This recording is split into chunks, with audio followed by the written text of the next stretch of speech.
Orthodoxy. By G. K. Chesterton. Preface. This book is meant to be a companion to Heretics, and to put the positive side in addition to the negative. Many critics complained of the book called Heretics, because it merely criticized current philosophies without offering any alternative philosophy. This book is an attempt to answer the challenge. It is unavoidably affirmative and therefore unavoidably autobiographical. The writer has been driven back upon somewhat the same difficulty as that which beset Newman in writing his Apologia. He has been forced to be egotistical only in order to be sincere. While everything else may be different, the motive in both cases is the same. It is the purpose of the writer to attempt an explanation, not of whether the Christian faith can be believed, but of how he personally has come to believe it. The book is therefore arranged upon the positive principle of a riddle and its answer. It deals first with all the writer's own solitary and sincere speculations and then with all the startling style in which they were all suddenly satisfied by the Christian theology. The writer regards it as amounting to a convincing creed. But if it is not that, it is at least a repeated and surprising coincidence. How do you find this book? Any thoughts about the book or the author? Any suggestion for improvement? Please take a moment to share your thoughts in a comment. If you like it, share it with your friends who might enjoy it as well. Subscribe to keep in touch. Visit CompleteAudiobooks.com for more quality content. Chapter 1, Introduction in Defense of Everything Else. The only possible excuse for this book is that it is an answer to a challenge. Even a bad shot is dignified when he accepts a duel. When some time ago I published a series of hasty but sincere papers, under the name of Heretics, several critics for whose intellect I have a warm respect, I may mention specially Mr. G.S. Street, said that it was all very well for me to tell everybody to affirm his cosmic theory, but that I had carefully avoided supporting my precepts with example. I will begin to worry about my philosophy, said Mr. Street, when Mr. Chesterton has given us his. It was perhaps an incautious suggestion to make to a person only too ready to write books upon the feeblest provocation. But after all, though Mr. Street has inspired and created this book, he need not read it. If he does read it, he will find that in its pages I have attempted in a vague and personal way, in a set of mental pictures rather than in a series of deductions, to state the philosophy in which I have come to believe. I will not call it my philosophy, for I did not make it. God and humanity made it, and it made me. I have often had a fancy for writing a romance about an English yachtsman who slightly miscalculated his course and discovered England under the impression that it was a new island in the South Seas. I always find, however, that I am either too busy or too lazy to write this fine work, so I may as well give it away for the purposes of philosophical illustration. There will probably be a general impression that the man who landed, armed to the teeth and talking by signs, to plant the British flag on that barbaric temple which turned out to be the pavilion at Brighton, felt rather a fool. I am not here concerned to deny that he looked a fool. But if you imagine that he felt a fool, or at any rate that the sense of folly was his sole or his dominant emotion, then you have not studied with sufficient delicacy the rich romantic nature of the hero of this tale. His mistake was really a most enviable mistake, and he knew it, if he was the man I take him for. What could be more delightful than to have in the same few minutes all the fascinating terrors of going abroad combined with all the humane security of coming home again? What could be better than to have all the fun of discovering South Africa without the disgusting necessity of landing there? What could be more glorious than to brace oneself up to discover New South Wales and then realize, with a gush of happy tears, that it was really old South Wales? This at least seems to me the main problem for philosophers, and is in a manner the main problem of this book. How can we contrive to be at once astonished at the world and yet at home in it? How can this queer cosmic town, with its many-legged citizens, with its monstrous and ancient lamps, how can this world give us at once the fascination of a strange town and the comfort and honor of being our own town? To show that a faith or a philosophy is true from every standpoint would be too big an undertaking even for a much bigger book than this. It is necessary to follow one path of argument, and this is the path that I here propose to follow. I wish to set forth my faith as particularly answering this double spiritual need, the need for that mixture of the familiar and the unfamiliar which Christendom has rightly named romance. For the very word romance has in it the mystery and ancient meaning of Rome. Any one setting out to dispute anything ought always to begin by saying what he does not dispute. Beyond stating what he proposes to prove, he should always state what he does not propose to prove. The thing I do not propose to prove, the thing I propose to take as common ground between myself and any average reader, is this desirability of an active and imaginative life, picturesque and full of a poetical curiosity. A life such as Western man at any rate always seems to have desired. If a man says that extinction is better than existence or blank existence better than variety and adventure, then he is not one of the ordinary people to whom I am talking. If a man prefers nothing, I can give him nothing. But nearly all people I have ever met in this Western society in which I live would agree to the general proposition that we need this life of practical romance, the combination of something that is strange with something that is secure. We need so to view the world as to combine an idea of wonder and an idea of welcome. We need to be happy in this wonderland without once being merely comfortable. It is this achievement of my creed that I shall chiefly pursue in these pages. But I have a peculiar reason for mentioning the man in a yacht, who discovered England. For I am that man in a yacht. I discovered England. I do not see how this book can avoid being egotistical. And I do not quite see, to tell the truth, how it can avoid being dull. Dullness will, however, free me from the charge which I most lament, the charge of being flippant. Mere light sophistry is the thing that I happen to despise most of all things, and it is perhaps a wholesome fact that this is the thing of which I am generally accused. I know nothing so contemptible as a mere paradox. A mere ingenious defense of the indefensible. If it were true, as has been said, that Mr. Bernard Shaw lived upon paradox, then he ought to be a mere common millionaire, for a man of his mental activity could invent a sophistry every 6 minutes. It is as easy as lying, because it is lying.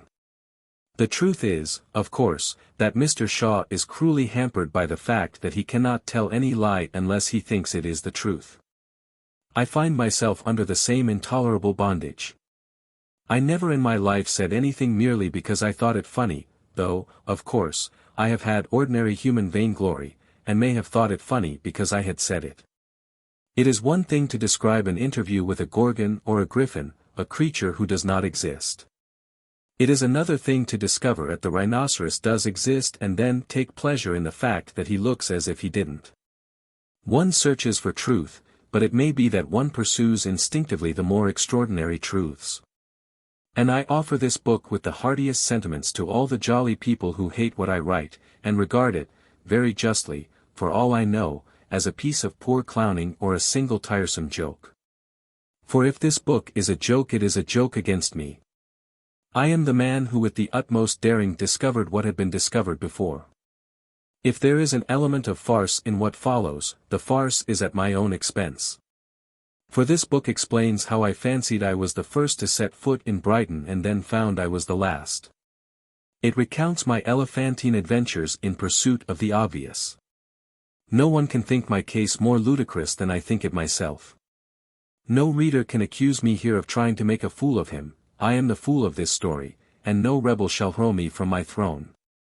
I freely confess all the idiotic ambitions of the end of the 19th century. I did, like all other solemn little boys, try to be in advance of the age. Like them, I tried to be some 10 minutes in advance of the truth. And I found that I was 1800 years behind it. I did strain my voice with a painfully juvenile exaggeration in uttering my truths. And I was punished in the fittest and funniest way, for I have kept my truths, but I have discovered, not that they were not truths, but simply that they were not mine. When I fancied that I stood alone, I was really in the ridiculous position of being backed up by all Christendom. It may be, heaven forgive me, that I did try to be original. But I only succeeded in inventing all by myself an inferior copy of the existing traditions of civilized religion. The man from the yacht thought he was the first to find England, I thought I was the first to find Europe. I did try to found a heresy of my own, and when I had put the last touches to it, I discovered that it was orthodoxy.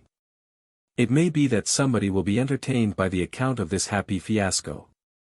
It might amuse a friend or an enemy to read how I gradually learnt from the truth of some stray legend or from the falsehood of some dominant philosophy, things that I might have learnt from my catechism, if I had ever learnt it. There may or may not be some entertainment in reading how I found at last in an anarchist club or a Babylonian temple what I might have found in the nearest parish church. If any one is entertained by learning how the flowers of the field or the phrases in an omnibus, the accidents of politics or the pains of youth came together in a certain order to produce a certain conviction of Christian orthodoxy, he may possibly read this book. But there is in everything a reasonable division of labor. I have written the book, and nothing on earth would induce me to read it. I add one purely pedantic note which comes, as a note naturally should, at the beginning of the book. These essays are concerned only to discuss the actual fact that the central Christian theology, sufficiently summarized in the Apostles' Creed, is the best root of energy and sound ethics.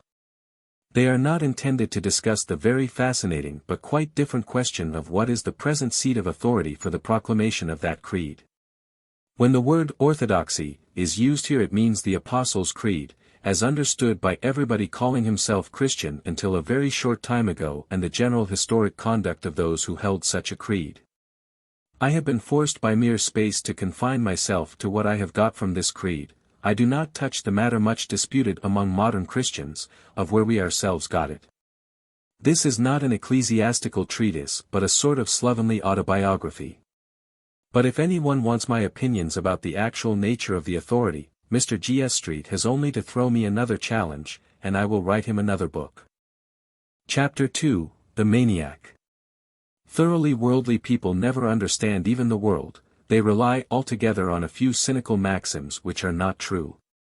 Once I remember walking with a prosperous publisher, who made a remark which I had often heard before. It is, indeed, almost a motto of the modern world. Yet I had heard it once too often, and I saw suddenly that there was nothing in it. The publisher said of somebody, "That man will get on, he believes in himself." And I remember that as I lifted my head to listen, my eye caught an omnibus on which was written, Hanwell. I said to him, "Shall I tell you where the men are who believe most in themselves? For I can tell you. I know of men who believe in themselves more colossally than Napoleon or Caesar. I know where flames the fixed star of certainty and success. I can guide you to the thrones of the supermen. The men who really believe in themselves are all in lunatic asylums." He said mildly that there were a good many men after all who believed in themselves and who were not in lunatic asylums. "Yes, there are," I retorted, "and you of all men ought to know them. That drunken poet from whom you would not take a dreary tragedy, he believed in himself. That elderly minister with an epic from whom you were hiding in a back room, he believed in himself. If you consulted your business experience instead of your ugly individualistic philosophy, you would know that believing in himself is one of the commonest signs of a rotter. Actors who can't act believe in themselves, and debtors who won't pay. It would be much truer to say that a man will certainly fail because he believes in himself. Complete self-confidence is not merely a sin, complete self-confidence is a weakness. Believing utterly in oneself is a hysterical and superstitious belief, like believing in Joanna Southcote. The man who has it has Hanwell written on his face as plain as it is written on that omnibus. And to all this my friend the publisher made this very deep and effective reply, "Well, if a man is not to believe in himself, in what is he to believe?" After a long pause I replied, "I will go home and write a book in answer to that question. This is the book that I have written in answer to it. But I think this book may well start where our argument started, in the neighborhood of the madhouse. Modern masters of science are much impressed with the need of beginning all inquiry with a fact. The ancient masters of religion were quite equally impressed with that necessity. They began with the fact of sin, a fact as practical as potatoes. Whether or no man could be washed in miraculous waters, there was no doubt at any rate that he wanted washing. But certain religious leaders in London, not mere materialists, have begun in our day not to deny the highly disputable water, but to deny the indisputable dirt. Certain new theologians dispute original sin, which is the only part of Christian theology which can really be proved. Some followers of the Reverend R.J. Campbell, in their almost too fastidious spirituality, admit divine sinlessness, which they cannot see even in their dreams. But they essentially deny human sin, which they can see in the street. The strongest saints and the strongest skeptics alike took positive evil as the starting point of their argument. If it be true, as it certainly is, that a man can feel exquisite happiness in skinning a cat, then the religious philosopher can only draw one of two deductions. He must either deny the existence of God, as all atheists do, or he must deny the present union between God and man, as all Christians do. The new theologians seem to think it a highly rationalistic solution to deny the cat. In this remarkable situation it is plainly not now possible, with any hope of a universal appeal, to start, as our fathers did, with the fact of sin. This very fact which was to them, and is to me, as plain as a pikestaff, is the very fact that has been specially diluted or denied. But though moderns deny the existence of sin, I do not think that they have yet denied the existence of a lunatic asylum. We all agree still that there is a collapse of the intellect as unmistakable as a falling house. Men deny hell, but not, as yet, Hanwell. For the purpose of our primary argument the one may very well stand where the other stood. I mean that as all thoughts and theories were once judged by whether they tended to make a man lose his soul, so for our present purpose all modern thoughts and theories may be judged by whether they tend to make a man lose his wits. It is true that some speak lightly and loosely of insanity as in itself attractive. But a moment's thought will show that if disease is beautiful, it is generally someone else's disease. A blind man may be picturesque, but it requires two eyes to see the picture. And similarly even the wildest poetry of insanity can only be enjoyed by the sane. To the insane man his insanity is quite prosaic, because it is quite true. A man who thinks himself a chicken is to himself as ordinary as a chicken. A man who thinks he is a bit of glass is to himself as dull as a bit of glass. It is the homogeneity of his mind which makes him dull, and which makes him mad. It is only because we see the irony of his idea that we think him even amusing, it is only because he does not see the irony of his idea that he is put in Hanwell at all. In short, oddities only strike ordinary people. Oddities do not strike odd people.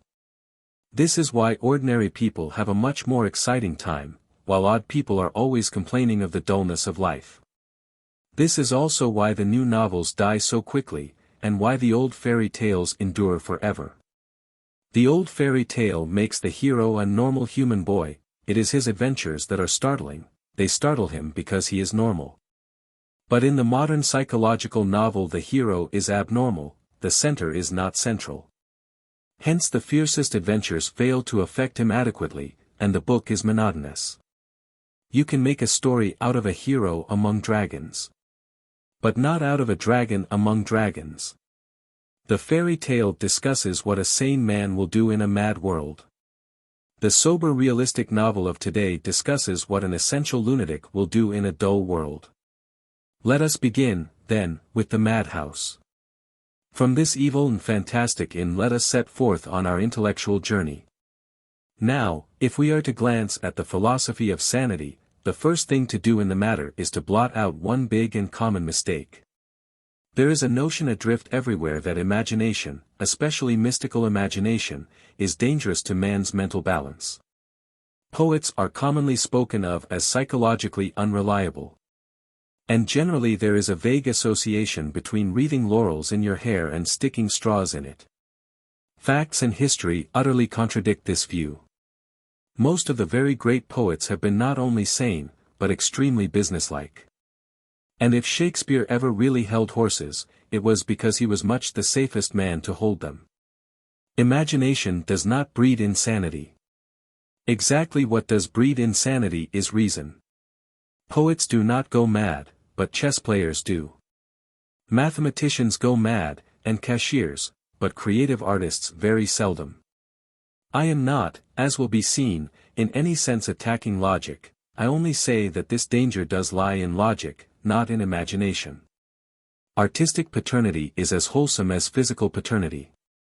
Moreover, it is worthy of remark that when a poet really was morbid it was commonly because he had some weak spot of rationality on his brain. Poe, for instance, really was morbid. Not because he was poetical, but because he was specially analytical. Even chess was too poetical for him. He disliked chess because it was full of knights and castles, like a poem. He avowedly preferred the black discs of drafts, because they were more like the mere black dots on a diagram. Perhaps the strongest case of all is this, that only one great English poet went mad, Cooper. And he was definitely driven mad by logic, by the ugly and alien logic of predestination. Poetry was not the disease, but the medicine. Poetry partly kept him in health. He could sometimes forget the red and thirsty hell to which his hideous necessitarianism dragged him among the wide waters and the white flat lilies of the Ouse. He was damned by John Calvin, he was almost saved by John Gilpin. Everywhere we see that men do not go mad by dreaming. Critics are much madder than poets. Homer is complete and calm enough, it is his critics who tear him into extravagant tatters. Shakespeare is quite himself. It is only some of his critics who have discovered that he was somebody else. And though St. John the Evangelist saw many strange monsters in his vision, he saw no creature so wild as one of his own commentators. The general fact is simple. Poetry is sane because it floats easily in an infinite sea, reason seeks to cross the infinite sea, and so make it finite. The result is mental exhaustion, like the physical exhaustion of Mr. Holbein. To accept everything is an exercise, to understand everything a strain. The poet only desires exaltation and expansion, a world to stretch himself in. The poet only asks to get his head into the heavens. It is the logician who seeks to get the heavens into his head. And it is his head that splits. It is a small matter, but not irrelevant, that this striking mistake is commonly supported by a striking misquotation. We have all heard people cite the celebrated line of Dryden as, "Great genius is to madness near allied." But Dryden did not say that great genius was to madness near allied. Dryden was a great genius himself, and knew better. It would have been hard to find a man more romantic than he, or more sensible. What Dryden said was this: great wits are oft to madness near allied, and that is true. It is the pure promptitude of the intellect that is in peril of a breakdown. Also people might remember of what sort of man Dryden was talking. He was not talking of any unworldly visionary like Vaughan or George Herbert. He was talking of a cynical man of the world, a skeptic, a diplomatist, a great practical politician. Such men are indeed to madness near allied. Their incessant calculation of their own brains and other people's brains is a dangerous trade. It is always perilous to the mind to reckon up the mind. A flippant person has asked why we say, "as mad as a hatter." A more flippant person might answer that a hatter is mad because he has to measure the human head. And if great reasoners are often maniacal, it is equally true that maniacs are commonly great reasoners. When I was engaged in a controversy with the Clarion on the matter of free will, that able writer Mr. R.B. Suthers said that free will was lunacy, because it meant causeless actions, and the actions of a lunatic would be causeless. I do not dwell here upon the disastrous lapse in determinist logic. Obviously if any actions, even a lunatic's, can be causeless, determinism is done for. If the chain of causation can be broken for a madman, it can be broken for a man. But my purpose is to point out something more practical. It was natural, perhaps, that a modern Marxian socialist should not know anything about free will. But it was certainly remarkable that a modern Marxian socialist should not know anything about lunatics. Mr. Suthers evidently did not know anything about lunatics. The last thing that can be said of a lunatic is that his actions are causeless. If any human acts may loosely be called causeless, they are the minor acts of a healthy man. Whistling as he walks, slashing the grass with a stick, kicking his heels or rubbing his hands. It is the happy man who does the useless things, the sick man is not strong enough to be idle. It is exactly such careless and causeless actions that the madman could never understand, for the madman, like the determinist, generally sees too much cause in everything. The madman would read a conspiratorial significance into those empty activities. He would think that the lopping of the grass was an attack on private property. He would think that the kicking of the heels was a signal to an accomplice. If the madman could for an instant become careless, he would become sane. Everyone who has had the misfortune to talk with people in the heart or on the edge of mental disorder, knows that their most sinister quality is a horrible clarity of detail. A connecting of one thing with another in a map more elaborate than a maze. If you argue with a madman, it is extremely probable that you will get the worst of it. For in many ways his mind moves all the quicker for not being delayed by the things that go with good judgment. He is not hampered by a sense of humor or by charity, or by the dumb certainties of experience. He is the more logical for losing certain sane affections. Indeed, the common phrase for insanity is in this respect a misleading one. The madman is not the man who has lost his reason. The madman is the man who has lost everything except his reason. The madman's explanation of a thing is always complete, and often in a purely rational sense satisfactory.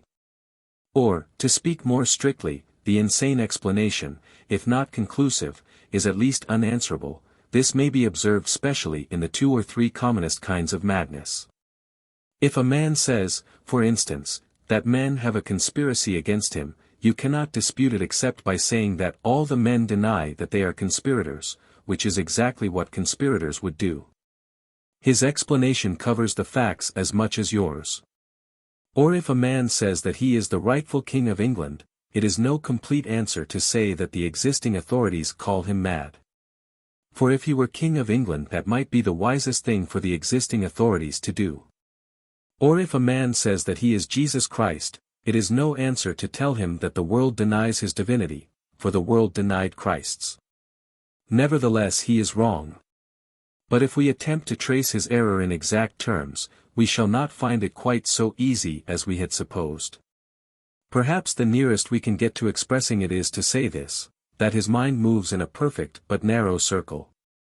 A small circle is quite as infinite as a large circle, but, though it is quite as infinite, it is not so large.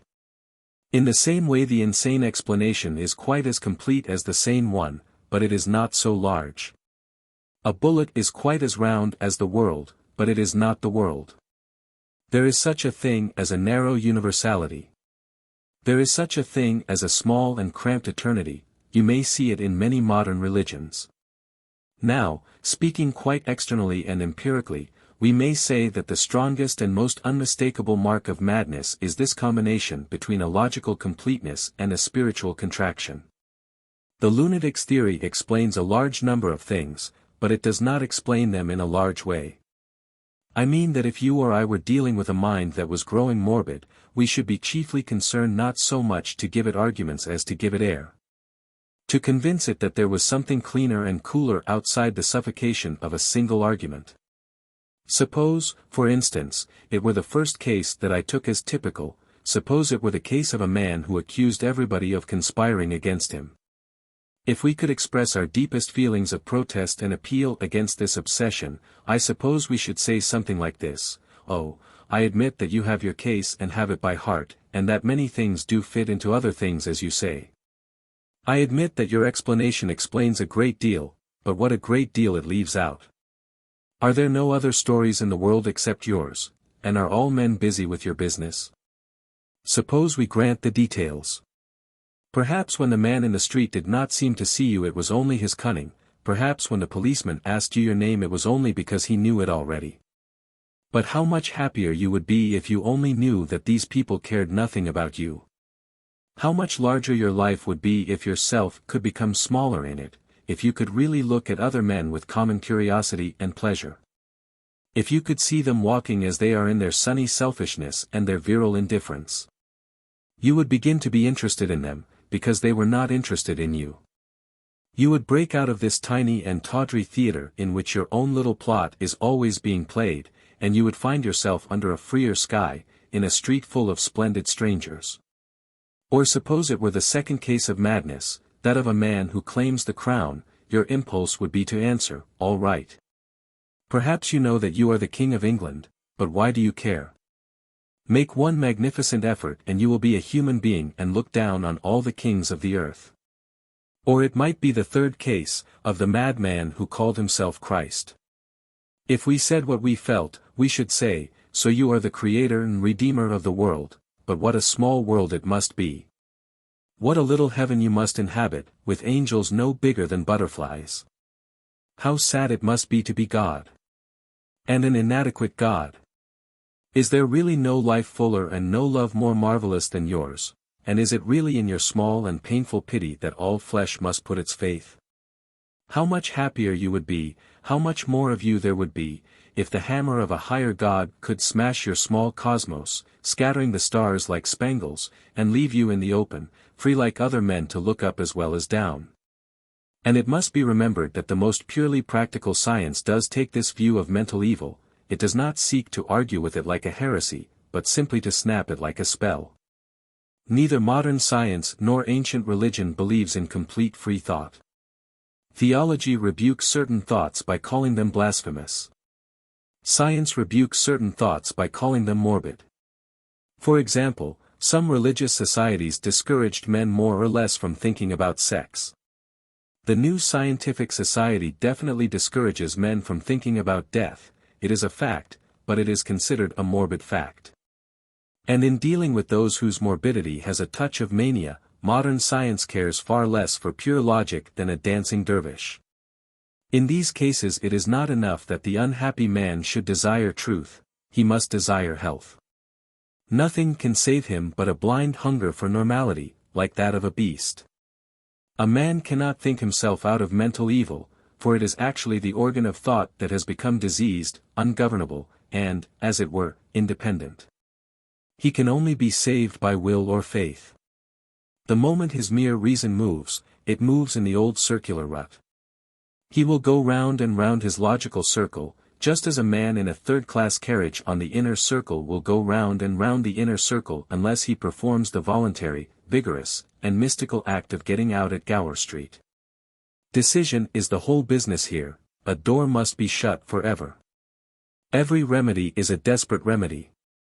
Every cure is a miraculous cure. Curing a madman is not arguing with a philosopher, it is casting out a devil. And however quietly doctors and psychologists may go to work in the matter, their attitude is profoundly intolerant as Bloody Mary. Their attitude is really this, that the man must stop thinking, if he is to go on living. Their counsel is one of intellectual amputation. If thy head offend thee, cut it off. For it is better, not merely to enter the kingdom of heaven as a child, but to enter it as an imbecile, rather than with your whole intellect to be cast into hell, or into Hanwell. Such is the madman of experience. He is commonly a reasoner, frequently a successful reasoner. Doubtless he could be vanquished in mere reason, and the case against him put logically. But it can be put much more precisely in more general and even aesthetic terms. He is in the clean and well-lit prison of one idea, he is sharpened to one painful point. He is without healthy hesitation and healthy complexity. Now, as I explain in the introduction, I have determined in these early chapters to give not so much a diagram of a doctrine as some pictures of a point of view. And I have described at length my vision of the maniac for this reason, that just as I am affected by the maniac, so I am affected by most modern thinkers. That unmistakable mood or note that I hear from Hanwell, I hear also from half the chairs of science and seats of learning today, and most of the mad doctors are mad doctors in more senses than one. They all have exactly that combination we have noted, the combination of an expansive and exhaustive reason with a contracted common sense. They are universal only in the sense that they take one thin explanation and carry it very far. But a pattern can stretch forever and still be a small pattern. They see a chessboard white on black, and if the universe is paved with it, it is still white on black. Like the lunatic, they cannot alter their standpoint. They cannot make a mental effort and suddenly see it black on white. Take first the more obvious case of materialism. As an explanation of the world, materialism has a sort of insane simplicity. It has just the quality of the madman's argument. We have at once the sense of it covering everything and the sense of it leaving everything out. Contemplate some able and sincere materialist, as, for instance, Mr. McCabe, and you will have exactly this unique sensation. He understands everything, and everything does not seem worth understanding. His cosmos may be complete in every rivet and cogwheel, but still his cosmos is smaller than our world. Somehow his scheme, like the lucid scheme of the madman, seems unconscious of the alien energies and the large indifference of the earth. It is not thinking of the real things of the earth, of fighting peoples or proud mothers, or first love or fear upon the sea. The earth is so very large, and the cosmos is so very small. The cosmos is about the smallest hole that a man can hide his head in.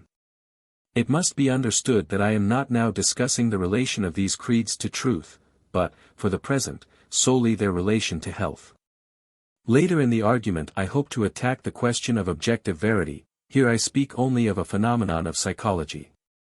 I do not for the present attempt to prove to Haeckel that materialism is untrue, any more than I attempted to prove to the man who thought he was Christ that he was laboring under an error.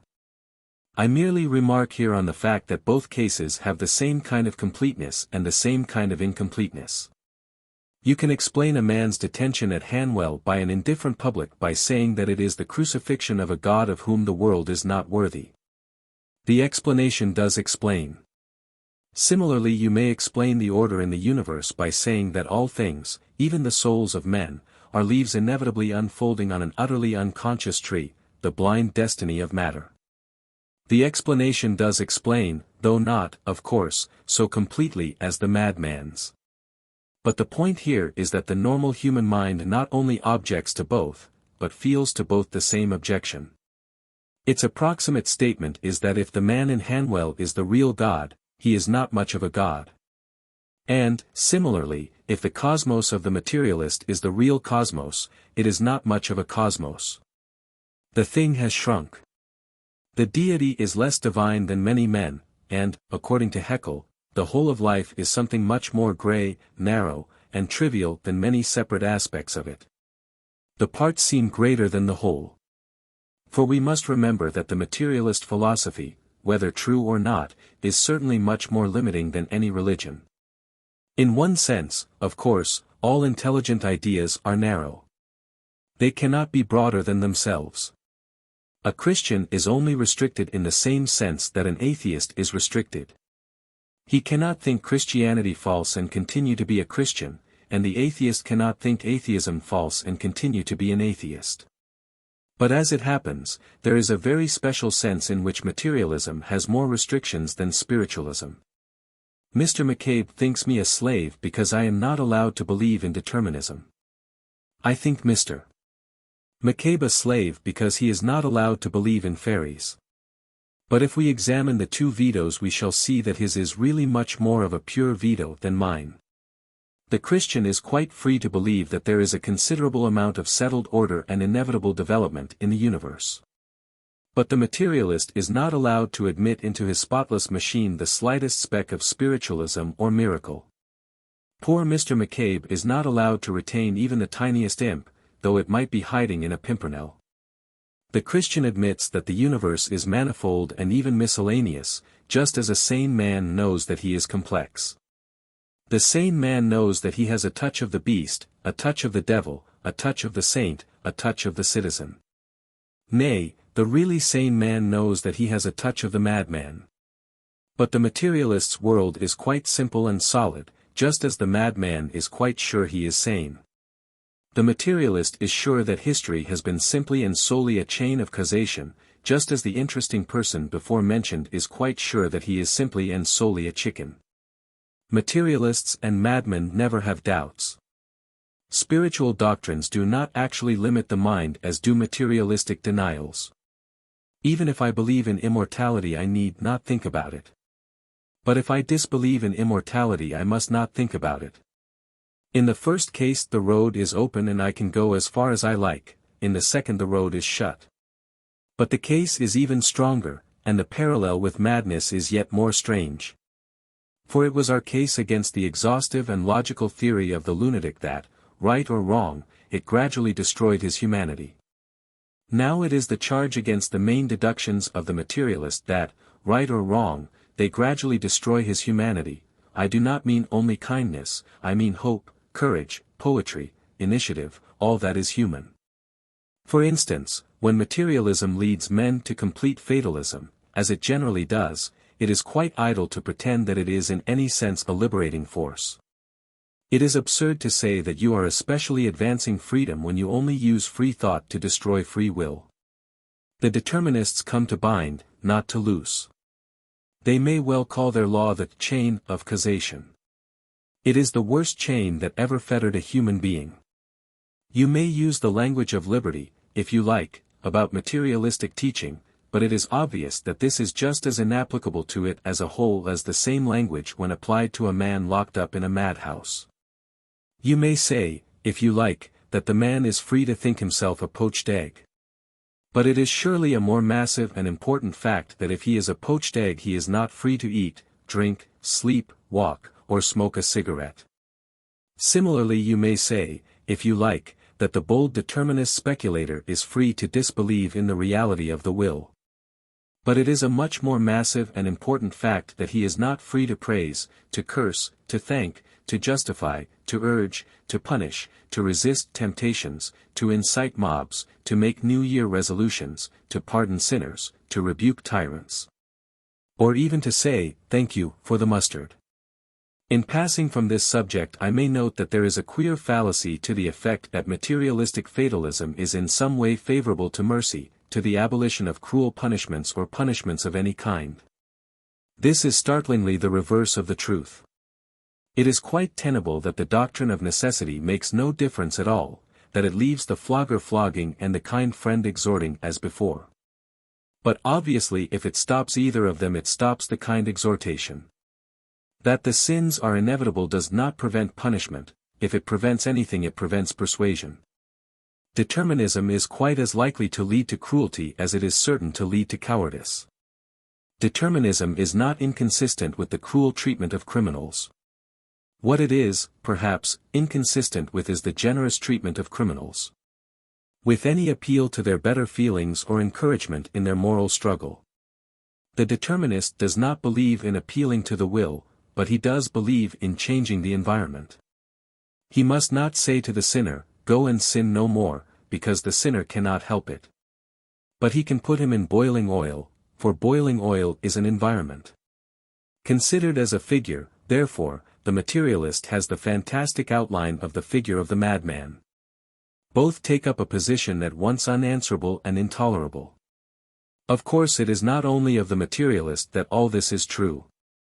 The same would apply to the other extreme of speculative logic.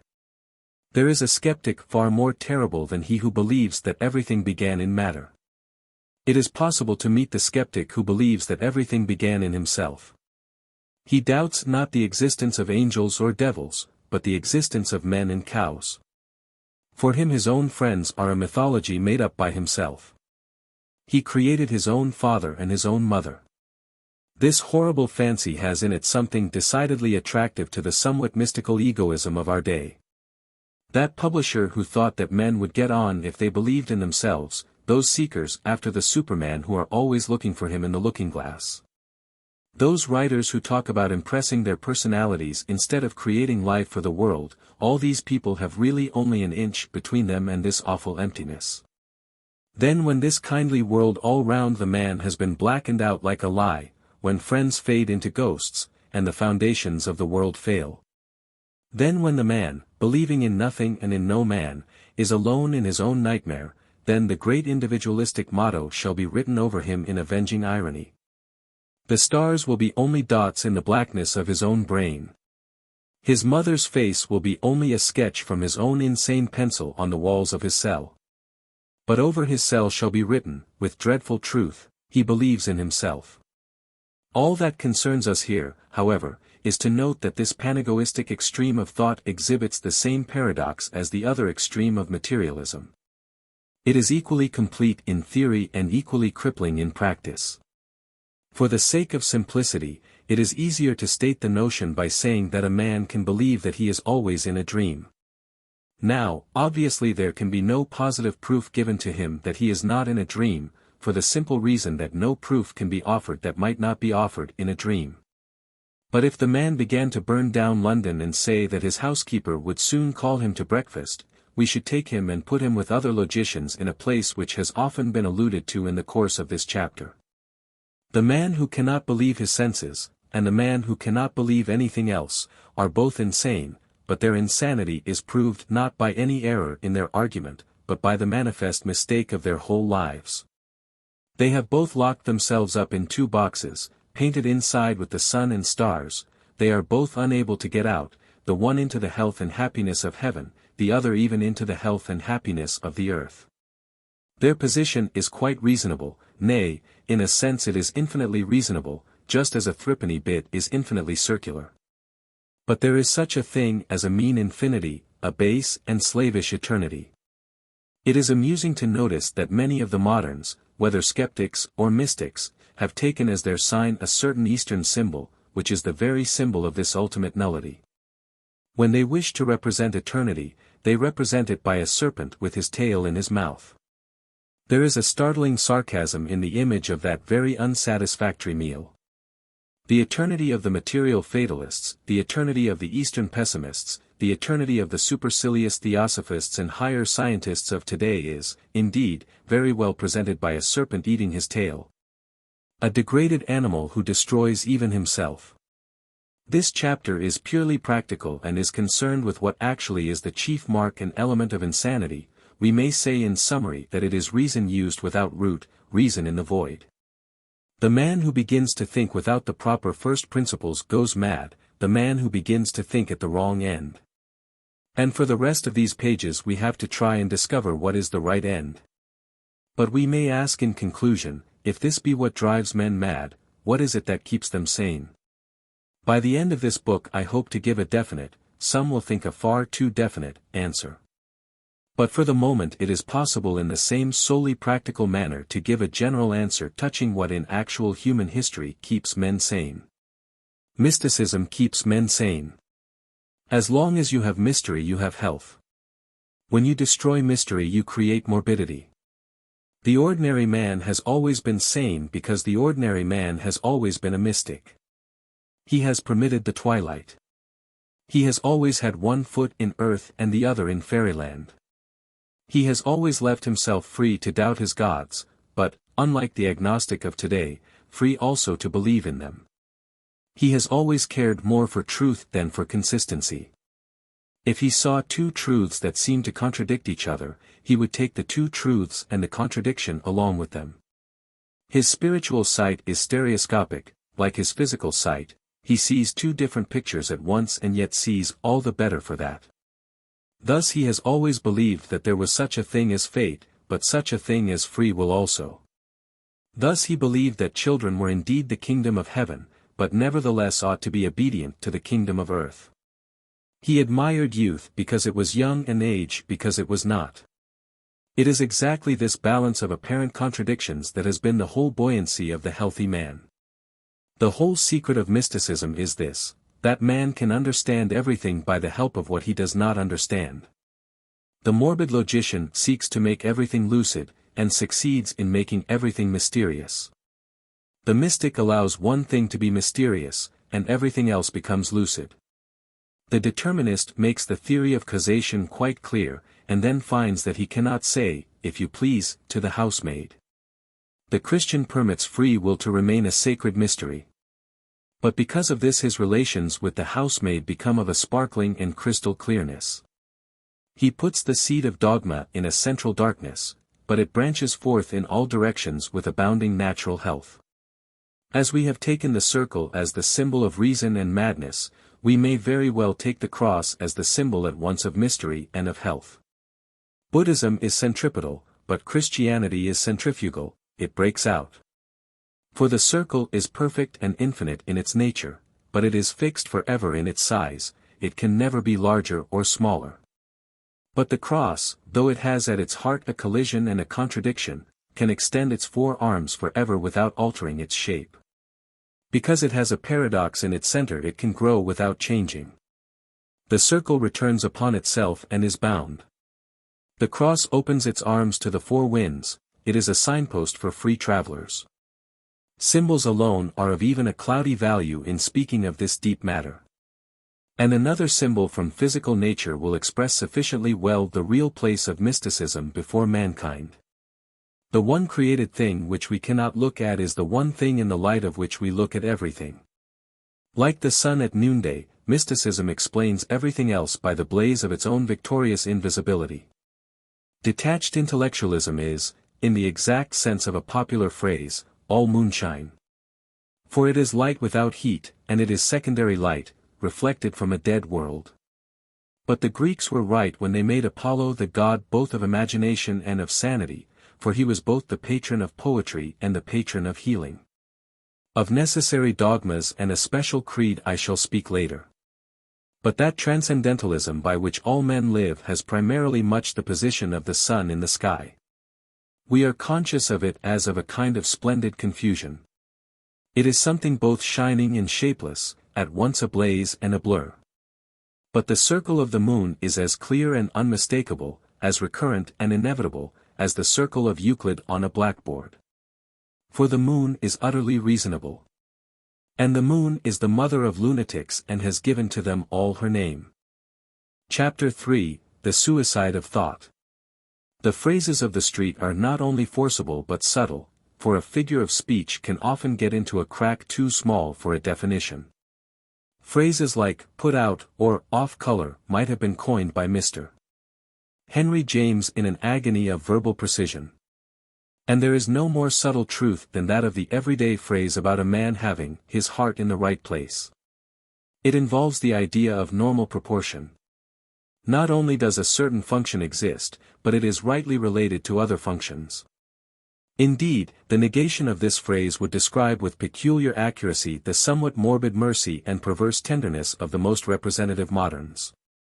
If, for instance, I had to describe with fairness the character of Mr. Bernard Shaw, I could not express myself more exactly than by saying that he has a heroically large and generous heart, but not a heart in the right place.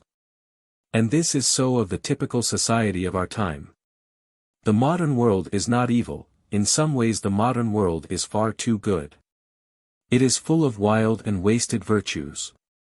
When a religious scheme is shattered, as Christianity was shattered at the Reformation, it is not merely the vices that are let loose.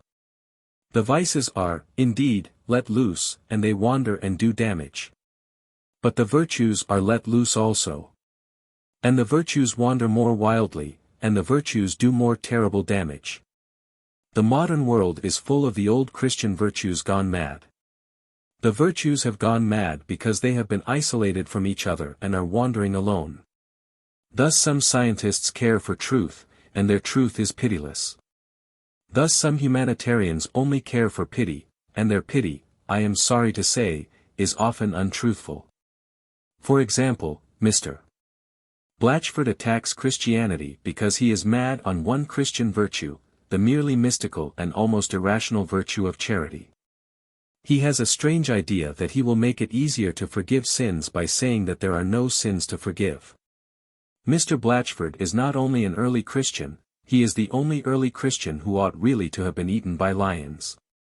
For in his case the pagan accusation is really true, his mercy would mean mere anarchy. He really is the enemy of the human race, because he is so human.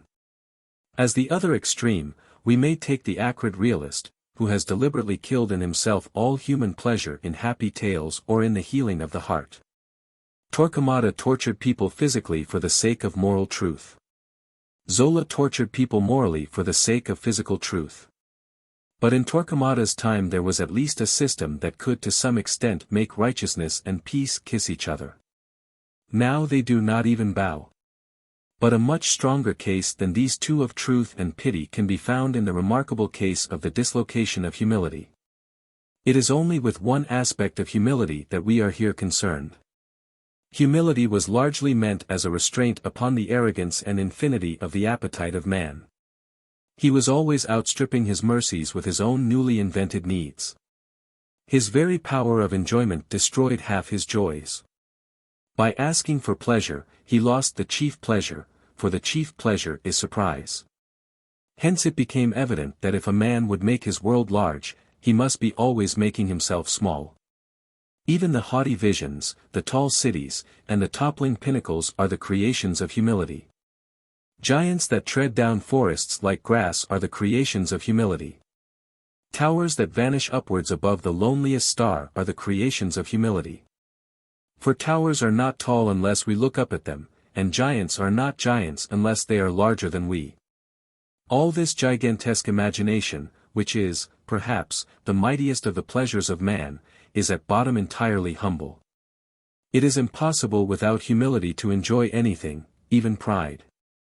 But what we suffer from today is humility in the wrong place. Modesty has moved from the organ of ambition. Modesty has settled upon the organ of conviction, where it was never meant to be. A man was meant to be doubtful about himself, but undoubting about the truth. This has been exactly reversed. Nowadays the part of a man that a man does assert is exactly the part he ought not to assert, himself. The part he doubts is exactly the part he ought not to doubt, the divine reason. Huxley preached a humility content to learn from nature. But the new skeptic is so humble that he doubts if he can even learn. Thus we should be wrong if we had said hastily that there is no humility typical of our time. The truth is that there is a real humility typical of our time. But it so happens that it is practically a more poisonous humility than the wildest prostrations of the ascetic. The old humility was a spur that prevented a man from stopping, not a nail in his boot that prevented him from going on. For the old humility made a man doubtful about his efforts, which might make him work harder. But the new humility makes a man doubtful about his aims, which will make him stop working altogether. At any street corner we may meet a man who utters the frantic and blasphemous statement that he may be wrong. Every day one comes across somebody who says that of course his view may not be the right one. Of course his view must be the right one, or it is not his view. We are on the road to producing a race of men too mentally modest to believe in the multiplication table. We are in danger of seeing philosophers who doubt the law of gravity as being a mere fancy of their own. Scoffers of old time were too proud to be convinced, but these are too humble to be convinced. The meek do inherit the earth. But the modern skeptics are too meek even to claim their inheritance. It is exactly this intellectual helplessness which is our second problem. The last chapter has been concerned only with a fact of observation, that what peril of morbidity there is for man comes rather from his reason than his imagination. It was not meant to attack the authority of reason. Rather it is the ultimate purpose to defend it. For it needs defense. The whole modern world is at war with reason, and the tower already reels. The sages, it is often said, can see no answer to the riddle of religion. But the trouble with our sages is not that they cannot see the answer, it is that they cannot even see the riddle. They are like children so stupid as to notice nothing paradoxical in the playful assertion that a door is not a door. The modern latitudinarians speak, for instance, about authority in religion not only as if there were no reason in it, but as if there had never been any reason for it. Apart from seeing its philosophical basis, they cannot even see its historical cause. Religious authority has often, doubtless, been oppressive or unreasonable. Just as every legal system, and especially our present one, has been callous and full of a cruel apathy. It is rational to attack the police, nay, it is glorious. But the modern critics of religious authority are like men who should attack the police without ever having heard of burglars. For there is a great and possible peril to the human mind, a peril as practical as burglary. Against it religious authority was reared, rightly or wrongly, as a barrier. And against it something certainly must be reared as a barrier, if our race is to avoid ruin. That peril is that the human intellect is free to destroy itself. Just as one generation could prevent the very existence of the next generation, by all entering a monastery or jumping into the sea. So one set of thinkers can in some degree prevent further thinking by teaching the next generation that there is no validity in any human thought. It is idle to talk always of the alternative of reason and faith. Reason is itself a matter of faith. It is an act of faith to assert that our thoughts have any relation to reality at all. If you are merely a skeptic, you must sooner or later ask yourself the question, why should anything go right, even observation and deduction? Why should not good logic be as misleading as bad logic? They are both movements in the brain of a bewildered ape. The young skeptic says, I have a right to think for myself. But the old skeptic, the complete skeptic, says, I have no right to think for myself. I have no right to think at all. There is a thought that stops thought. That is the only thought that ought to be stopped. That is the ultimate evil against which all religious authority was aimed. It only appears at the end of decadent ages like our own, and already Mr. H.G. Wells has raised its ruinous banner. He has written a delicate piece of skepticism called Doubts of the Instrument. In this he questions the brain itself, and endeavors to remove all reality from all his own assertions, past, present, and to come. But it was against this remote ruin that all the military systems in religion were originally ranked and ruled. The creeds and the crusades, the hierarchies and the horrible persecutions were not organized, as is ignorantly said, for the suppression of reason. They were organized for the difficult defense of reason. Man, by a blind instinct, knew that if once things were wildly questioned, reason could be questioned first. The authority of priests to absolve, the authority of popes to define the authority, even of inquisitors to terrify, these were all only dark defenses erected round one central authority, more undemonstrable, more supernatural than all, the authority of a man to think. We know now that this is so, we have no excuse for not knowing it. For we can hear skepticism crashing through the old ring of authorities, and at the same moment we can see reason swaying upon her throne. In so far as religion is gone, reason is going. For they are both of the same primary and authoritative kind. They are both methods of proof which cannot themselves be proved.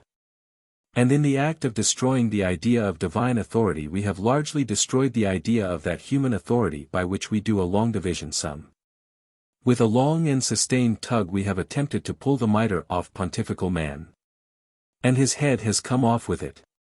Lest this should be called loose assertion, it is perhaps desirable, though dull, to run rapidly through the chief modern fashions of thought which have this effect of stopping thought itself.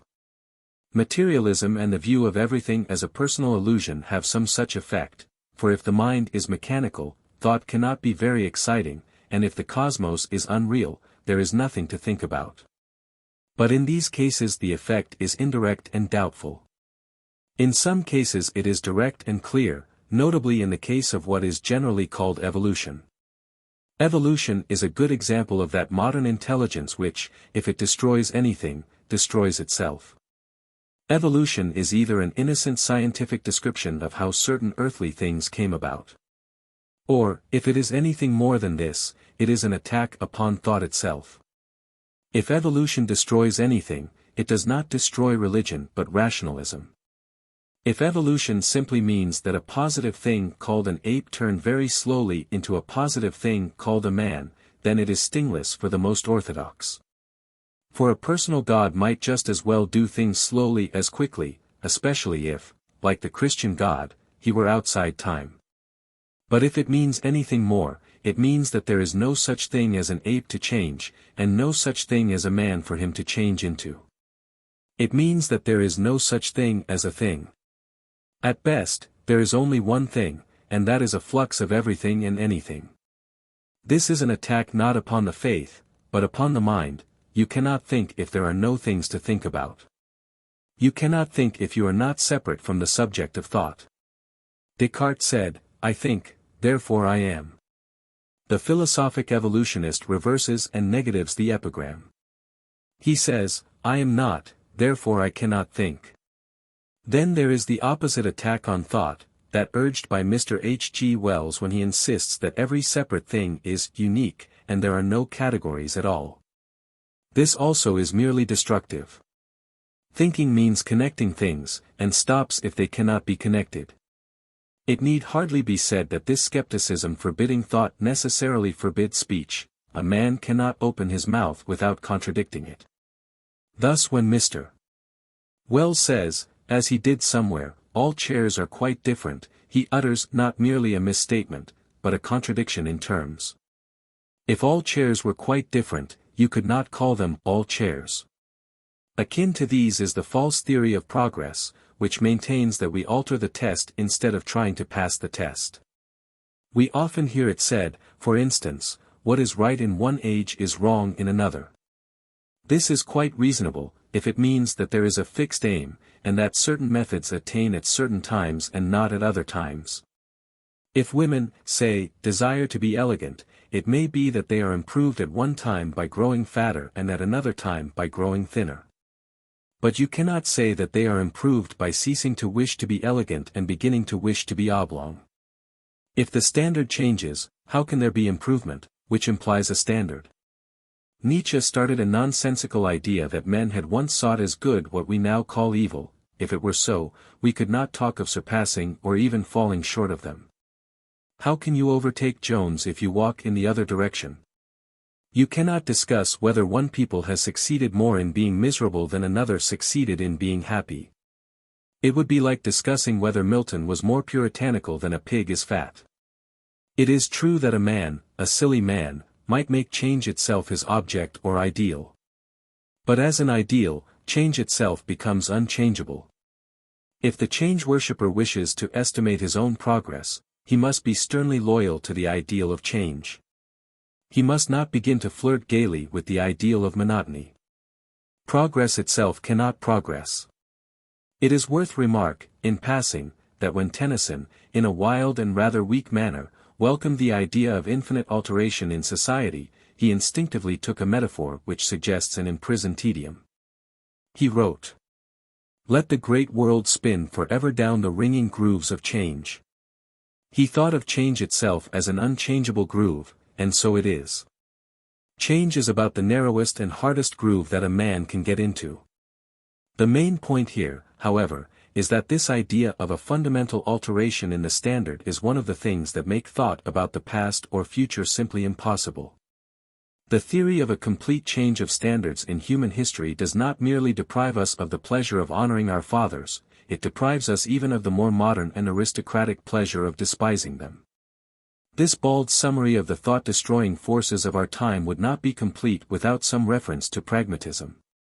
For though I have here used and should everywhere defend the pragmatist method as a preliminary guide to truth, there is an extreme application of it which involves the absence of all truth whatever. My meaning can be put shortly thus. I agree with the pragmatists that apparent objective truth is not the whole matter, that there is an authoritative need to believe the things that are necessary to the human mind. But I say that one of those necessities precisely is a belief in objective truth. The pragmatist tells a man to think what he must think and never mind the absolute. But precisely one of the things that he must think is the absolute. This philosophy, indeed, is a kind of verbal paradox. Pragmatism is a matter of human needs, and one of the first of human needs is to be something more than a pragmatist. Extreme pragmatism is just as inhuman as the determinism it so powerfully attacks. The determinist, who, to do him justice, does not pretend to be a human being, makes nonsense of the human sense of actual choice. The pragmatist, who professes to be specially human, makes nonsense of the human sense of actual fact. To sum up our contention so far, we may say that the most characteristic current philosophies have not only a touch of mania, but a touch of suicidal mania. The mere questioner has knocked his head against the limits of human thought. And cracked it. This is what makes so futile the warnings of the orthodox and the boasts of the advanced about the dangerous boyhood of free thought. What we are looking at is not the boyhood of free thought. It is the old age and ultimate dissolution of free thought. It is vain for bishops and pious bigwigs to discuss what dreadful things will happen if wild skepticism runs its course. It has run its course. It is vain for eloquent atheists to talk of the great truths that will be revealed if once we see free thought begin. We have seen it end. It has no more questions to ask, it has questioned itself. You cannot call up any wilder vision than a city in which men ask themselves if they have any selves.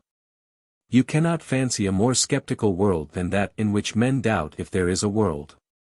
It might certainly have reached its bankruptcy more quickly and cleanly if it had not been feebly hampered by the application of indefensible laws of blasphemy or by the absurd pretense that modern England is Christian. But it would have reached the bankruptcy anyhow. Militant atheists are still unjustly persecuted, but rather because they are an old minority than because they are a new one. Free thought has exhausted its own freedom. It is weary of its own success. If any eager freethinker now hails philosophic freedom as the dawn, he is only like the man in Mark Twain who came out wrapped in blankets to see the sun rise and was just in time to see it set. If any frightened curate still says that it will be awful if the darkness of free thought should spread, we can only answer him in the high and powerful words of Mr. Belloc, do not, I beseech you, be troubled about the increase of forces already in dissolution. You have mistaken the hour of the night, it is already morning. We have no more questions left to ask. We have looked for questions in the darkest corners and on the wildest peaks. We have found all the questions that can be found. It is time we gave up looking for questions and began looking for answers. But one more word must be added.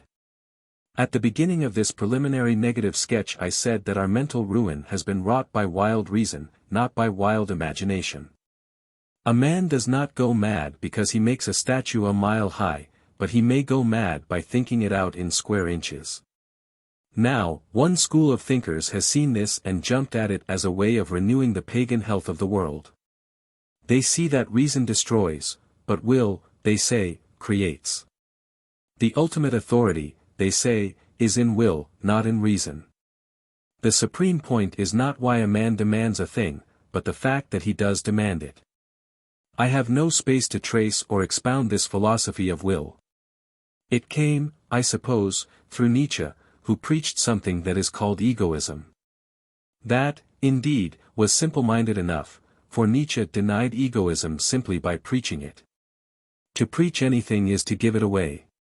First, the egoist calls life a war without mercy, and then he takes the greatest possible trouble to drill his enemies in war. To preach egoism is to practice altruism. But however it began, the view is common enough in current literature. The main defense of these thinkers is that they are not thinkers, they are makers. They say that choice is itself the divine thing. Thus Mr. Bernard Shaw has attacked the old idea that men's acts are to be judged by the standard of the desire of happiness. He says that a man does not act for his happiness, but from his will. He does not say, jam will make me happy, but, I want jam. And in all this others follow him with yet greater enthusiasm. Mr. John Davidson, a remarkable poet, is so passionately excited about it that he is obliged to write prose. He publishes a short play with several long prefaces. This is natural enough in Mr. Shaw, for all his plays are prefaces. Mr. Shaw is, I suspect, the only man on earth who has never written any poetry. But that Mr. Davidson, who can write excellent poetry, should write instead laborious metaphysics in defense of this doctrine of will, does show that the doctrine of will has taken hold of men. Even Mr. H. G. Wells has half spoken in its language. Saying that one should test acts not like a thinker, but like an artist, saying, I feel this curve is right, or, that line shall go thus. They are all excited, and well they may be. For by this doctrine of the divine authority of will, they think they can break out of the doomed fortress of rationalism. They think they can escape. But they cannot escape. This pure praise of volition ends in the same break-up and blank as the mere pursuit of logic. Exactly as complete free thought involves the doubting of thought itself, so the acceptation of mere willing really paralyzes the will. Mr. Bernard Shaw has not perceived the real difference between the old utilitarian test of pleasure, clumsy, of course, and easily misstated, and that which he propounds. The real difference between the test of happiness and the test of will is simply that the test of happiness is a test and the other isn't. You can discuss whether a man's act in jumping over a cliff was directed towards happiness. You cannot discuss whether it was derived from will. Of course it was. You can praise an action by saying that it is calculated to bring pleasure or pain, to discover truth or to save the soul. But you cannot praise an action because it shows will. For to say that is merely to say that it is an action. By this praise of will you cannot really choose one course as better than another. And yet choosing one course as better than another is the very definition of the will you are praising. The worship of will is the negation of will. To admire mere choice is to refuse to choose. If Mr. Bernard Shaw comes up to me and says, "Will something," that is tantamount to saying, "I do not mind what you will," and that is tantamount to saying, "I have no will in the matter." You cannot admire will in general, because the essence of will is that it is particular. A brilliant anarchist like Mr. John Davidson feels an irritation against ordinary morality, and therefore he invokes will to anything. He only wants humanity to want something. But humanity does want something. It wants ordinary morality. He rebels against the law and tells us to will something or anything. But we have willed something. We have willed the law against which he rebels. All the will worshippers, from Nietzsche to Mr. Davidson, are really quite empty of volition. They cannot will, they can hardly wish. And if anyone wants a proof of this, it can be found quite easily. It can be found in this fact, that they always talk of will as something that expands and breaks out. But it is quite the opposite. Every act of will is an act of self-limitation. To desire action is to desire limitation. In that sense every act is an act of self-sacrifice. When you choose anything, you reject everything else. That objection, which men of this school used to make to the act of marriage, is really an objection to every act. Every act is an irrevocable selection and exclusion.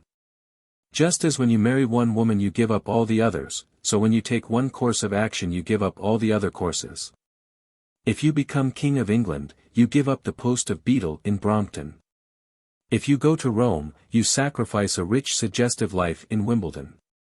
It is the existence of this negative or limiting side of will that makes most of the talk of the anarchic will worshippers little better than nonsense. For instance, Mr. John Davidson tells us to have nothing to do with "thou shalt not," but it is surely obvious that "thou shalt not" is only one of the necessary corollaries of "I will." I will go to the Lord Mayor's show, and thou shalt not stop me. Anarchism adjures us to be bold creative artists, and care for no laws or limits. But it is impossible to be an artist and not care for laws and limits. Art is limitation, the essence of every picture is the frame. If you draw a giraffe, you must draw him with a long neck.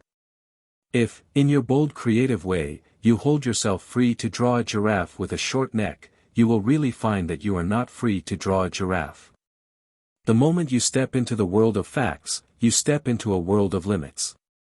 You can free things from alien or accidental laws, but not from the laws of their own nature. You may, if you like, free a tiger from his bars. But do not free him from his stripes. Do not free a camel of the burden of his hump, you may be freeing him from being a camel. Do not go about as a demagogue, encouraging triangles to break out of the prison of their three sides. If a triangle breaks out of its three sides, its life comes to a lamentable end. Somebody wrote a work called "The Loves of the Triangles." I never read it, but I am sure that if triangles ever were loved, they were loved for being triangular. This is certainly the case with all artistic creation, which is in some ways the most decisive example of pure will. The artist loves his limitations, they constitute the thing he is doing. The painter is glad that the canvas is flat. The sculptor is glad that the clay is colorless.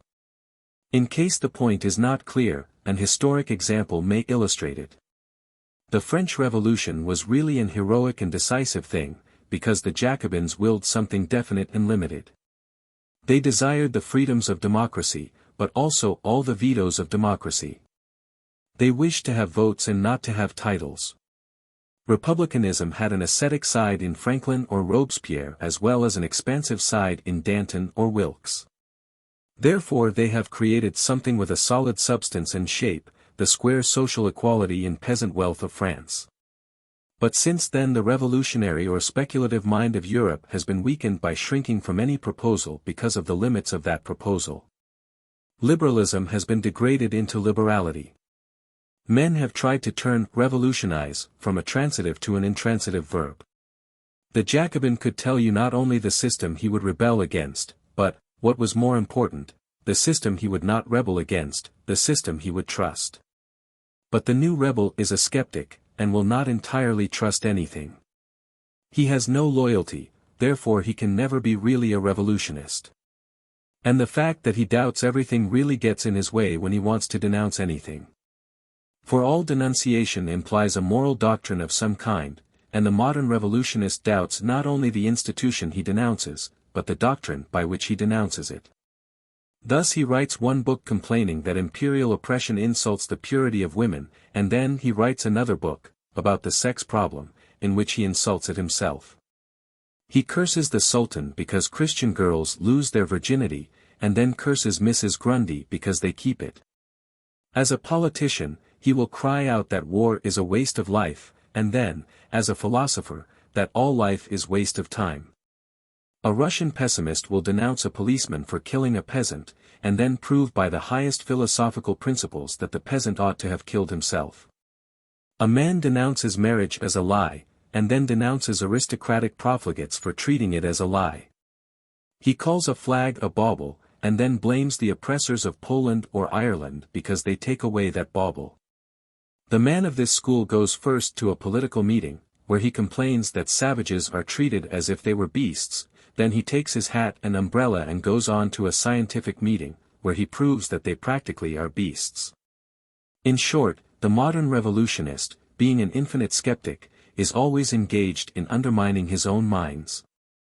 In his book on politics he attacks men for trampling on morality, in his book on ethics he attacks morality for trampling on men. Therefore the modern man in revolt has become practically useless for all purposes of revolt. By rebelling against everything he has lost his right to rebel against anything. It may be added that the same blank and bankruptcy can be observed in all fierce and terrible types of literature, especially in satire. Satire may be mad and anarchic, but it presupposes an admitted superiority in certain things over others. It presupposes a standard. When little boys in the street laugh at the fatness of some distinguished journalist, they are unconsciously assuming a standard of Greek sculpture. They are appealing to the marble Apollo.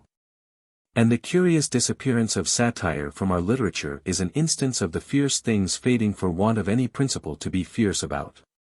Nietzsche had some natural talent for sarcasm, he could sneer, though he could not laugh.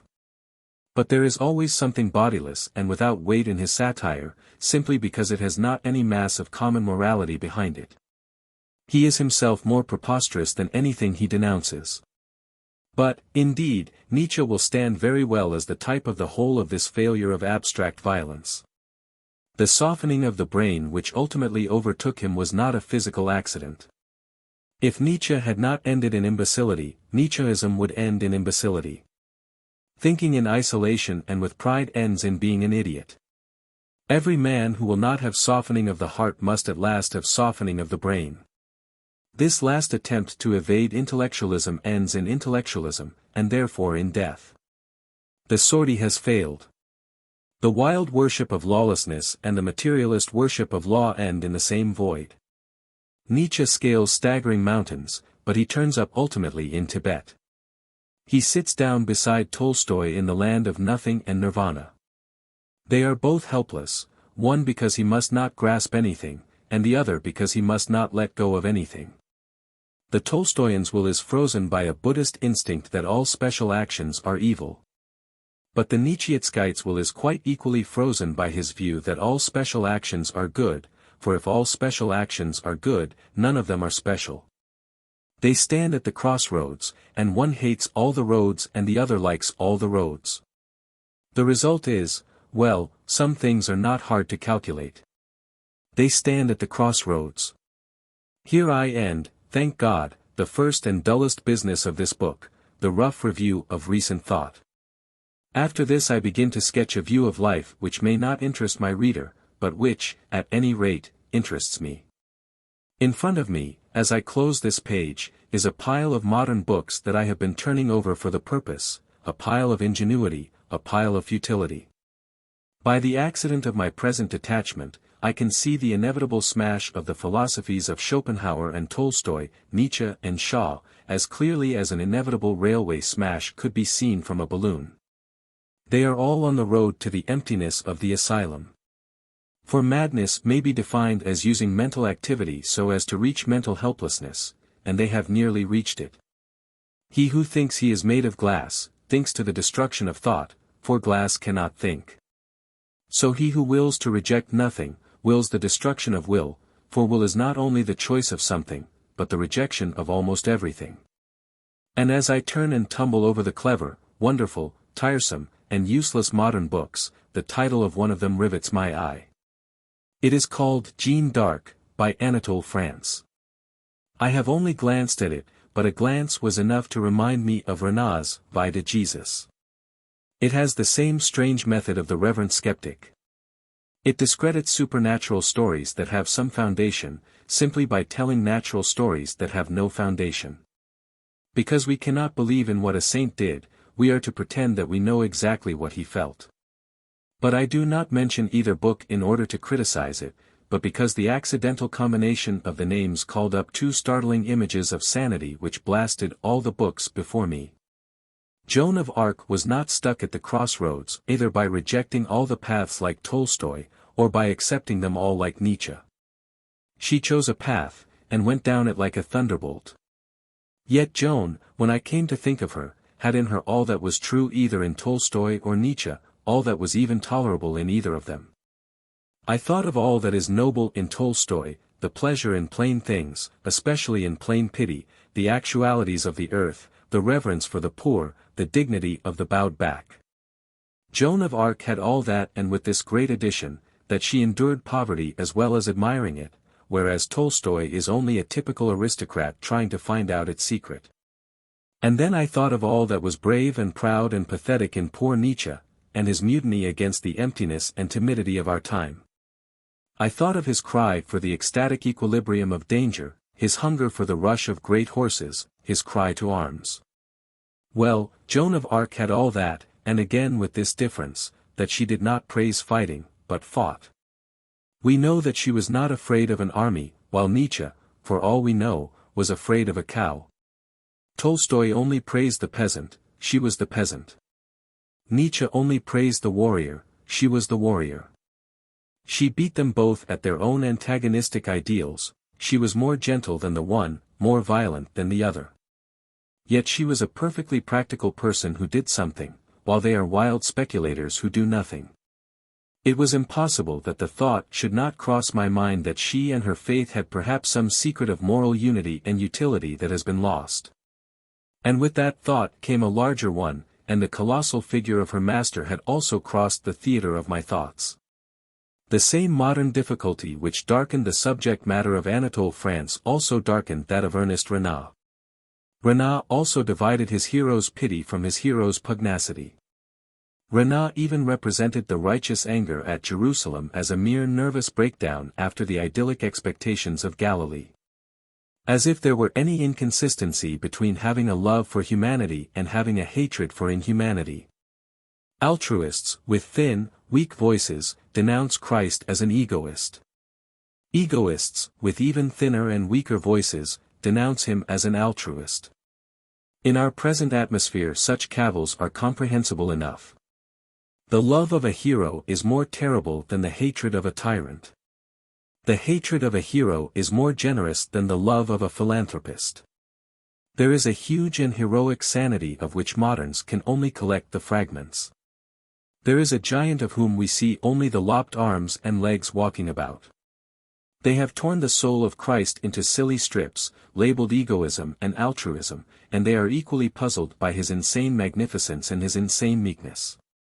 They have parted his garments among them, and for his vesture they have cast lots. though the coat was without seam woven from the top throughout. Chapter 4, The Ethics of Elfland. When the businessman rebukes the idealism of his office boy, it is commonly in some such speech as this: "Ah, yes, when one is young, one has these ideals in the abstract and these castles in the air. But in middle age they all break up like clouds, and one comes down to a belief in practical politics, to using the machinery one has in getting on with the world as it is." Thus, at least, venerable and philanthropic old men now in their honored graves used to talk to me when I was a boy. But since then I have grown up and have discovered that these philanthropic old men were telling lies. What has really happened is exactly the opposite of what they said would happen. They said that I should lose my ideals and begin to believe in the methods of practical politicians. Now, I have not lost my ideals in the least. My faith in fundamentals is exactly what it always was. What I have lost is my old childlike faith in practical politics. I am still as much concerned as ever about the Battle of Armageddon, but I am not so much concerned about the general election. As a babe I leapt up on my mother's knee at the mere mention of it. No, the vision is always solid and reliable. The vision is always a fact. It is the reality that is often a fraud. As much as I ever did, more than I ever did, I believe in liberalism. But there was a rosy time of innocence when I believed in liberals. I take this instance of one of the enduring faiths because, having now to trace the roots of my personal speculation, this may be counted, I think, as the only positive bias. I was brought up a liberal, and have always believed in democracy, in the elementary liberal doctrine of a self-governing humanity. If anyone finds the phrase vague or threadbare, I can only pause for a moment to explain that the principle of democracy, as I mean it, can be stated in two propositions. The first is this, that the things common to all men are more important than the things peculiar to any men. Ordinary things are more valuable than extraordinary things, nay, they are more extraordinary. Man is something more awful than men. Something more strange. The sense of the miracle of humanity itself should be always more vivid to us than any marvels of power, intellect, art, or civilization. The mere man on two legs, as such, should be felt as something more heartbreaking than any music and more startling than any caricature. Death is more tragic even than death by starvation. Having a nose is more comic even than having a Norman nose. This is the first principle of democracy, that the essential things in men are the things they hold in common, not the things they hold separately. And the second principle is merely this, that the political instinct or desire is one of these things which they hold in common. Falling in love is more poetical than dropping into poetry. The democratic contention is that government, helping to rule the tribe, is a thing like falling in love, and not a thing like dropping into poetry. It is not something analogous to playing the church organ, painting on vellum, discovering the North Pole, that insidious habit, looping the loop, being astronomer royal, and so on. For these things we do not wish a man to do at all unless he does them well. It is, on the contrary, a thing analogous to writing one's own love letters or blowing one's own nose. These things we want a man to do for himself, even if he does them badly. I am not here arguing the truth of any of these conceptions. I know that some moderns are asking to have their wives chosen by scientists, and they may soon be asking, for all I know, to have their noses blown by nurses. I merely say that mankind does recognize these universal human functions, and that democracy classes government among them. In short, the democratic faith is this, that the most terribly important things must be left to ordinary men themselves, the mating of the sexes, the rearing of the young, the laws of the state. This is democracy, and in this I have always believed. But there is one thing that I have never from my youth up been able to understand. I have never been able to understand where people got the idea that democracy was in some way opposed to tradition. It is obvious that tradition is only democracy extended through time. It is trusting to a consensus of common human voices rather than to some isolated or arbitrary record. The man who quotes some German historian against the tradition of the Catholic Church, for instance, is strictly appealing to aristocracy. He is appealing to the superiority of one expert against the awful authority of a mob. It is quite easy to see why a legend is treated, and ought to be treated, more respectfully than a book of history. The legend is generally made by the majority of people in the village, who are sane. The book is generally written by the one man in the village who is mad. Those who urge against tradition that men in the past were ignorant may go and urge it at the Carlton Club, along with the statement that voters in the slums are ignorant. It will not do for us. If we attach great importance to the opinion of ordinary men in great unanimity when we are dealing with daily matters, there is no reason why we should disregard it when we are dealing with history or fable. Tradition may be defined as an extension of the franchise. Tradition means giving votes to the most obscure of all classes, our ancestors. It is the democracy of the dead. Tradition refuses to submit to the small and arrogant oligarchy of those who merely happen to be walking about. All Democrats object to men being disqualified by the accident of birth. Tradition objects to their being disqualified by the accident of death. Democracy tells us not to neglect a good man's opinion, even if he is our groom. Tradition asks us not to neglect a good man's opinion, even if he is our father. I, at any rate, cannot separate the two ideas of democracy and tradition. It seems evident to me that they are the same idea. We will have the dead at our councils. The ancient Greeks voted by stones, these shall vote by tombstones. It is all quite regular and official, for most tombstones, like most ballot papers, are marked with a cross. I have first to say, therefore, that if I have had a bias, it was always a bias in favor of democracy, and therefore of tradition. Before we come to any theoretic or logical beginnings, I am content to allow for that personal equation. I have always been more inclined to believe the ruck of hard-working people than to believe that special and troublesome literary class to which I belong. I prefer even the fancies and prejudices of the people who see life from the inside to the clearest demonstrations of the people who see life from the outside. I would always trust the old wives' fables against the old maids' facts. As long as wit is mother wit, it can be as wild as it pleases. Now, I have to put together a general position, and I pretend to no training in such things.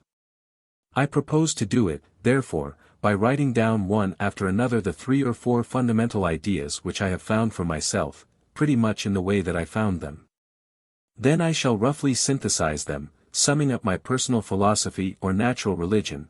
Then I shall describe my startling discovery that the whole thing had been discovered before. It had been discovered by Christianity. But of these profound persuasions which I have to recount in order, the earliest was concerned with this element of popular tradition. And without the foregoing explanation touching tradition in democracy I could hardly make my mental experience clear.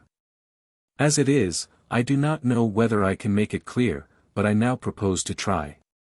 My first and last philosophy, that which I believe in with unbroken certainty, I learnt in the nursery. I generally learnt it from a nurse, that is, from the solemn and star-appointed priestess at once of democracy and tradition. The things I believed most then, the things I believe most now, are the things called fairy tales. They seem to me to be the entirely reasonable things. They are not fantasies, compared with them other things are fantastic. Compared with them religion and rationalism are both abnormal, though religion is abnormally right and rationalism abnormally wrong. Fairyland is nothing but the sunny country of common sense. It is not earth that judges heaven, but heaven that judges earth, so for me at least it was not earth that criticized Elfland, but Elfland that criticized the earth. I knew the magic beanstalk before I had tasted beans. I was sure of the man in the moon before I was certain of the moon. This was at one with all popular tradition. Modern minor poets are naturalists, and talk about the bush or the brook. But the singers of the old epics and fables were supernaturalists, and talked about the gods of brook and bush. That is what the moderns mean when they say that the ancients did not appreciate nature, because they said that nature was divine. Old nurses do not tell children about the grass, but about the fairies that dance on the grass. and the old Greeks could not see the trees for the dryads. But I deal here with what ethic and philosophy come from being fed on fairy tales. If I were describing them in detail, I could note many noble and healthy principles that arise from them. There is the chivalrous lesson of Jack the Giant Killer, that giants should be killed because they are gigantic. It is a manly mutiny against pride as such. For the rebel is older than all the kingdoms, and the Jacobin has more tradition than the Jacobite. There is the lesson of Cinderella, which is the same as that of the Magnificat, exaltavit humiles. There is the great lesson of Beauty and the Beast, that a thing must be loved before it is lovable. There is the terrible allegory of the Sleeping Beauty, which tells how the human creature was blessed with all birthday gifts, yet cursed with death, and how death also may perhaps be softened to a sleep. But I am not concerned with any of the separate statutes of Elfland, but with the whole spirit of its law, which I learnt before I could speak, and shall retain when I cannot write. I am concerned with a certain way of looking at life, which was created in me by the fairy tales, but has since been meekly ratified by the mere facts. It might be stated this way. There are certain sequences or developments, cases of one thing following another, which are, in the true sense of the word, reasonable. They are, in the true sense of the word, necessary. Such are mathematical and merely logical sequences.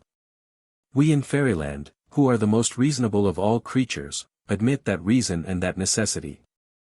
For instance, if the ugly sisters are older than Cinderella, it is, in an iron and awful sense, necessary that Cinderella is younger than the ugly sisters.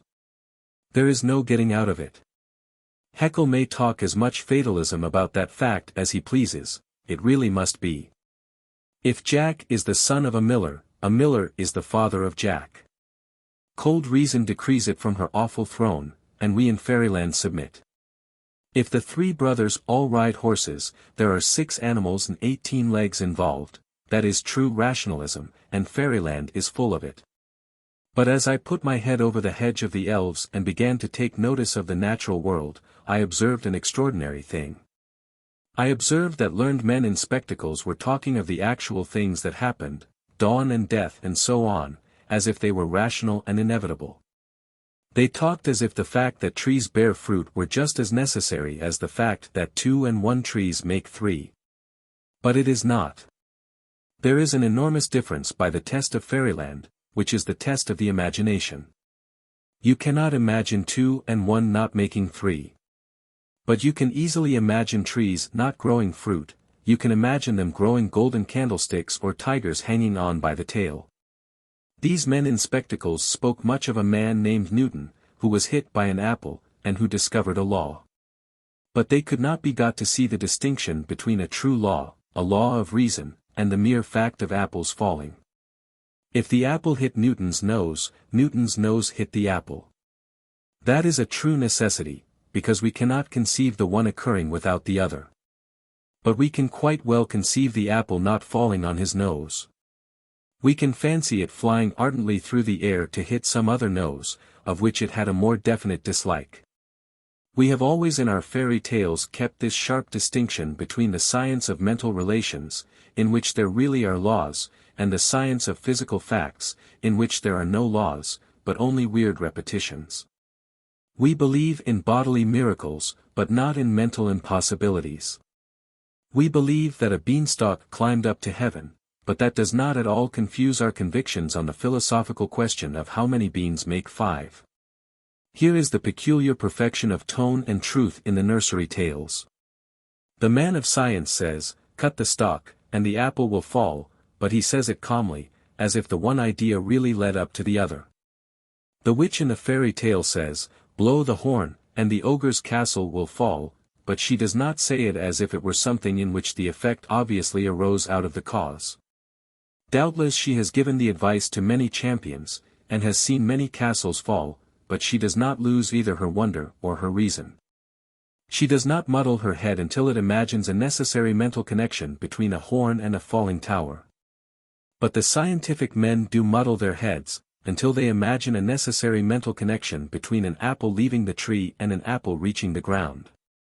They do really talk as if they had found not only a set of marvelous facts, but a truth connecting those facts.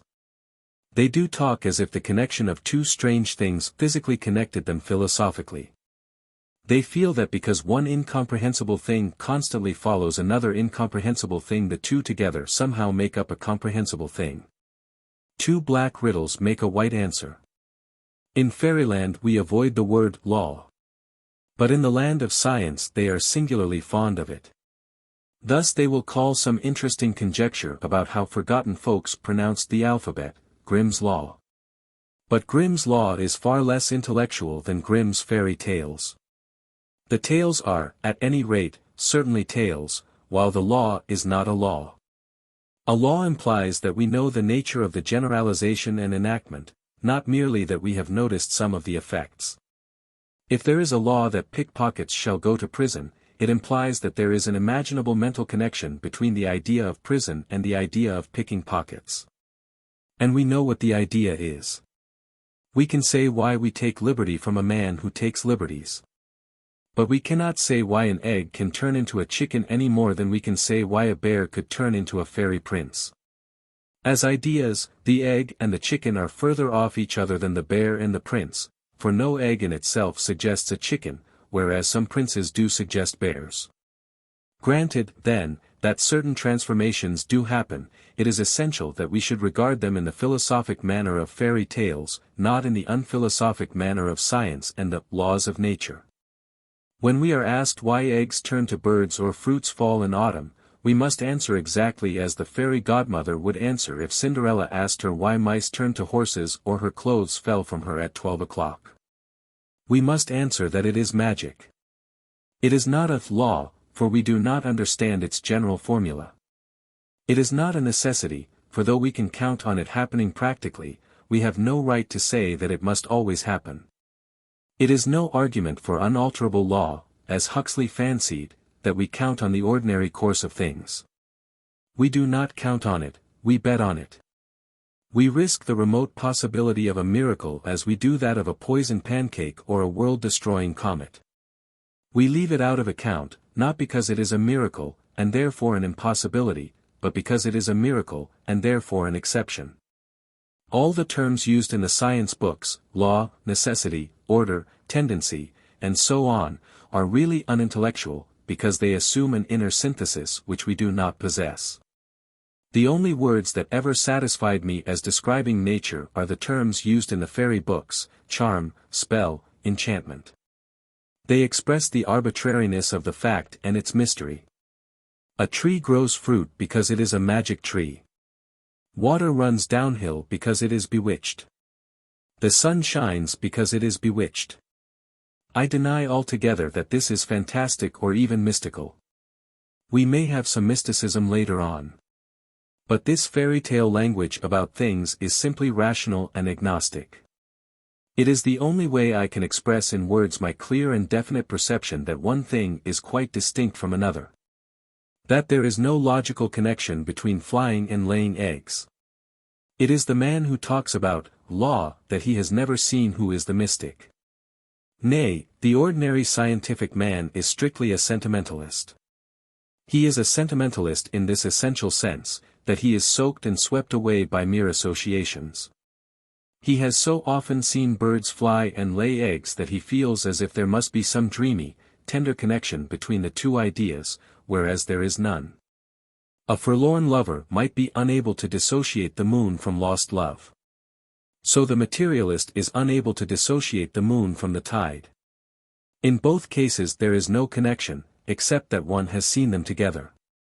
A sentimentalist might shed tears at the smell of apple blossom, because, by a dark association of his own, it reminded him of his boyhood. So the materialist professor, though he conceals his tears, is yet a sentimentalist, because, by a dark association of his own, apple blossoms remind him of apples. But the cool rationalist from fairyland does not see why, in the abstract, the apple tree should not grow crimson tulips, it sometimes does in his country.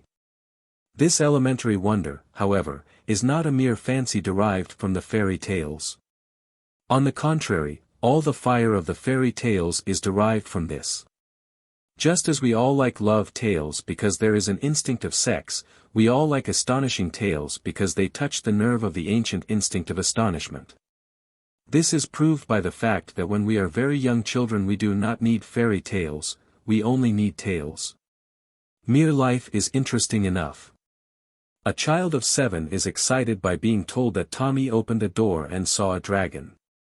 But a child of 3 is excited by being told that Tommy opened a door. Boys like romantic tales, but babies like realistic tales, because they find them romantic. In fact, a baby is about the only person, I should think, to whom a modern realistic novel could be read without boring him. This proves that even nursery tales only echo an almost prenatal leap of interest and amazement. These tales say that apples were golden only to refresh the forgotten moment when we found that they were green. They make rivers run with wine only to make us remember, for one wild moment, that they run with water. I have said that this is wholly reasonable and even agnostic. And, indeed, on this point I am all for the higher agnosticism, its better name is ignorance. We have all read in scientific books, and, indeed, in all romances, the story of the man who has forgotten his name. This man walks about the streets and can see and appreciate everything, only he cannot remember who he is. Well, every man is that man in the story. Every man has forgotten who he is. One may understand the cosmos, but never the ego, the self is more distant than any star. Thou shalt love the Lord thy God, but thou shalt not know thyself. We are all under the same mental calamity, we have all forgotten our names. We have all forgotten what we really are. All that we call common sense and rationality and practicality and positivism only means that for certain dead levels of our life we forget that we have forgotten. All that we call spirit and art and ecstasy only means that for one awful instant we remember that we forget. But though, like the man without memory in the novel, we walk the streets with a sort of half-witted admiration, still it is admiration. It is admiration in English and not only admiration in Latin. The wonder has a positive element of praise. This is the next milestone to be definitely marked on our road through fairyland. I shall speak in the next chapter about optimists and pessimists in their intellectual aspect, so far as they have one. Here I am only trying to describe the enormous emotions which cannot be described. And the strongest emotion was that life was as precious as it was puzzling. It was an ecstasy because it was an adventure. It was an adventure because it was an opportunity. The goodness of the fairy tale was not affected by the fact that there might be more dragons than princesses, it was good to be in a fairy tale. The test of all happiness is gratitude, and I felt grateful, though I hardly knew to whom. Children are grateful when Santa Claus puts in their stockings gifts of toys or sweets. Could I not be grateful to Santa Claus when he put in my stockings the gift of 2 miraculous legs? We thank people for birthday presents of cigars and slippers. Can I thank no one for the birthday present of birth? There were, then, these 2 first feelings, indefensible and indisputable. The world was a shock, but it was not merely shocking, existence was a surprise, but it was a pleasant surprise. In fact, all my first views were exactly uttered in a riddle that stuck in my brain from boyhood. The question was, what did the first frog say? And the answer was, Lord, how you made me jump. That says succinctly all that I am saying. God made the frog jump, but the frog prefers jumping. But when these things are settled there enters the second great principle of the fairy philosophy. Anyone can see it who will simply read Grimm's fairy tales, or the fine collections of Mr. Andrew Lang. For the pleasure of pedantry I will call it the doctrine of conditional joy. Touchstone talked of much virtue in an if, according to elfin ethics all virtue is in an if. The note of the fairy utterance always is, you may live in a palace of gold and sapphire, if you do not say the word cow, or you may live happily with the king's daughter, if you do not show her an onion. The vision always hangs upon a veto. All the dizzy and colossal things conceded depend upon one small thing withheld. All the wild and whirling things that are let loose depend upon one thing that is forbidden. Mr. W.B. Yeats, in his exquisite and piercing elfin poetry, describes the elves as lawless. They plunge in innocent anarchy on the unbridled horses of the air, ride on the crest of the dishevelled tide, and dance upon the mountains like a flame. It is a dreadful thing to say that Mr. W. B. Yeats does not understand fairyland. But I do say it. He is an ironical Irishman, full of intellectual reactions. He is not stupid enough to understand fairyland. Fairies prefer people of the yokel type like myself, people who gape and grin and do as they are told. Mr. Yeats reads into Elfland all the righteous insurrection of his own race. But the lawlessness of Ireland is a Christian lawlessness, founded on reason and justice. The Fenian is rebelling against something he understands only too well. But the true citizen of fairyland is obeying something that he does not understand at all. In the fairy tale an incomprehensible happiness rests upon an incomprehensible condition. A box is opened, and all evils fly out. A word is forgotten, and cities perish. A lamp is lit, and love flies away. A flower is plucked, and human lives are forfeited. An apple is eaten, and the hope of God is gone. This is the tone of fairy tales, and it is certainly not lawlessness or even liberty, though men under a mean modern tyranny may think it liberty by comparison. People out of Portland jail might think Fleet Street free. But closer study will prove that both fairies and journalists are the slaves of duty. Fairy godmothers seem at least as strict as other godmothers. Cinderella received a coach out of Wonderland and a coachman out of nowhere, but she received a command, which might have come out of Brixton, that she should be back by 12. Also, she had a glass slipper. And it cannot be a coincidence that glass is so common a substance in folklore. This princess lives in a glass castle, that princess on a glass hill, this one sees all things in a mirror. They may all live in glass houses if they will not throw stones. For this thin glitter of glass everywhere is the expression of the fact that the happiness is bright but brittle, like the substance most easily smashed by a housemaid or a cat. And this fairy tale sentiment also sank into me and became my sentiment towards the whole world. I felt and feel that life itself is as bright as the diamond, but as brittle as the window pane. And when the heavens were compared to the terrible crystal I can remember a shudder. I was afraid that God would drop the cosmos with a crash. Remember, however, that to be breakable is not the same as to be perishable. Strike a glass, and it will not endure an instant, simply do not strike it, and it will endure 1,000 years. Such, it seemed, was the joy of man either in Elfland or on earth. The happiness depended on not doing something which you could at any moment do and which, very often, it was not obvious why you should not do. Now, the point here is that to me this did not seem unjust. If the miller's third son said to the fairy, "Explain why I must not stand on my head in the fairy palace," the other might fairly reply, "Well, if it comes to that, explain the fairy palace." If Cinderella says, "How is it that I must leave the ball at 12, her godmother might answer, "How is it that you are going there till 12? If I leave a man in my will 10 talking elephants and 100 winged horses, he cannot complain if the conditions partake of the slight eccentricity of the gift. He must not look a winged horse in the mouth."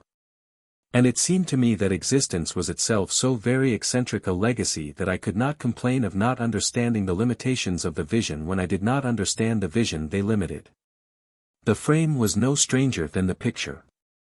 The veto might well be as wild as the vision, it might be as startling as the sun, as elusive as the waters, as fantastic and terrible as the towering trees. For this reason, we may call it the fairy godmother philosophy. I never could join the young men of my time in feeling what they called the general sentiment of revolt. I should have resisted, let us hope, any rules that were evil, and with these and their definition I shall deal in another chapter. But I did not feel disposed to resist any rule merely because it was mysterious. Estates are sometimes held by foolish forms, the breaking of a stick or the payment of a peppercorn. I was willing to hold the huge estate of earth and heaven by any such feudal fantasy. It could not well be wilder than the fact that I was allowed to hold it at all. At this stage I give only one ethical instance to show my meaning. I could never mix in the common murmur of that rising generation against monogamy, because no restriction on sex seemed so odd and unexpected as sex itself. To be allowed, like Endymion, to make love to the moon and then to complain that Jupiter kept his own moons in a harem seemed to me, bred on fairy tales like Endymion's, a vulgar anticlimax. Keeping to one woman is a small price for so much as seeing one woman. To complain that I could only be married once was like complaining that I had only been born once. It was incommensurate with the terrible excitement of which one was talking. It showed, not an exaggerated sensibility to sex, but a curious insensibility to it. A man is a fool who complains that he cannot enter Eden by 5 gates at once. Polygamy is a lack of the realization of sex. It is like a man plucking 5 pears in mere absence of mind. The aesthetes touched the last insane limits of language in their eulogy on lovely things. The thistledown made them weep, a burnished beetle brought them to their knees. Yet their emotion never impressed me for an instant, for this reason, that it never occurred to them to pay for their pleasure in any sort of symbolic sacrifice. Men, I felt, might fast 40 days for the sake of hearing a blackbird sing. Men might go through fire to find a cowslip. Yet these lovers of beauty could not even keep sober for the blackbird. They would not go through common Christian marriage by way of recompense to the cowslip. Surely one might pay for extraordinary joy in ordinary morals. Oscar Wilde said that sunsets were not valued because we could not pay for sunsets. But Oscar Wilde was wrong, we can pay for sunsets. We can pay for them by not being Oscar Wilde. Well, I left the fairy tales lying on the floor of the nursery, and I have not found any book so sensible since.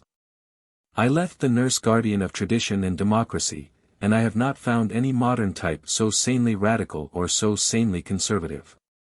But the matter for important comment was here, that when I first went out into the mental atmosphere of the modern world, I found that the modern world was positively opposed on 2 points to my nurse and to the nursery tales.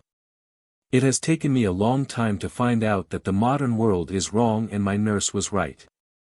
The really curious thing was this, that modern thought contradicted this basic creed of my boyhood on its 2 most essential doctrines.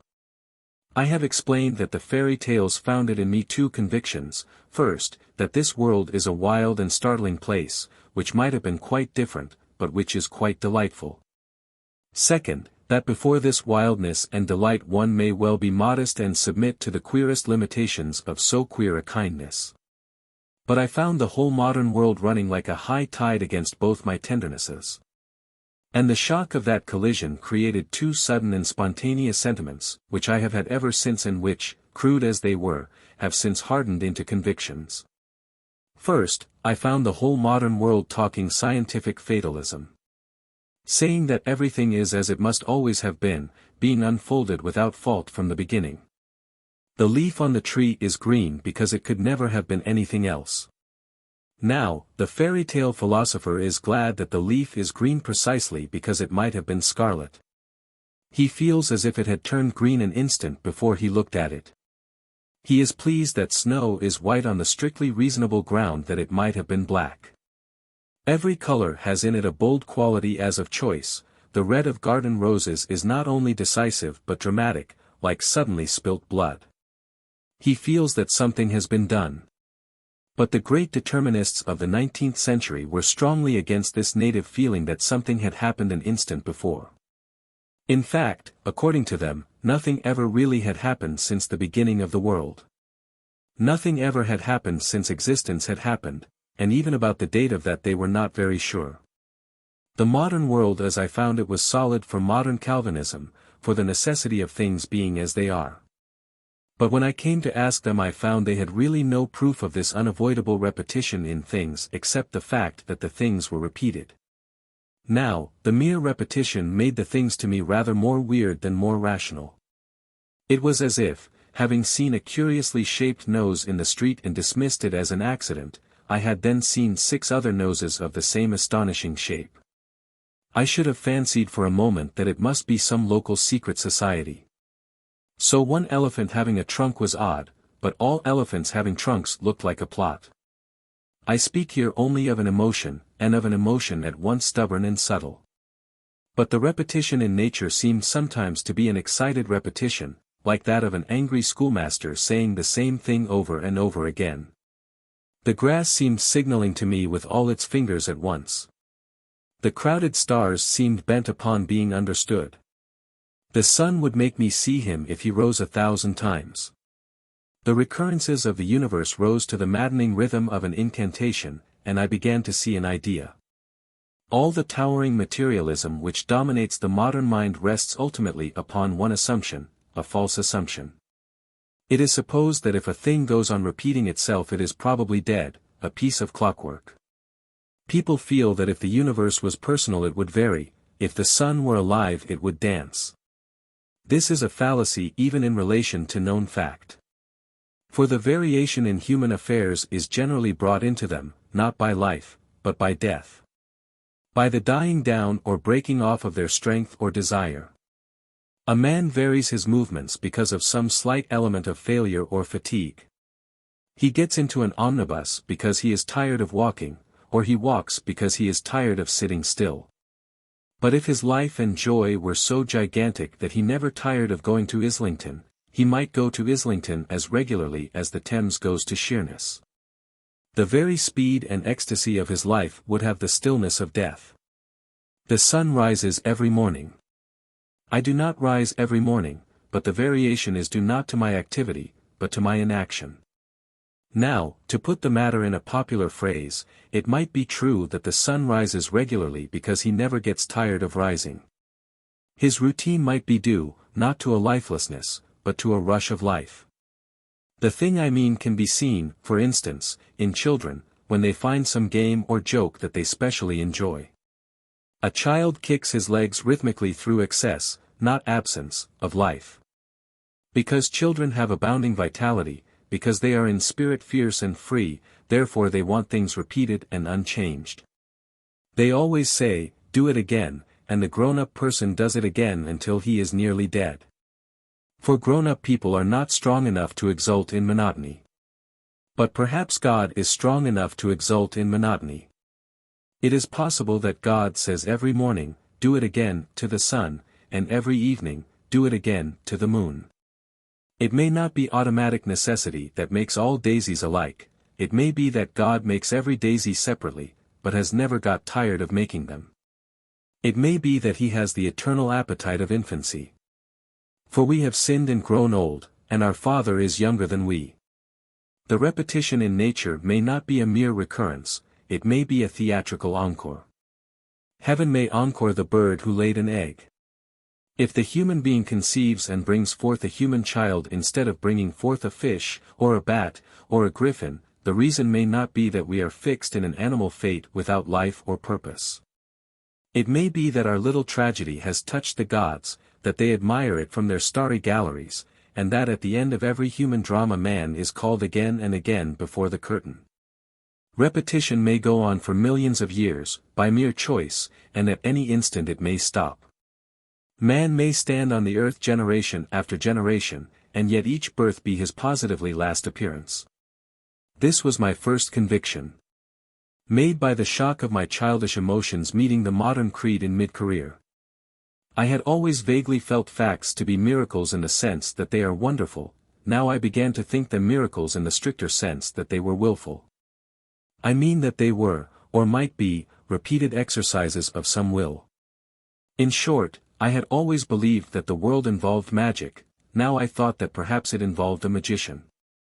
And this pointed a profound emotion always present and subconscious, that this world of ours has some purpose, and if there is a purpose, there is a person. I had always felt life first as a story, and if there is a story there is a storyteller. But modern thought also hit my second human tradition. It went against the fairy feeling about strict limits and conditions. The one thing it loved to talk about was expansion and largeness. Herbert Spencer would have been greatly annoyed if anyone had called him an imperialist, and therefore it is highly regrettable that nobody did. But he was an imperialist of the lowest type. He popularized this contemptible notion that the size of the solar system ought to overawe the spiritual dogma of man. Why should a man surrender his dignity to the solar system any more than to a whale? If mere size proves that man is not the image of God, then a whale may be the image of God, a somewhat formless image, what one might call an impressionist portrait. It is quite futile to argue that man is small compared to the cosmos. For man was always small compared to the nearest tree. But Herbert Spencer, in his headlong imperialism, would insist that we had in some way been conquered and annexed by the astronomical universe. He spoke about men and their ideals exactly as the most insolent unionist talks about the Irish and their ideals. He turned mankind into a small nationality. And his evil influence can be seen even in the most spirited and honorable of later scientific authors, notably in the early romances of Mr. H. G. Wells. Many moralists have in an exaggerated way represented the earth as wicked. But Mr. Wells and his school made the heavens wicked. We should lift up our eyes to the stars from whence would come our ruin. But the expansion of which I speak was much more evil than all this. I have remarked that the materialist, like the madman, is in prison, in the prison of one thought. These people seem to think it singularly inspiring to keep on saying that the prison was very large. The size of this scientific universe gave one no novelty, no relief. The cosmos went on forever, but not in its wildest constellation could there be anything really interesting, anything, for instance, such as forgiveness or free will. The grandeur or infinity of the secret of its cosmos added nothing to it. It was like telling a prisoner in Reading jail that he would be glad to hear that the jail now covered half the county. The warder would have nothing to show the man except more and more long corridors of stone lit by ghastly lights and empty of all that is human. So these expanders of the universe had nothing to show us except more and more infinite corridors of space lit by ghastly suns and empty of all that is divine. In fairyland there had been a real law. A law that could be broken, for the definition of a law is something that can be broken. But the machinery of this cosmic prison was something that could not be broken, for we ourselves were only a part of its machinery. We were either unable to do things or we were destined to do them. The idea of the mystical condition quite disappeared. One can neither have the firmness of keeping laws nor the fun of breaking them. The largeness of this universe had nothing of that freshness and airy outbreak which we have praised in the universe of the poet. This modern universe is literally an empire, that is, it is vast, but it is not free. One went into larger and larger windowless rooms, rooms big with Babylonian perspective, but one never found the smallest window or a whisper of outer air. Their infernal parallels seemed to expand with distance. But for me all good things come to a point, swords for instance. So finding the boast of the big cosmos so unsatisfactory to my emotions I began to argue about it a little.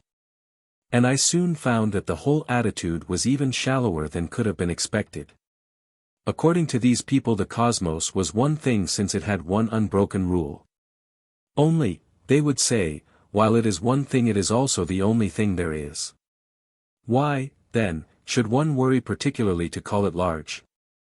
There is nothing to compare it with. It would be just as sensible to call it small. A man may say, I like this vast cosmos, with its throng of stars and its crowd of varied creatures. But if it comes to that, why should not a man say, I like this cozy little cosmos, with its decent number of stars and as neat a provision of livestock as I wish to see? One is as good as the other, they are both mere sentiments. It is mere sentiment to rejoice that the sun is larger than the earth, it is quite as sane a sentiment to rejoice that the sun is no larger than it is. A man chooses to have an emotion about the largeness of the world. Why should he not choose to have an emotion about its smallness? It happened that I had that emotion. When one is fond of anything one addresses it by diminutives, even if it is an elephant or a lifeguardsman. The reason is, that anything, however huge, that can be conceived of as complete, can be conceived of as small. If military mustaches did not suggest a sword or tusks a tail, then the object would be vast because it would be immeasurable. But the moment you can imagine a guardsman you can imagine a small guardsman. The moment you really see an elephant you can call it tiny. If you can make a statue of a thing you can make a statuette of it. These people professed that the universe was one coherent thing, but they were not fond of the universe. But I was frightfully fond of the universe and wanted to address it by a diminutive. I often did so, and it never seemed to mind. Actually and in truth I did feel that these dim dogmas of vitality were better expressed by calling the world small than by calling it large. For about infinity there was a sort of carelessness which was the reverse of the fierce and pious care which I felt touching the pricelessness and the peril of life. They showed only a dreary waste, but I felt a sort of sacred thrift. For economy is far more romantic than extravagance. To them stars were an unending income of halfpence, but I felt about the golden sun and the silver moon as a schoolboy feels if he has 1 sovereign and 1 shilling. These subconscious convictions are best hit off by the color and tone of certain tales. Thus I have said that stories of magic alone can express my sense that life is not only a pleasure but a kind of eccentric privilege. I may express this other feeling of cosmic coziness by allusion to another book always read in boyhood, Robinson Crusoe, which I read about this time, and which owes its eternal vivacity to the fact that it celebrates the poetry of limits, nay, even the wild romance of prudence. Crusoe is a man on a small rock with a few comforts just snatched from the sea. The best thing in the book is simply the list of things saved from the wreck. The greatest of poems is an inventory. Every kitchen tool becomes ideal because Crusoe might have dropped it in the sea. It is a good exercise, in empty or ugly hours of the day, to look at anything, the coal scuttle or the bookcase, and think how happy one could be to have brought it out of the sinking ship on to the solitary island. But it is a better exercise still to remember how all things have had this hairbreadth escape, everything has been saved from a wreck. Every man has had one horrible adventure, as a hidden untimely birth he had not been, as infants that never see the light. Men spoke much in my boyhood of restricted or ruined men of genius, and it was common to say that many a man was a great might have been. To me it is a more solid and startling fact that any man in the street is a great might not have been. But I really felt, the fancy may seem foolish, as if all the order and number of things were the romantic remnant of Crusoe's ship. That there are 2 sexes and 1 sun, was like the fact that there were 2 guns and 1 axe. It was pointedly urgent that none should be lost, but somehow, it was rather fun that none could be added. The trees and the planets seemed like things saved from the wreck, and when I saw the Matterhorn I was glad that it had not been overlooked in the confusion. I felt economical about the stars as if they were sapphires. They are called so in Milton's Eden I hoarded the hills. For the universe is a single jewel, and while it is a natural cant to talk of a jewel as peerless and priceless, of this jewel it is literally true. This cosmos is indeed without peer and without price, for there cannot be another one. Thus ends, in unavoidable inadequacy, the attempt to utter the unutterable things. These are my ultimate attitudes towards life, the soils for the seeds of doctrine. These in some dark way I thought before I could write, and felt before I could think, that we may proceed more easily afterwards. I will roughly recapitulate them now.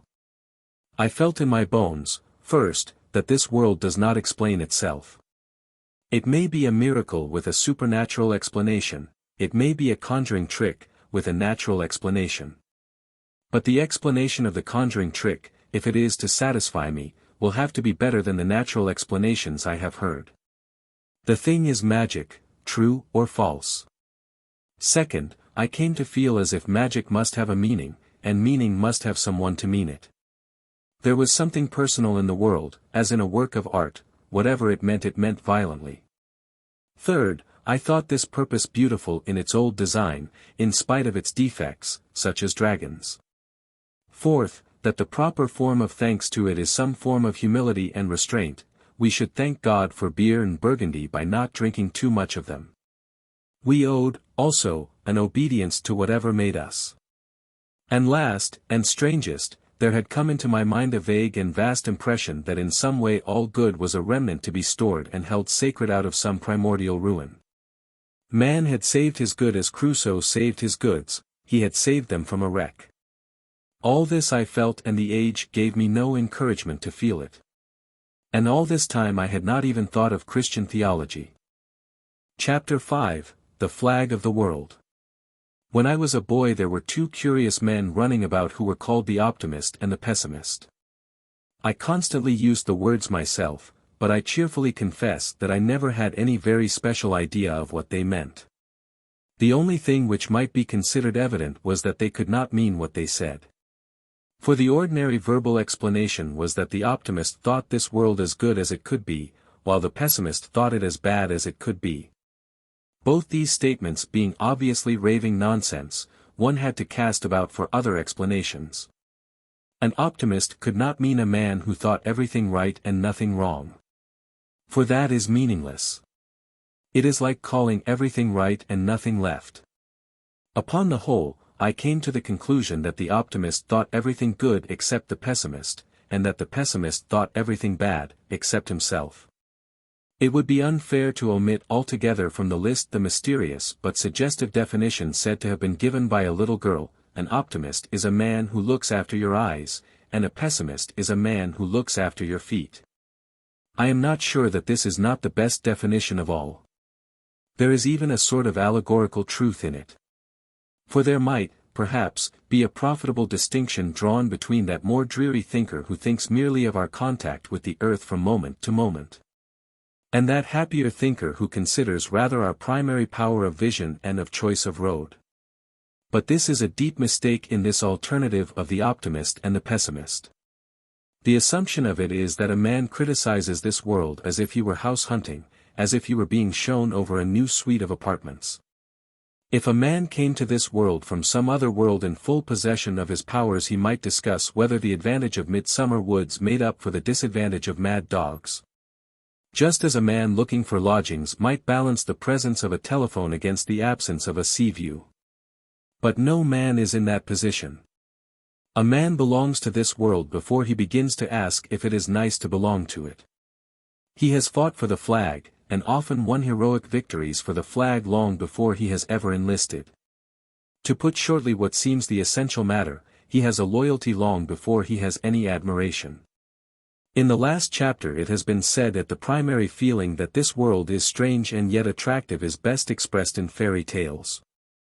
The reader may, if he likes, put down the next stage to that bellicose and even jingo literature which commonly comes next in the history of a boy. We all owe much sound morality to the penny dreadfuls. Whatever the reason, it seemed and still seems to me that our attitude towards life can be better expressed in terms of a kind of military loyalty than in terms of criticism and approval. My acceptance of the universe is not optimism, it is more like patriotism. It is a matter of primary loyalty. The world is not a lodging house at Brighton, which we are to leave because it is miserable. It is the fortress of our family, with the flag flying on the turret, and the more miserable it is the less we should leave it. The point is not that this world is too sad to love or too glad not to love. The point is that when you do love a thing, its gladness is a reason for loving it, and its sadness a reason for loving it more. All optimistic thoughts about England and all pessimistic thoughts about her are alike reasons for the English patriot. Similarly, optimism and pessimism are alike arguments for the cosmic patriot. Let us suppose we are confronted with a desperate thing, say Pimlico. If we think what is really best for Pimlico, we shall find the thread of thought leads to the throne of the mystic and the arbitrary. It is not enough for a man to disapprove of Pimlico, in that case he will merely cut his throat or move to Chelsea. Nor, certainly, is it enough for a man to approve of Pimlico, for then it will remain Pimlico, which would be awful. The only way out of it seems to be for somebody to love Pimlico, to love it with a transcendental tie and without any earthly reason. If there arose a man who loved Pimlico, then Pimlico would rise into ivory towers and golden pinnacles. Pimlico would attire herself as a woman does when she is loved. For decoration is not given to hide horrible things, but to decorate things already adorable. A mother does not give her child a blue bow because he is so ugly without it. A lover does not give a girl a necklace to hide her neck. If men loved Pimlico as mothers love children, arbitrarily, because it is theirs, Pimlico in a year or two might be fairer than Florence. Some readers will say that this is a mere fantasy. I answer that this is the actual history of mankind. This, as a fact, is how cities did grow great. Go back to the darkest roots of civilization and you will find them knotted round some sacred stone or encircling some sacred well. People first paid honor to a spot and afterwards gained glory for it. Men did not love Rome because she was great. She was great because they had loved her. The 18th century theories of the social contract have been exposed to much clumsy criticism in our time. In so far as they meant that there is at the back of all historic government an idea of content and cooperation, they were demonstrably right.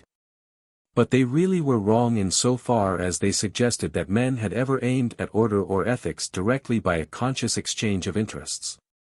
Morality did not begin by one man saying to another, "I will not hit you if you do not hit me." There is no trace of such a transaction. There is a trace of both men having said, "We must not hit each other in the holy place." They gained their morality by guarding their religion. They did not cultivate courage. They fought for the shrine, and found they had become courageous. They did not cultivate cleanliness. They purified themselves for the altar, and found that they were clean. The history of the Jews is the only early document known to most Englishmen, and the facts can be judged sufficiently from that. The 10 Commandments which have been found substantially common to mankind were merely military commands.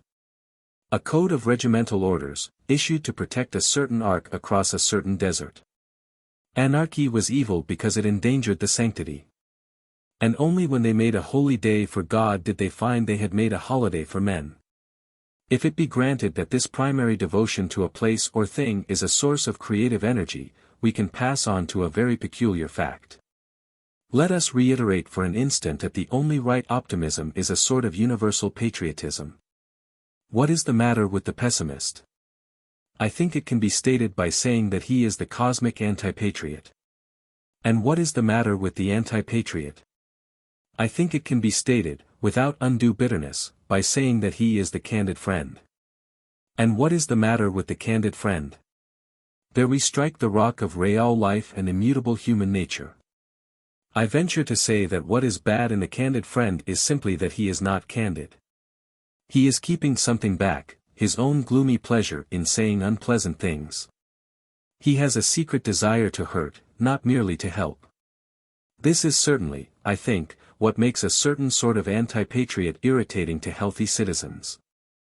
I do not speak, of course, of the anti-patriotism which only irritates feverish stockbrokers and gushing actresses, that is only patriotism speaking plainly. A man who says that no patriot should attack the Boer War until it is over is not worth answering intelligently. He is saying that no good son should warn his mother off a cliff until she has fallen over it. But there is an anti-patriot who honestly angers honest men, and the explanation of him is, I think, what I have suggested. He is the uncandid candid friend, the man who says, "I am sorry to say we are ruined," and is not sorry at all. And he may be said, without rhetoric, to be a traitor, for he is using that ugly knowledge which was allowed him to strengthen the army, to discourage people from joining it. Because he is allowed to be pessimistic as a military advisor, he is being pessimistic as a recruiting sergeant. Just in the same way the pessimist, who is the cosmic anti-patriot, uses the freedom that life allows to her counselors to lure away the people from her flag. Granted that he states only facts, it is still essential to know what are his emotions, what is his motive. It may be that 1,200 men in Tottenham are down with smallpox. But we want to know whether this is stated by some great philosopher who wants to curse the gods, or only by some common clergyman who wants to help the men. The evil of the pessimist is, then, not that he chastises gods and men, but that he does not love what he chastises. He has not this primary and supernatural loyalty to things. What is the evil of the man commonly called an optimist? Obviously, it is felt that the optimist, wishing to defend the honor of this world, will defend the indefensible. He is the jingo of the universe. He will say, "My cosmos, right or wrong." He will be less inclined to the reform of things. More inclined to a sort of front-bench official answer to all attacks, soothing everyone with assurances. He will not wash the world, but whitewash the world. All this, which is true of a type of optimist, leads us to the one really interesting point of psychology, which could not be explained without it. We say there must be a primal loyalty to life, the only question is, shall it be a natural or a supernatural loyalty? If you like to put it so, shall it be a reasonable or an unreasonable loyalty? Now, the extraordinary thing is that the bad optimism, the whitewashing, the weak defense of everything, comes in with the reasonable optimism. Rational optimism leads to stagnation, it is irrational optimism that leads to reform. Let me explain by using once more the parallel of patriotism. The man who is most likely to ruin the place he loves is exactly the man who loves it with a reason. The man who will improve the place is the man who loves it without a reason. If a man loves some feature of Pimlico, which seems unlikely, he may find himself defending that feature against Pimlico itself. But if he simply loves Pimlico itself, he may lay it waste and turn it into the New Jerusalem. I do not deny that reform may be excessive, I only say that it is the mystic patriot who reforms. Mere jingo self-contentment is commonest among those who have some pedantic reason for their patriotism. The worst jingos do not love England, but a theory of England. If we love England for being an empire, we may overrate the success with which we rule the Hindus. But if we love it only for being a nation, we can face all events, for it would be a nation even if the Hindus ruled us. Thus also only those will permit their patriotism to falsify history whose patriotism depends on history. A man who loves England for being English will not mind how she arose. But a man who loves England for being Anglo-Saxon may go against all facts for his fancy. He may end, like Carlyle and Freeman, by maintaining that the Norman conquest was a Saxon conquest. He may end in utter unreason, because he has a reason. A man who loves France for being military will palliate the army of 1870. But a man who loves France for being France will improve the army of 1870. This is exactly what the French have done, and France is a good instance of the working paradox. Nowhere else is patriotism more purely abstract and arbitrary. And nowhere else is reform more drastic and sweeping. The more transcendental is your patriotism, the more practical are your politics. Perhaps the most everyday instance of this point is in the case of women, and their strange and strong loyalty. Some stupid people started the idea that because women obviously back up their own people through everything, therefore women are blind and do not see anything. They can hardly have known any women. The same women who are ready to defend their men through thick and thin are, in their personal intercourse with the man, almost morbidly lucid about the thinness of his excuses or the thickness of his head. A man's friend likes him but leaves him as he is, his wife loves him and is always trying to turn him into somebody else. Women who are utter mystics in their creed are utter cynics in their criticism. Thackeray expressed this well when he made Pendennis mother, who worshipped her son as a god, yet assumed that he would go wrong as a man. She underrated his virtue, though she overrated his value. The devotee is entirely free to criticize. The fanatic can safely be a skeptic. Love is not blind, that is the last thing that it is. Love is bound, and the more it is bound the less it is blind. This at least had come to be my position about all that was called optimism, pessimism, and improvement. Before any cosmic act of reform we must have a cosmic oath of allegiance. A man must be interested in life, then he could be disinterested in his views of it. My son, give me thy heart, the heart must be fixed on the right thing, the moment we have a fixed heart we have a free hand. I must pause to anticipate an obvious criticism. It will be said that a rational person accepts the world as mixed of good and evil with a decent satisfaction and a decent endurance. But this is exactly the attitude which I maintain to be defective. It is, I know, very common in this age. It was perfectly put in those quiet lines of Matthew Arnold which are more piercingly blasphemous than the shrieks of Schopenhauer. Enough we live, and if a life with large results so little rife, though bearable, seem hardly worth this pomp of worlds, this pain of birth. I know this feeling fills our epoch, and I think it freezes our epoch. For our titanic purposes of faith and revolution, what we need is not the cold acceptance of the world as a compromise, but some way in which we can heartily hate and heartily love it. We do not want joy and anger to neutralize each other and produce a surly contentment, we want a fiercer delight and a fiercer discontent. We have to feel the universe at once as an ogre's castle, to be stormed, and yet as our own cottage, to which we can return at evening. No one doubts that an ordinary man can get on with this world, but we demand not strength enough to get on with it, but strength enough to get it on. Can he hate it enough to change it, and yet love it enough to think it worth changing? Can he look up at its colossal good without once feeling acquiescence? Can he look up at its colossal evil without once feeling despair? Can he, in short, be at once not only a pessimist and an optimist, but a fanatical pessimist and a fanatical optimist? Is he enough of a pagan to die for the world, and enough of a Christian to die to it? In this combination, I maintain, it is the rational optimist who fails, the irrational optimist who succeeds. He is ready to smash the whole universe for the sake of itself. I put these things not in their mature logical sequence, but as they came, and this view was cleared and sharpened by an accident of the time.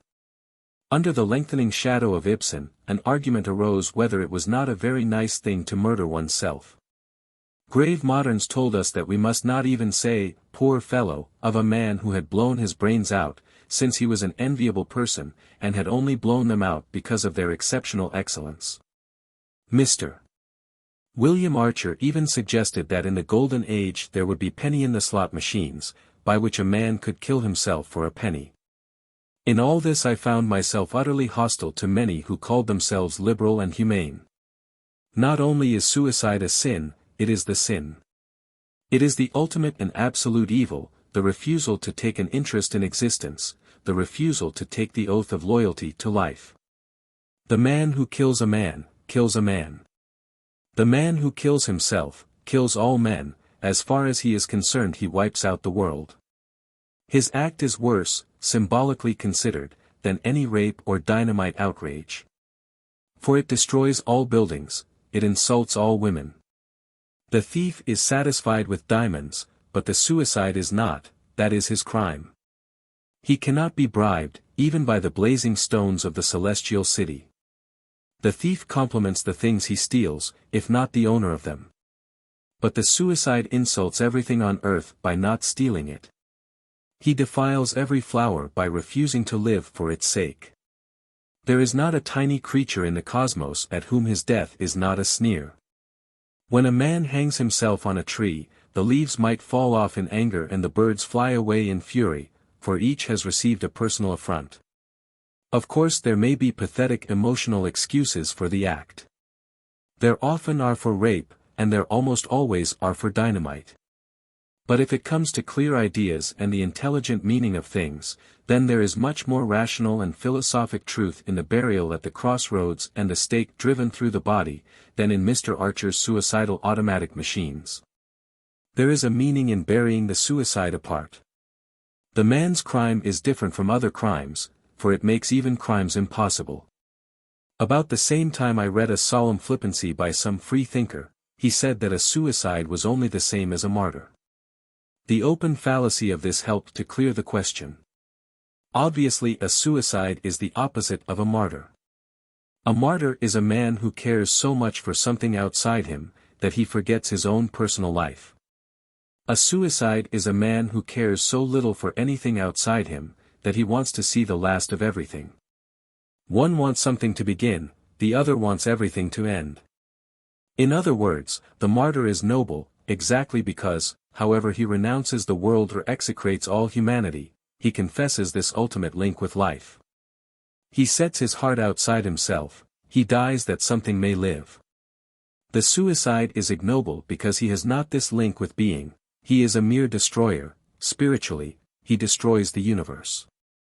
And then I remembered the stake and the crossroads, and the queer fact that Christianity had shown this weird harshness to the suicide.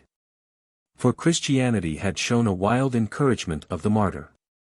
Historic Christianity was accused, not entirely without reason, of carrying martyrdom and asceticism to a point, desolate and pessimistic. The early Christian martyrs talked of death with a horrible happiness. They blasphemed the beautiful duties of the body, they smelt the grave afar off like a field of flowers. All this has seemed to many the very poetry of pessimism. Yet there is the stake at the crossroads to show what Christianity thought of the pessimist. This was the first of the long train of enigmas with which Christianity entered the discussion. And there went with it a peculiarity of which I shall have to speak more markedly, as a note of all Christian notions, but which distinctly began in this one. The Christian attitude to the martyr and the suicide was not what is so often affirmed in modern morals. It was not a matter of degree. It was not that a line must be drawn somewhere, and that the self-slayer in exaltation fell within the line, the self-slayer in sadness just beyond it. The Christian feeling evidently was not merely that the suicide was carrying martyrdom too far. The Christian feeling was furiously for one and furiously against the other, these two things that looked so much alike were at opposite ends of heaven and hell. One man flung away his life. He was so good that his dry bones could heal cities in pestilence. Another man flung away life, he was so bad that his bones would pollute his brethren's. I am not saying this fierceness was right, but why was it so fierce? Here it was that I first found that my wandering feet were in some beaten track. Christianity had also felt this opposition of the martyr to the suicide, had it perhaps felt it for the same reason? Had Christianity felt what I felt, but could not, and cannot, express, this need for a first loyalty to things, and then for a ruinous reform of things? Then I remembered that it was actually the charge against Christianity that it combined these two things which I was wildly trying to combine. Christianity was accused, at one and the same time, of being too optimistic about the universe and of being too pessimistic about the world. The coincidence made me suddenly stand still. An imbecile habit has arisen in modern controversy of saying that such and such a creed can be held in one age but cannot be held in another. Some dogma, we are told, was credible in the 12th century, but is not credible in the 20th. You might as well say that a certain philosophy can be believed on Mondays, but cannot be believed on Tuesdays. You might as well say of a view of the cosmos that it was suitable to 3:30, but not suitable to 4:30. What a man can believe depends upon his philosophy, not upon the clock or the century. If a man believes in unalterable natural law, he cannot believe in any miracle in any age. If a man believes in a will behind law, he can believe in any miracle in any age. Suppose, for the sake of argument, we are concerned with a case of thaumaturgic healing. A materialist of the 12th century could not believe it any more than a materialist of the 20th century. But a Christian scientist of the 20th century can believe it as much as a Christian of the 12th century. It is simply a matter of a man's theory of things. Therefore, in dealing with any historical answer, the point is not whether it was given in our time, but whether it was given in answer to our question. And the more I thought about when and how Christianity had come into the world, the more I felt that it had actually come to answer this question. It is commonly the loose and latitudinarian Christians who pay quite indefensible compliments to Christianity. They talk as if there had never been any piety or pity until Christianity came, a point on which any mediaeval would have been eager to correct them. They represent that the remarkable thing about Christianity was that it was the first to preach simplicity or self-restraint, or inwardness and sincerity. They will think me very narrow, whatever that means, if I say that the remarkable thing about Christianity was that it was the first to preach Christianity. Its peculiarity was that it was peculiar, and simplicity and sincerity are not peculiar, but obvious ideals for all mankind. Christianity was the answer to a riddle, not the last truism uttered after a long talk. Only the other day I saw in an excellent weekly paper of Puritan tone this remark, that Christianity, when stripped of its armor of dogma, as who should speak of a man stripped of his armor of bones, turned out to be nothing but the Quaker doctrine of the inner light. Now, if I were to say that Christianity came into the world specially to destroy the doctrine of the inner light, that would be an exaggeration. But it would be very much nearer to the truth. The last Stoics, like Marcus Aurelius, were exactly the people who did believe in the inner light.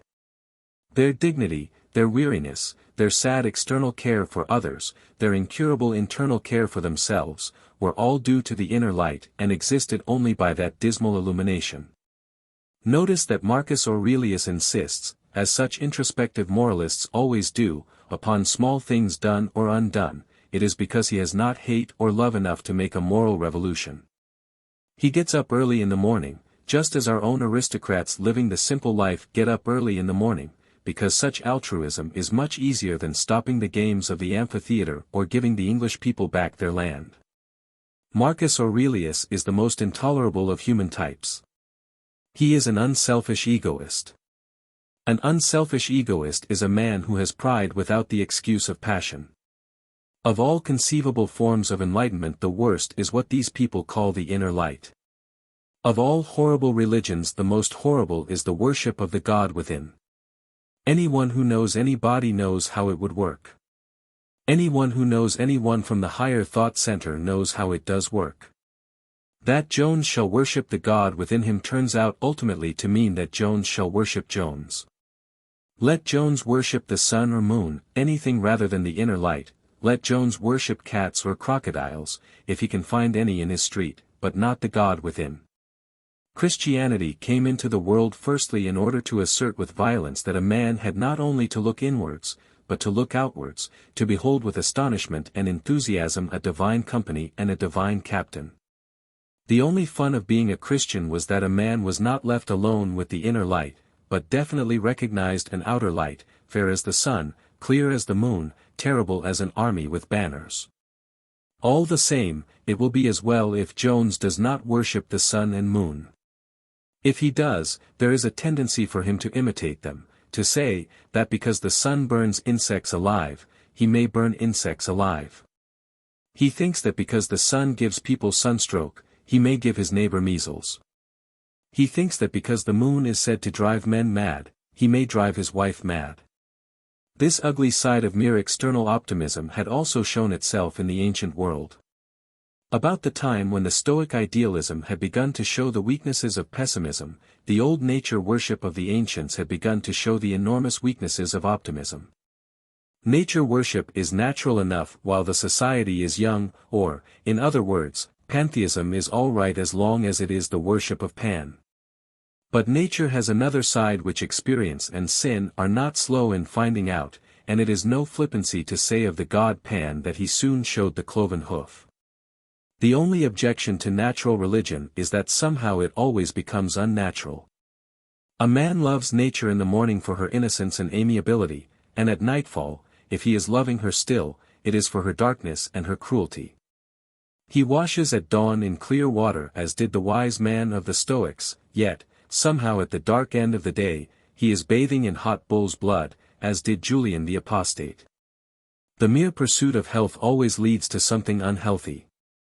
Physical nature must not be made the direct object of obedience, it must be enjoyed, not worshipped. Stars and mountains must not be taken seriously. If they are, we end where the pagan nature worship ended.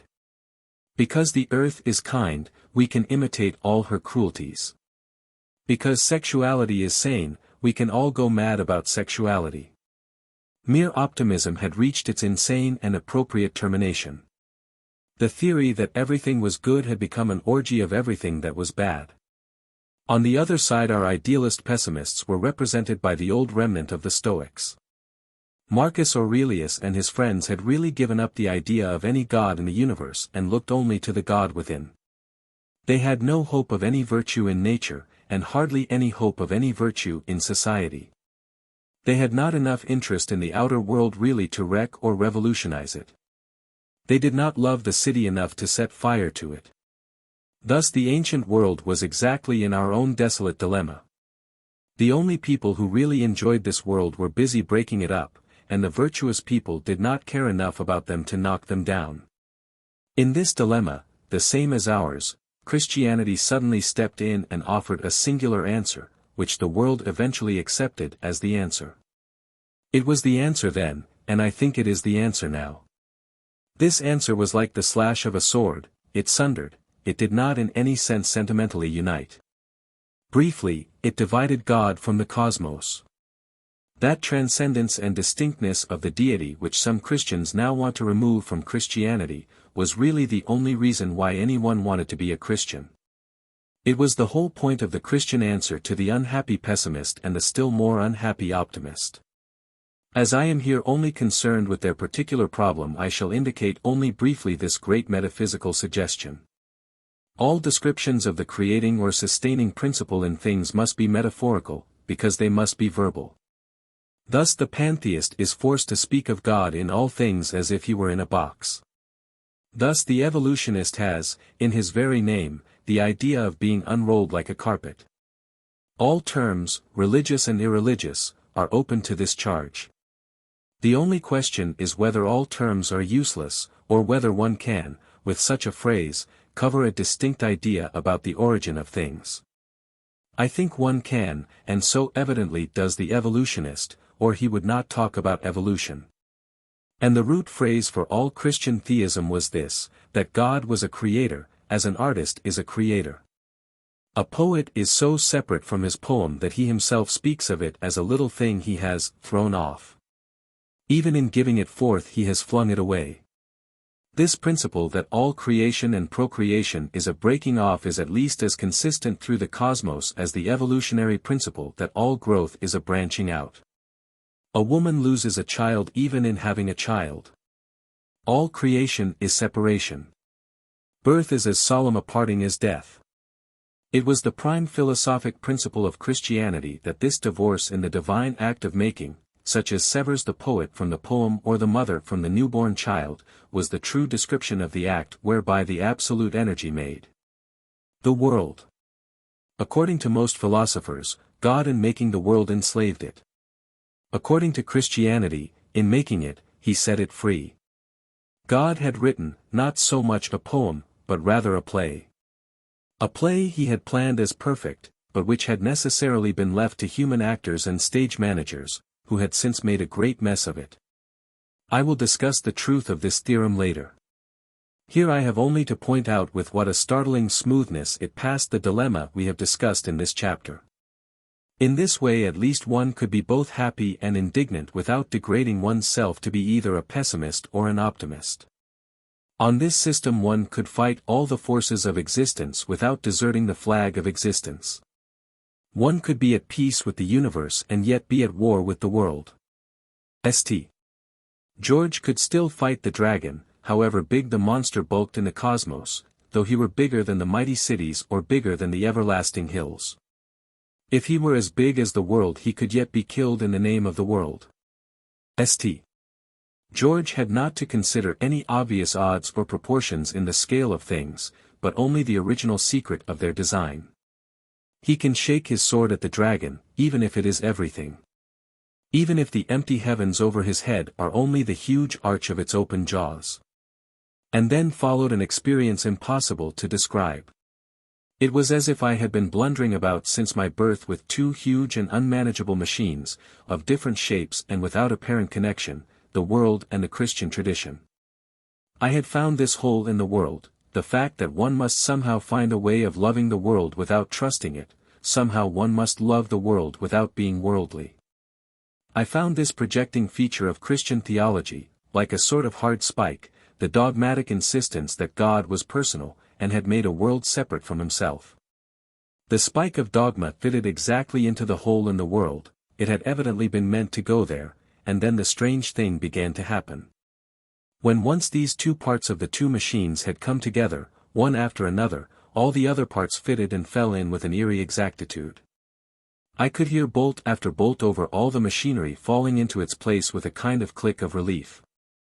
Having got one part right, all the other parts were repeating that rectitude, as clock after clock strikes noon. Instinct after instinct was answered by doctrine after doctrine. Or, to vary the metaphor, I was like one who had advanced into a hostile country to take one high fortress. And when that fort had fallen the whole country surrendered and turned solid behind me. The whole land was lit up, as it were, back to the first fields of my childhood.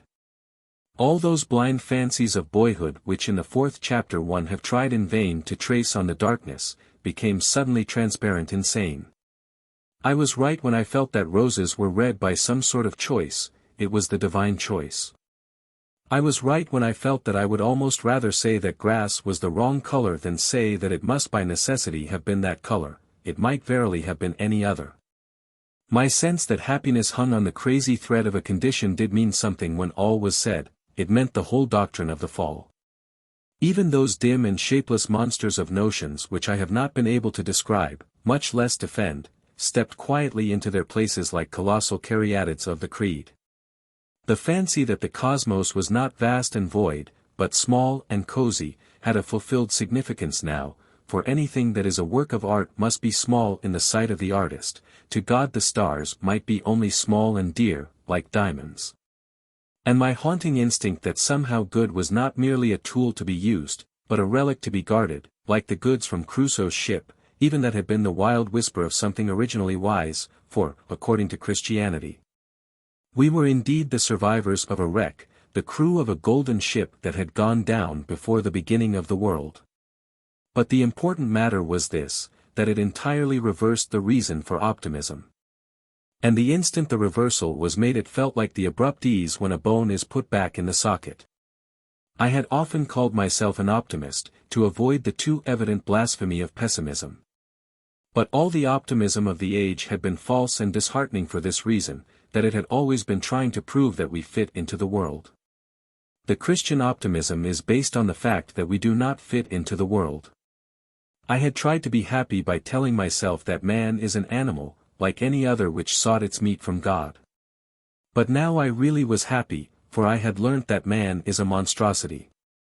I had been right in feeling all things as odd, for I myself was at once worse and better than all things. The optimist's pleasure was prosaic, for it dwelt on the naturalness of everything.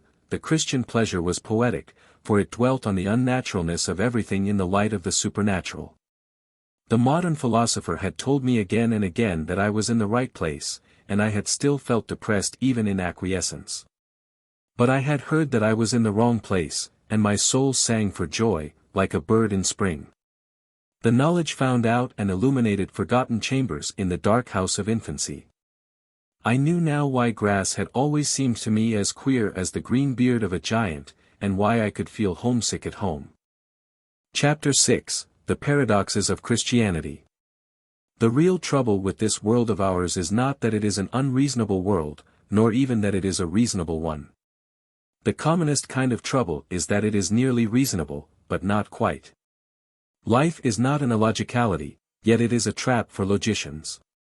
It looks just a little more mathematical and regular than it is, its exactitude is obvious, but its inexactitude is hidden, its wildness lies in wait. I give one coarse instance of what I mean. Suppose some mathematical creature from the moon were to reckon up the human body, he would at once see that the essential thing about it was that it was duplicate. A man is two men, he on the right exactly resembling him on the left. Having noted that there was an arm on the right and one on the left, a leg on the right and one on the left, he might go further and still find on each side the same number of fingers, the same number of toes, twin eyes, twin ears, twin nostrils, and even twin lobes of the brain. At last he would take it as a law, and then, where he found a heart on one side, would deduce that there was another heart on the other. And just then, where he most felt he was right, he would be wrong. It is this silent swerving from accuracy by an inch that is the uncanny element in everything. It seems a sort of secret treason in the universe. An apple or an orange is round enough to get itself called round, and yet is not round after all. The earth itself is shaped like an orange in order to lure some simple astronomer into calling it a globe. A blade of grass is called after the blade of a sword, because it comes to a point, but it doesn't. Everywhere in things there is this element of the quiet and incalculable. It escapes the rationalists, but it never escapes till the last moment. From the grand curve of our earth it could easily be inferred that every inch of it was thus curved. It would seem rational that as a man has a brain on both sides, he should have a heart on both sides. Yet scientific men are still organizing expeditions to find the North Pole, because they are so fond of flat country. Scientific men are also still organizing expeditions to find a man's heart, and when they try to find it, they generally get on the wrong side of him. Now, actual insight or inspiration is best tested by whether it guesses these hidden malformations or surprises. If our mathematician from the moon saw the 2 arms and the 2 ears, he might deduce the 2 shoulder blades and the 2 halves of the brain. But if he guessed that the man's heart was in the right place, then I should call him something more than a mathematician. Now, this is exactly the claim which I have since come to propound for Christianity. Not merely that it deduces logical truths, but that when it suddenly becomes illogical, it has found, so to speak, an illogical truth. It not only goes right about things, but it goes wrong, if one may say so, exactly where the things go wrong. Its plan suits the secret irregularities, and expects the unexpected. It is simple about the simple truth, but it is stubborn about the subtle truth. It will admit that a man has 2 hands, it will not admit, though all the modernists wail to it, the obvious deduction that he has 2 hearts. It is my only purpose in this chapter to point this out.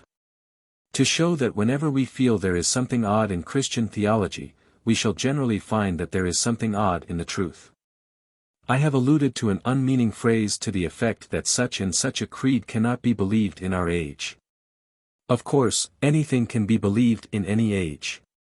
But, oddly enough, there really is a sense in which a creed, if it is believed at all, can be believed more fixedly in a complex society than in a simple one. If a man finds Christianity true in Birmingham, he has actually clearer reasons for faith than if he had found it true in Mercia. For the more complicated seems the coincidence, the less it can be a coincidence. If snowflakes fell in the shape, say, of the heart of Midlothian, it might be an accident. But if snowflakes fell in the exact shape of the maze at Hampton Court, I think one might call it a miracle. It is exactly as of such a miracle that I have since come to feel of the philosophy of Christianity. The complication of our modern world proves the truth of the creed more perfectly than any of the plain problems of the ages of faith. It was in Notting Hill and Battersea that I began to see that Christianity was true. This is why the faith has that elaboration of doctrines and details which so much distresses those who admire Christianity without believing in it. When once one believes in a creed, one is proud of its complexity, as scientists are proud of the complexity of science. It shows how rich it is in discoveries. If it is right at all, it is a compliment to say that it's elaborately right. A stick might fit a hole or a stone a hollow by accident. But a key and a lock are both complex. And if a key fits a lock, you know it is the right key. But this involved accuracy of the thing makes it very difficult to do what I now have to do, to describe this accumulation of truth. It is very hard for a man to defend anything of which he is entirely convinced. It is comparatively easy when he is only partially convinced. He is partially convinced because he has found this or that proof of the thing, and he can expound it. But a man is not really convinced of a philosophic theory when he finds that something proves it. He is only really convinced when he finds that everything proves it. And the more converging reasons he finds pointing to this conviction, the more bewildered he is if asked suddenly to sum them up. Thus, if one asked an ordinary intelligent man, on the spur of the moment, why do you prefer civilization to savagery? He would look wildly round at object after object, and would only be able to answer vaguely, why, there is that bookcase, and the coals in the coal scuttle, and pianos, and policemen. The whole case for civilization is that the case for it is complex. It has done so many things. But that very multiplicity of proof which ought to make reply overwhelming makes reply impossible. There is, therefore, about all complete conviction a kind of huge helplessness. The belief is so big that it takes a long time to get it into action. And this hesitation chiefly arises, oddly enough, from an indifference about where one should begin. All roads lead to Rome, which is one reason why many people never get there. In the case of this defense of the Christian conviction, I confess that I would as soon begin the argument with one thing as another. I would begin it with a turnip or a taximeter cab. But if I am to be at all careful about making my meaning clear, it will, I think, be wiser to continue the current arguments of the last chapter, which was concerned to urge the first of these mystical coincidences, or rather ratifications. All I had hitherto heard of Christian theology had alienated me from it. I was a pagan at the age of 12, and a complete agnostic by the age of 16. And I cannot understand anyone passing the age of 17 without having asked himself so simple a question. I did, indeed, retain a cloudy reverence for a cosmic deity and a great historical interest in the founder of Christianity. But I certainly regarded him as a man, though perhaps I thought that, even in that point, he had an advantage over some of his modern critics. I read the scientific and skeptical literature of my time, all of it, at least, that I could find written in English and lying about, and I read nothing else. I read nothing else on any other note of philosophy. The penny dreadfuls which I also read were indeed in a healthy and heroic tradition of Christianity, but I did not know this at the time. I never read a line of Christian apologetic. I read as little as I can of them now. It was Huxley and Herbert Spencer and Bradlaugh who brought me back to orthodox theology. They sowed in my mind my first wild doubts of doubt. Our grandmothers were quite right when they said that Tom Paine and the freethinkers unsettled the mind. They do. They unsettled mine horribly. The rationalist made me question whether reason was of any use whatever, and when I had finished Herbert Spencer I had got as far as doubting, for the first time, whether evolution had occurred at all. As I laid down the last of Colonel Ingersoll's atheistic lectures the dreadful thought broke across my mind, almost thou persuadest me to be a Christian. I was in a desperate way. This odd effect of the great agnostics in arousing doubts deeper than their own might be illustrated in many ways. I take only one. As I read and reread all the non-Christian or anti-Christian accounts of the faith, from Huxley to Bradlaugh, a slow and awful impression grew gradually but graphically upon my mind, the impression that Christianity must be a most extraordinary thing. For not only, as I understood, had Christianity the most flaming vices, but it had apparently a mystical talent for combining vices which seemed inconsistent with each other. It was attacked on all sides and for all contradictory reasons. No sooner had one rationalist demonstrated that it was too far to the east than another demonstrated with equal clearness that it was much too far to the west. No sooner had my indignation died down at its angular and aggressive squareness than I was called up again to notice and condemn its enervating and sensual roundness. In case any reader has not come across the thing I mean, I will give such instances as I remember at random of this self-contradiction in the skeptical attack. I give 4 or 5 of them. There are 50 more. Thus, for instance, I was much moved by the eloquent attack on Christianity as a thing of inhuman gloom, for I thought, and still think, sincere pessimism the unpardonable sin. Insincere pessimism is a social accomplishment, rather agreeable than otherwise, and fortunately nearly all pessimism is insincere. But if Christianity was, as these people said, a thing purely pessimistic and opposed to life, then I was quite prepared to blow up St. Paul's Cathedral. But the extraordinary thing is this. They did prove to me in Chapter 1. To my complete satisfaction, that Christianity was too pessimistic, and then, in Chapter 2, they began to prove to me that it was a great deal too optimistic. One accusation against Christianity was that it prevented men, by morbid tears and terrors, from seeking joy and liberty in the bosom of nature. But another accusation was that it comforted men with a fictitious providence, and put them in a pink and white nursery. One great agnostic asked why nature was not beautiful enough, and why it was hard to be free. Another great agnostic objected that Christian optimism, the garment of make-believe woven by pious hands, hid from us the fact that nature was ugly, and that it was impossible to be free. One rationalist had hardly done calling Christianity a nightmare before another began to call it a fool's paradise.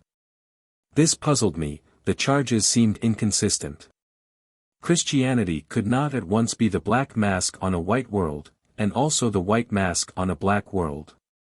The state of the Christian could not be at once so comfortable that he was a coward to cling to it, and so uncomfortable that he was a fool to stand it. If it falsified human vision it must falsify it one way or another. It could not wear both green and rose-colored spectacles. I rolled on my tongue with a terrible joy, as did all young men of that time, the taunts which Swinburne hurled at the dreariness of the creed. Thou hast conquered, O pale Galilean, the world has grown grey with thy breath. But when I read the same poet's accounts of paganism, as in Atlanta, I gathered that the world was, if possible, more grey before the Galilean breathed on it than afterwards. The poet maintained, indeed, in the abstract, that life itself was pitch dark. And yet, somehow, Christianity had darkened it. The very man who denounced Christianity for pessimism was himself a pessimist. I thought there must be something wrong. And it did for one wild moment cross my mind that, perhaps, those might not be the very best judges of the relation of religion to happiness who, by their own account, had neither one nor the other. It must be understood that I did not conclude hastily that the accusations were false or the accusers fools. I simply deduced that Christianity must be something even weirder and wickeder than they made out. A thing might have these two opposite vices, but it must be a rather queer thing if it did. A man might be too fat in one place and too thin in another, but he would be an odd shape. At this point my thoughts were only of the odd shape of the Christian religion. I did not allege any odd shape in the rationalistic mind. Here is another case of the same kind. I felt that a strong case against Christianity lay in the charge that there is something timid, monkish, and unmanly about all that is called Christian, especially in its attitude towards resistance and fighting. The great skeptics of the 19th century were largely virile. Bradlaugh in an expansive way, Huxley in a reticent way, were decidedly men. In comparison, it did seem tenable that there was something weak and overpatient about Christian counsels. The gospel paradox about the other cheek, the fact that priests never fought, 100 things made plausible the accusation that Christianity was an attempt to make a man too like a sheep. I read it and believed it, and if I had read nothing different, I should have gone on believing it. But I read something very different. I turned the next page in my agnostic manual, and my brain turned upside down. Now I found that I was to hate Christianity not for fighting too little, but for fighting too much.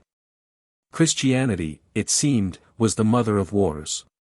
Christianity had deluged the world with blood.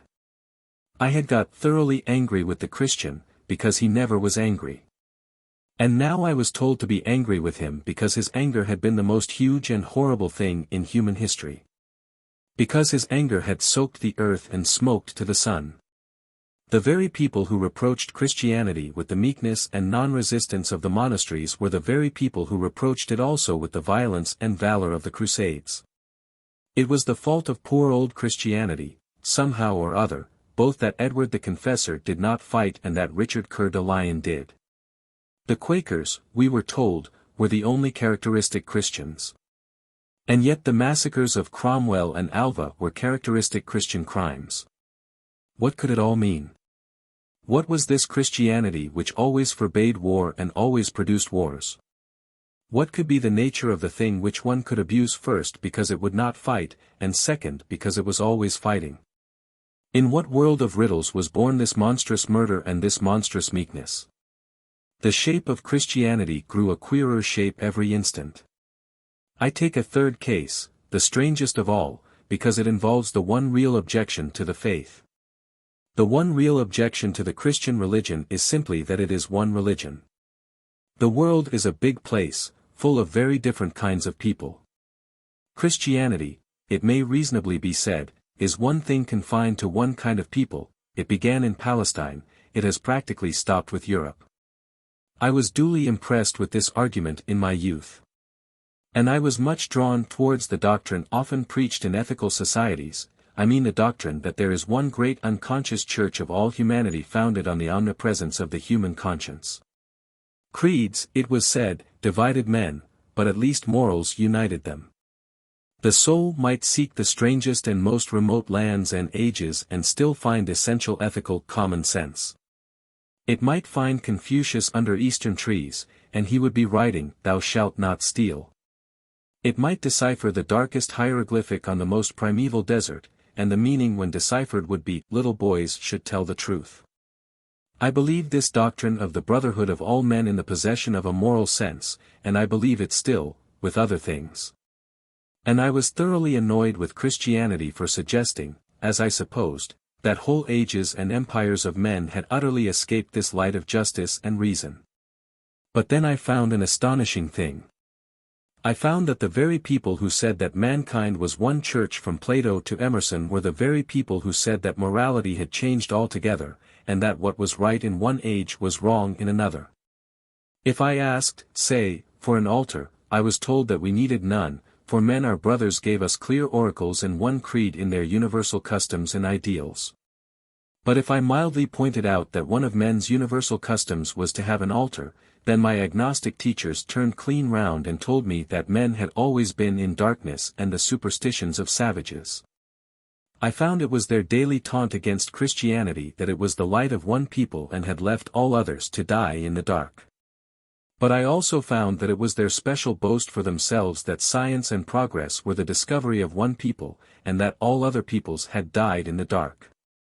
Their chief insult to Christianity was actually their chief compliment to themselves, and there seemed to be a strange unfairness about all their relative insistence on the two things. When considering some pagan or agnostic, we were to remember that all men had one religion. When considering some mystic or spiritualist, we were only to consider what absurd religion some men had. We could trust the ethics of Epictetus, because ethics had never changed. We must not trust the ethics of Bossuet, because ethics had changed. They changed in 200 years, but not in 2000.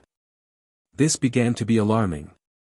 It looked not so much as if Christianity was bad enough to include any vices, but rather as if any stick was good enough to beat Christianity with.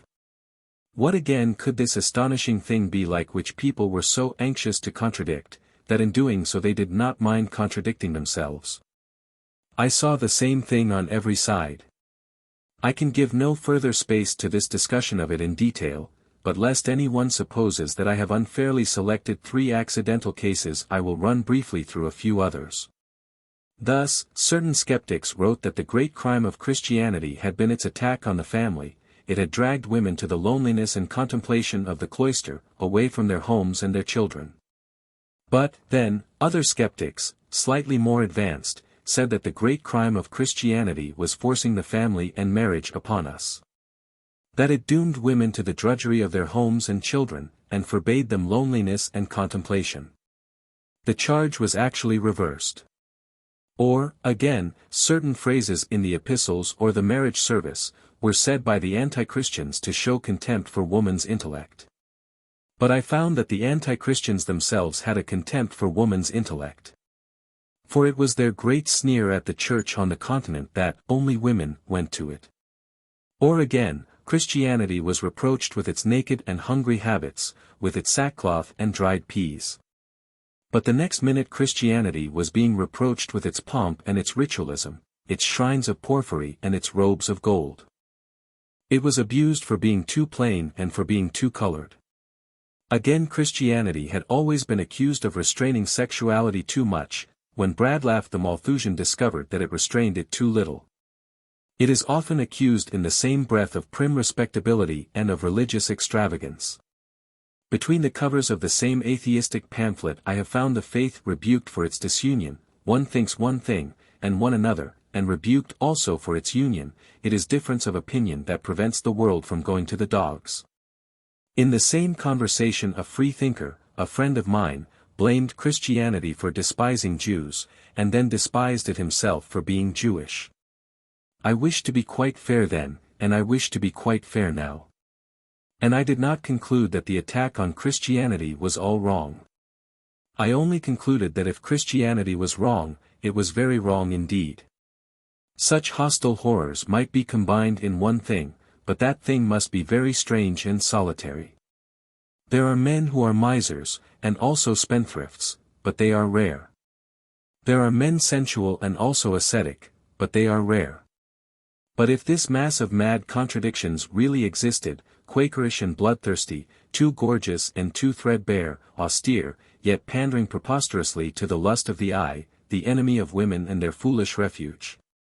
A solemn pessimist and a silly optimist, if this evil existed, then there was in this evil something quite supreme and unique. For I found in my rationalist teachers no explanation of such exceptional corruption. Christianity, theoretically speaking, was in their eyes only one of the ordinary myths and errors of mortals. They gave me no key to this twisted and unnatural badness. Such a paradox of evil rose to the stature of the supernatural. It was, indeed, almost as supernatural as the infallibility of the Pope. An historic institution, which never went right, is really quite as much of a miracle as an institution that cannot go wrong. The only explanation which immediately occurred to my mind was that Christianity did not come from heaven, but from hell. Really, if Jesus of Nazareth was not Christ, he must have been Antichrist. And then in a quiet hour a strange thought struck me like a still thunderbolt. There had suddenly come into my mind another explanation. Suppose we heard an unknown man spoken of by many men. Suppose we were puzzled to hear that some men said he was too tall and some too short, some objected to his fatness, some lamented his leanness, some thought him too dark, and some too fair. One explanation, as has been already admitted, would be that he might be an odd shape. But there is another explanation. He might be the right shape. Outrageously tall men might feel him to be short. Very short men might feel him to be tall. Old bucks who are growing stout might consider him insufficiently filled out, old beaux who were growing thin might feel that he expanded beyond the narrow lines of elegance. Perhaps Swedes, who have pale hair like tow, called him a dark man, while Negroes considered him distinctly blonde. Perhaps, in short, this extraordinary thing is really the ordinary thing, at least the normal thing, the center. Perhaps, after all, it is Christianity that is sane and all its critics that are mad, in various ways. I tested this idea by asking myself whether there was about any of the accusers anything morbid that might explain the accusation. I was startled to find that this key fitted a lock. For instance, it was certainly odd that the modern world charged Christianity at once with bodily austerity and with artistic pomp. But then it was also odd, very odd, that the modern world itself combined extreme bodily luxury with an extreme absence of artistic pomp. The modern man thought Beckett's robes too rich and his meals too poor. But then the modern man was really exceptional in history, no man before ever ate such elaborate dinners in such ugly clothes. The modern man found the church too simple exactly where modern life is too complex. He found the church too gorgeous exactly where modern life is too dingy. The man who disliked the plain fasts and feasts was mad on outres. The man who disliked vestments wore a pair of preposterous trousers. And surely if there was any insanity involved in the matter at all it was in the trousers, not in the simply falling robe. If there was any insanity at all, it was in the extravagant outres, not in the bread and wine. I went over all the cases, and I found the key fitted so far. The fact that Swinburne was irritated at the unhappiness of Christians and yet more irritated at their happiness was easily explained. It was no longer a complication of diseases in Christianity, but a complication of diseases in Swinburne. The restraints of Christians saddened him simply because he was more hedonist than a healthy man should be. The faith of Christians angered him because he was more pessimist than a healthy man should be. In the same way the Malthusians by instinct attacked Christianity. Not because there is anything especially anti-Malthusian about Christianity, but because there is something a little anti-human about Malthusianism. Nevertheless it could not, I felt, be quite true that Christianity was merely sensible and stood in the middle. There was really an element in it of emphasis and even frenzy which had justified the secularists in their superficial criticism. It might be wise, I began more and more to think that it was wise, but it was not merely worldly wise, it was not merely temperate and respectable. Its fierce crusaders and meek saints might balance each other. Still, the crusaders were very fierce and the saints were very meek, meek beyond all decency. Now, it was just at this point of the speculation that I remembered my thoughts about the martyr and the suicide. In that matter there had been this combination between two almost insane positions which yet somehow amounted to sanity. This was just such another contradiction, and this I had already found to be true. This was exactly one of the paradoxes in which skeptics found the creed wrong, and in this I had found it right. Madly as Christians might love the martyr or hate the suicide, they never felt these passions more madly than I had felt them long before I dreamed of Christianity. Then the most difficult and interesting part of the mental process opened, and I began to trace this idea darkly through all the enormous thoughts of our theology. The idea was that which I had outlined touching the optimist and the pessimist. That we want not an amalgam or compromise, but both things at the top of their energy, love and wrath both burning.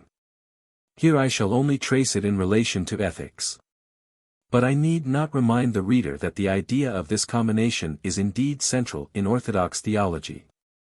For Orthodox theology has specially insisted that Christ was not a being apart from God and man, like an elf, nor yet a being half human and half not, like a centaur, but both things at once and both things thoroughly, very man and very God. Now let me trace this notion as I found it. All sane men can see that sanity is some kind of equilibrium, that one may be mad and eat too much, or mad and eat too little.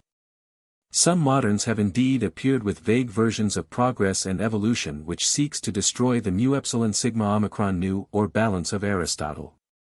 They seem to suggest that we are meant to starve progressively, or to go on eating larger and larger breakfasts every morning forever. But the great truism of the mu epsilon sigma omicron nu remains for all thinking men, and these people have not upset any balance except their own. But granted that we have all to keep a balance, the real interest comes in with the question of how that balance can be kept. That was the problem which paganism tried to solve, that was the problem which I think Christianity solved in a very strange way. Paganism declared that virtue was in a balance. Christianity declared it was in a conflict, the collision of two passions apparently opposite. Of course they were not really inconsistent, but they were such that it was hard to hold simultaneously. Let us follow for a moment the clue of the martyr and the suicide, and take the case of courage. No quality has ever so much addled the brains and tangled the definitions of merely rational sages. Courage is almost a contradiction in terms. It means a strong desire to live taking the form of a readiness to die. He that will lose his life, the same shall save it, is not a piece of mysticism for saints and heroes. It is a piece of everyday advice for sailors or mountaineers. It might be printed in an alpine guide or a drill book. This paradox is the whole principle of courage, even of quite earthly or quite brutal courage. A man cut off by the sea may save his life if he will risk it on the precipice. He can only get away from death by continually stepping within an inch of it. A soldier surrounded by enemies, if he is to cut his way out, needs to combine a strong desire for living with a strange carelessness about dying. He must not merely cling to life, for then he will be a coward, and will not escape. He must not merely wait for death, for then he will be a suicide, and will not escape. He must seek his life in a spirit of furious indifference to it. He must desire life like water and yet drink death like wine. No philosopher, I fancy, has ever expressed this romantic riddle with adequate lucidity, and I certainly have not done so. But Christianity has done more, it has marked the limits of it in the awful graves of the suicide and the hero, showing the distance between him who dies for the sake of living and him who dies for the sake of dying. And it has held up ever since above the European lances the banner of the mystery of chivalry, the Christian courage, which is a disdain of death, not the Chinese courage, which is a disdain of life. And now I began to find that this duplex passion was the Christian key to ethics everywhere. Everywhere the creed made a moderation out of the still crash of two impetuous emotions. Take, for instance, the matter of modesty, of the balance between mere pride and mere prostration. The average pagan, like the average agnostic, would merely say that he was content with himself, but not insolently self-satisfied, that there were many better and many worse, that his deserts were limited, but he would see that he got them. In short, he would walk with his head in the air, but not necessarily with his nose in the air. This is a manly and rational position, but it is open to the objection we noted against the compromise between optimism and pessimism, the resignation of Matthew Arnold. Being a mixture of two things, it is a dilution of two things. Neither is present in its full strength or contributes its full color. This proper pride does not lift the heart like the tongue of trumpets, you cannot go clad in crimson and gold for this. On the other hand, this mild rationalist modesty does not cleanse the soul with fire and make it clear like crystal, it does not, like a strict and searching humility, make a man as a little child, who can sit at the feet of the grass. It does not make him look up and see marvels, for Alice must grow small if she is to be Alice in Wonderland. Thus it loses both the poetry of being proud and the poetry of being humble. Christianity sought by this same strange expedient to save both of them. It separated the two ideas and then exaggerated them both. In one way man was to be haughtier than he had ever been before. In another way he was to be humbler than he had ever been before. In so far as I am man I am the chief of creatures. In so far as I am a man I am the chief of sinners. All humility that had meant pessimism, that had meant man taking a vague or mean view of his whole destiny, all that was to go. We were to hear no more the wail of Ecclesiastes that humanity had no preeminence over the brute, or the awful cry of Homer that man was only the saddest of all the beasts of the field. Man was a statue of God walking about the garden. Man had preeminence over all the brutes, man was only sad because he was not a beast, but a broken god. The Greek had spoken of men creeping on the earth, as if clinging to it. Now man was to tread on the earth as if to subdue it. Christianity thus held a thought of the dignity of man that could only be expressed in crowns rayed like the sun and fans of peacock plumage. Yet at the same time it could hold a thought about the abject smallness of man that could only be expressed in fasting and fantastic submission, in the grey ashes of Saint Dominic and the white snows of Saint Bernard. When one came to think of one's self, there was vista and void enough for any amount of bleak abnegation and bitter truth. There the realistic gentleman could let himself go, as long as he let himself go at himself. There was an open playground for the happy pessimist. Let him say anything against himself short of blaspheming the original aim of his being, let him call himself a fool and even a damned fool, though that is Calvinistic. But he must not say that fools are not worth saving. He must not say that a man, qua man, can be valueless. Here again, in short, Christianity got over the difficulty of combining furious opposites, by keeping them both, and keeping them both furious. The Church was positive on both points. One can hardly think too little of one's self. One can hardly think too much of one's soul. Take another case, the complicated question of charity, which some highly uncharitable idealists seem to think quite easy. Charity is a paradox, like modesty and courage. Stated baldly, charity certainly means one of two things, pardoning unpardonable acts, or loving unlovable people. But if we ask ourselves, as we did in the case of pride, what a sensible pagan would feel about such a subject, we shall probably be beginning at the bottom of it. A sensible pagan would say that there were some people one could forgive, and some one couldn't. A slave who stole wine could be laughed at, a slave who betrayed his benefactor could be killed, and cursed even after he was killed. In so far as the act was pardonable, the man was pardonable. That again is rational, and even refreshing, but it is a delusion. It leaves no place for a pure horror of injustice, such as that which is a great beauty in the innocent. And it leaves no place for a mere tenderness for men as men, such as is the whole fascination of the charitable. Christianity came in here as before. It came in startlingly with a sword, and clove one thing from another. It divided the crime from the criminal. The criminal we must forgive unto 70 times 7. The crime we must not forgive at all. It was not enough that slaves who stole wine inspired partly anger and partly kindness. We must be much more angry with theft than before, and yet much kinder to thieves than before. There was room for wrath and love to run wild. And the more I considered Christianity, the more I found that while it had established a rule and order, the chief aim of that order was to give room for good things to run wild. Mental and emotional liberty are not so simple as they look. Really they require almost as careful a balance of laws and conditions as do social and political liberty. The ordinary aesthetic anarchist who sets out to feel everything freely gets knotted at last in a paradox that prevents him feeling at all. He breaks away from home limits to follow poetry. But in ceasing to feel home limits he has ceased to feel the Odyssey. He is free from national prejudices and outside patriotism. But being outside patriotism he is outside Henry V. Such a literary man is simply outside all literature. He is more of a prisoner than any bigot. For if there is a wall between you and the world, it makes little difference whether you describe yourself as locked in or as locked out. What we want is not the universality that is outside all normal sentiments, we want the universality that is inside all normal sentiments. It is all the difference between being free from them, as a man is free from a prison, and being free of them as a man is free of a city. I am free from Windsor Castle, that is, I am not forcibly detained there, but I am by no means free of that building. How can man be approximately free of fine emotions, able to swing them in a clear space without breakage or wrong? This was the achievement of this Christian paradox of the parallel passions.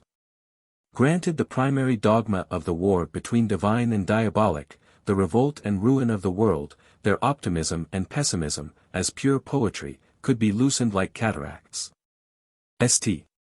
Francis, in praising all good, could be a more shouting optimist than Walt Whitman. St. Jerome, in denouncing all evil, could paint the world blacker than Schopenhauer. Both passions were free because both were kept in their place. The optimist could pour out all the praise he liked on the gay music of the march, the golden trumpets, and the purple banners going into battle. But he must not call the fight needless. The pessimist might draw as darkly as he chose the sickening marches or the sanguine wounds. But he must not call the fight hopeless.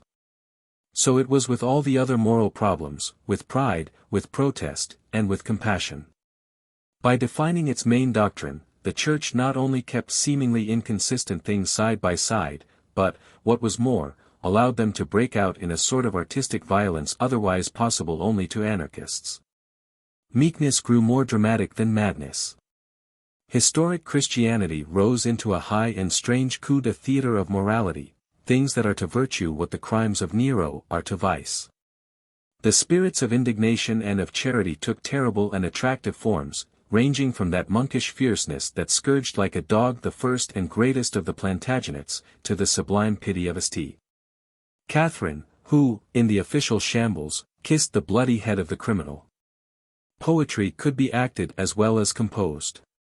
This heroic and monumental manner in ethics has entirely vanished with supernatural religion.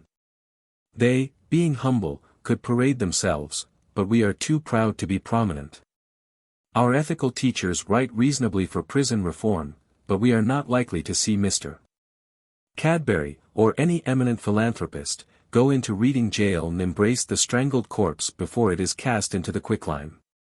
Our ethical teachers write mildly against the power of millionaires, but we are not likely to see Mr.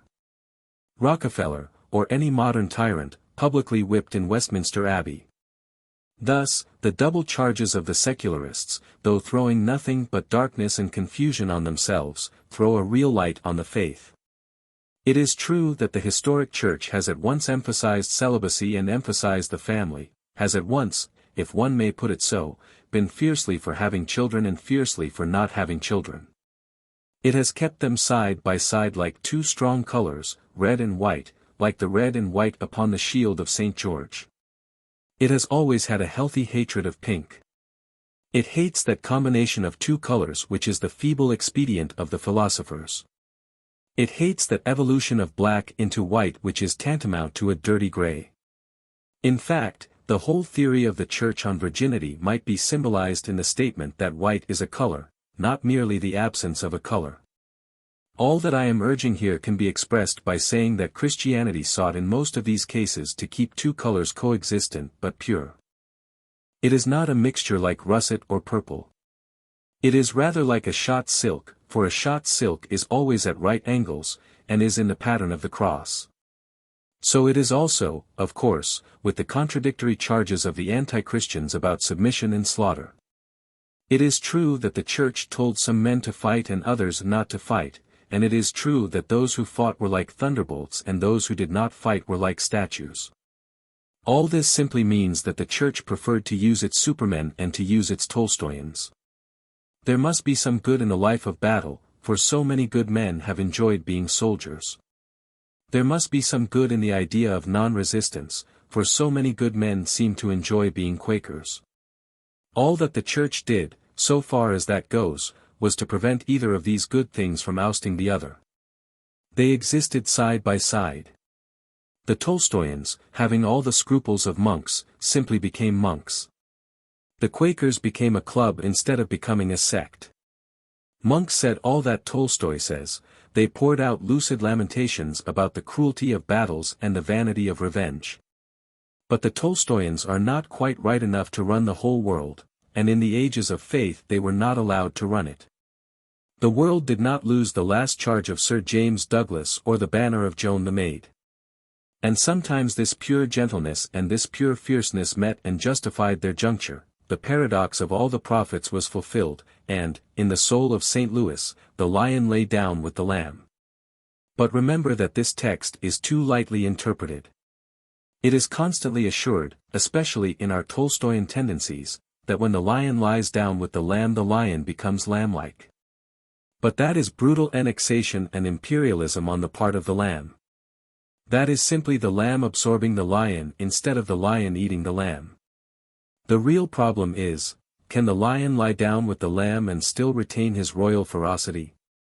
That is the problem the Church attempted, that is the miracle she achieved. This is what I have called guessing the hidden eccentricities of life.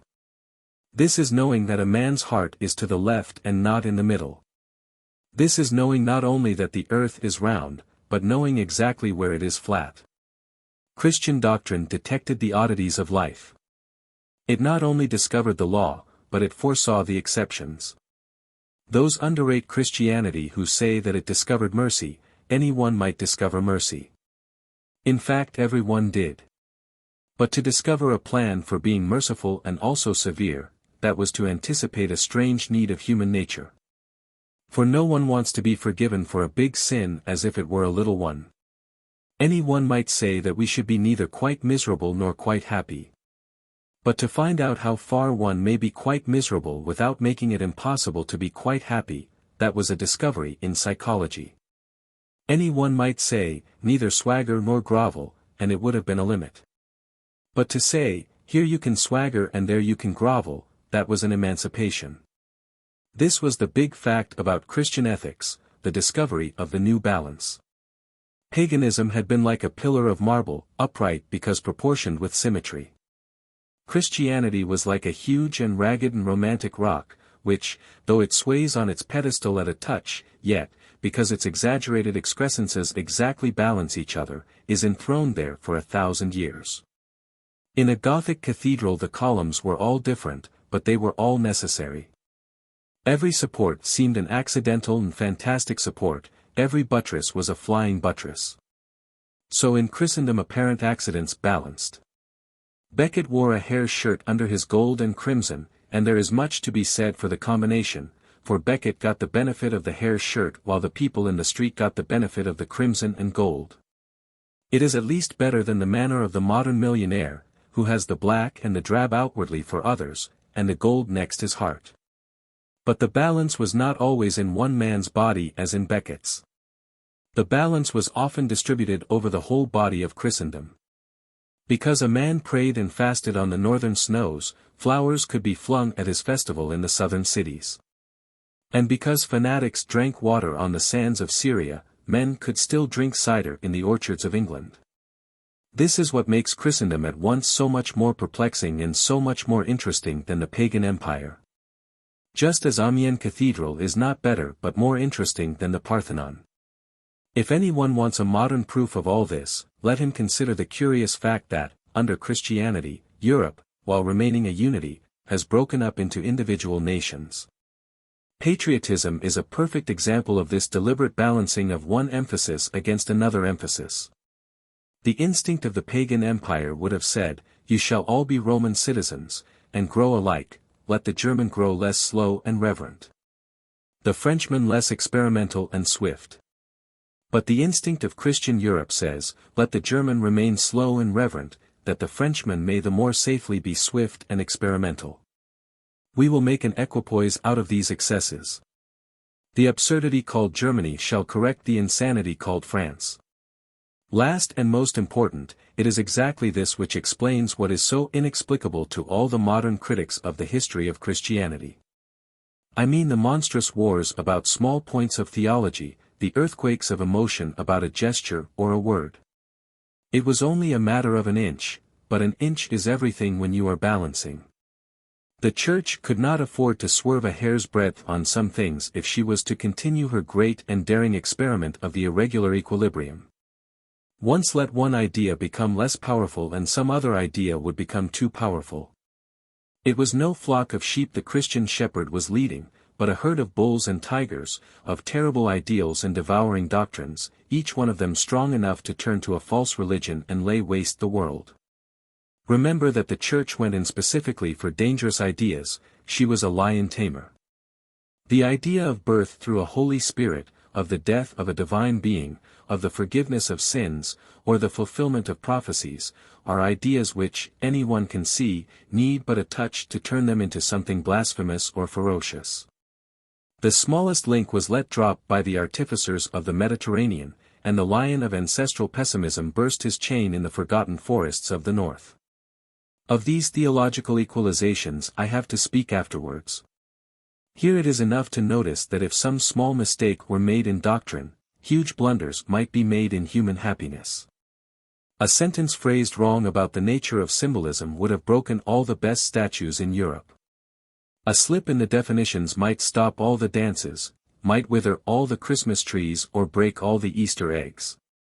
Doctrines had to be defined within strict limits, even in order that man might enjoy general human liberties.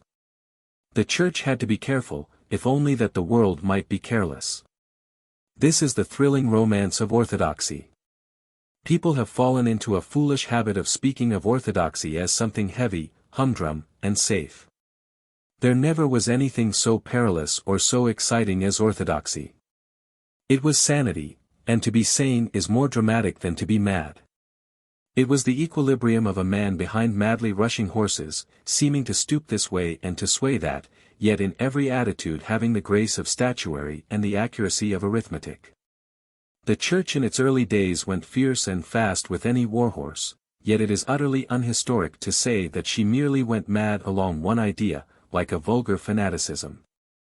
She swerved to left and right, so as exactly to avoid enormous obstacles. She left on one hand the huge bulk of Arianism, buttressed by all the worldly powers to make Christianity too worldly. The next instant she was swerving to avoid an Orientalism, which would have made it too unworldly. The Orthodox Church never took the tame course or accepted the conventions, the Orthodox Church was never respectable. It would have been easier to have accepted the earthly power of the Arians. It would have been easy, in the Calvinistic 17th century, to fall into the bottomless pit of predestination. It is easy to be a madman, it is easy to be a heretic. It is always easy to let the age have its head. The difficult thing is to keep one's own. It is always easy to be a modernist, as it is easy to be a snob. To have fallen into any of those open traps of error and exaggeration which fashion after fashion and sect after sect set along the historic path of Christendom, that would indeed have been simple. It is always simple to fall. There are an infinity of angles at which one falls, only one at which one stands. To have fallen into any one of the fads from Gnosticism to Christian Science would indeed have been obvious and tame. But to have avoided them all has been one whirling adventure, and in my vision the heavenly chariot flies thundering through the ages, the dull heresies sprawling and prostrate, the wild truth reeling but erect. Chapter 7, The Eternal Revolution.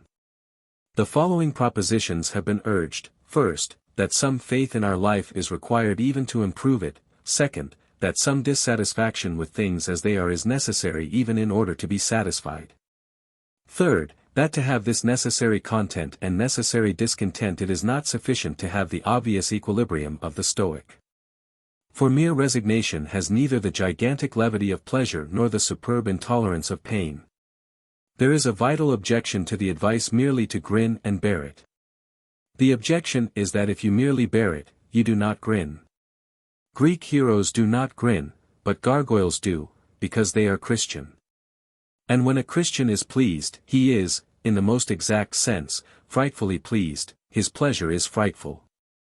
Christ prophesied the whole of Gothic architecture in that hour when nervous and respectable people, such people as now object to barrel organs, objected to the shouting of the gutter snipes of Jerusalem. He said, if these were silent, the very stones would cry out. Under the impulse of his spirit arose like a clamorous chorus the facades of the medieval cathedrals, thronged with shouting faces and open mouths. The prophecy has fulfilled itself, the very stones cry out. If these things be conceded, though only for argument, we may take up where we left it the thread of the thought of the natural man, called by the Scotch, with regrettable familiarity, the old man. We can ask the next question so obviously in front of us. Some satisfaction is needed even to make things better. But what do we mean by making things better? Most modern talk on this matter is a mere argument in a circle, that circle which we have already made the symbol of madness and of mere rationalism.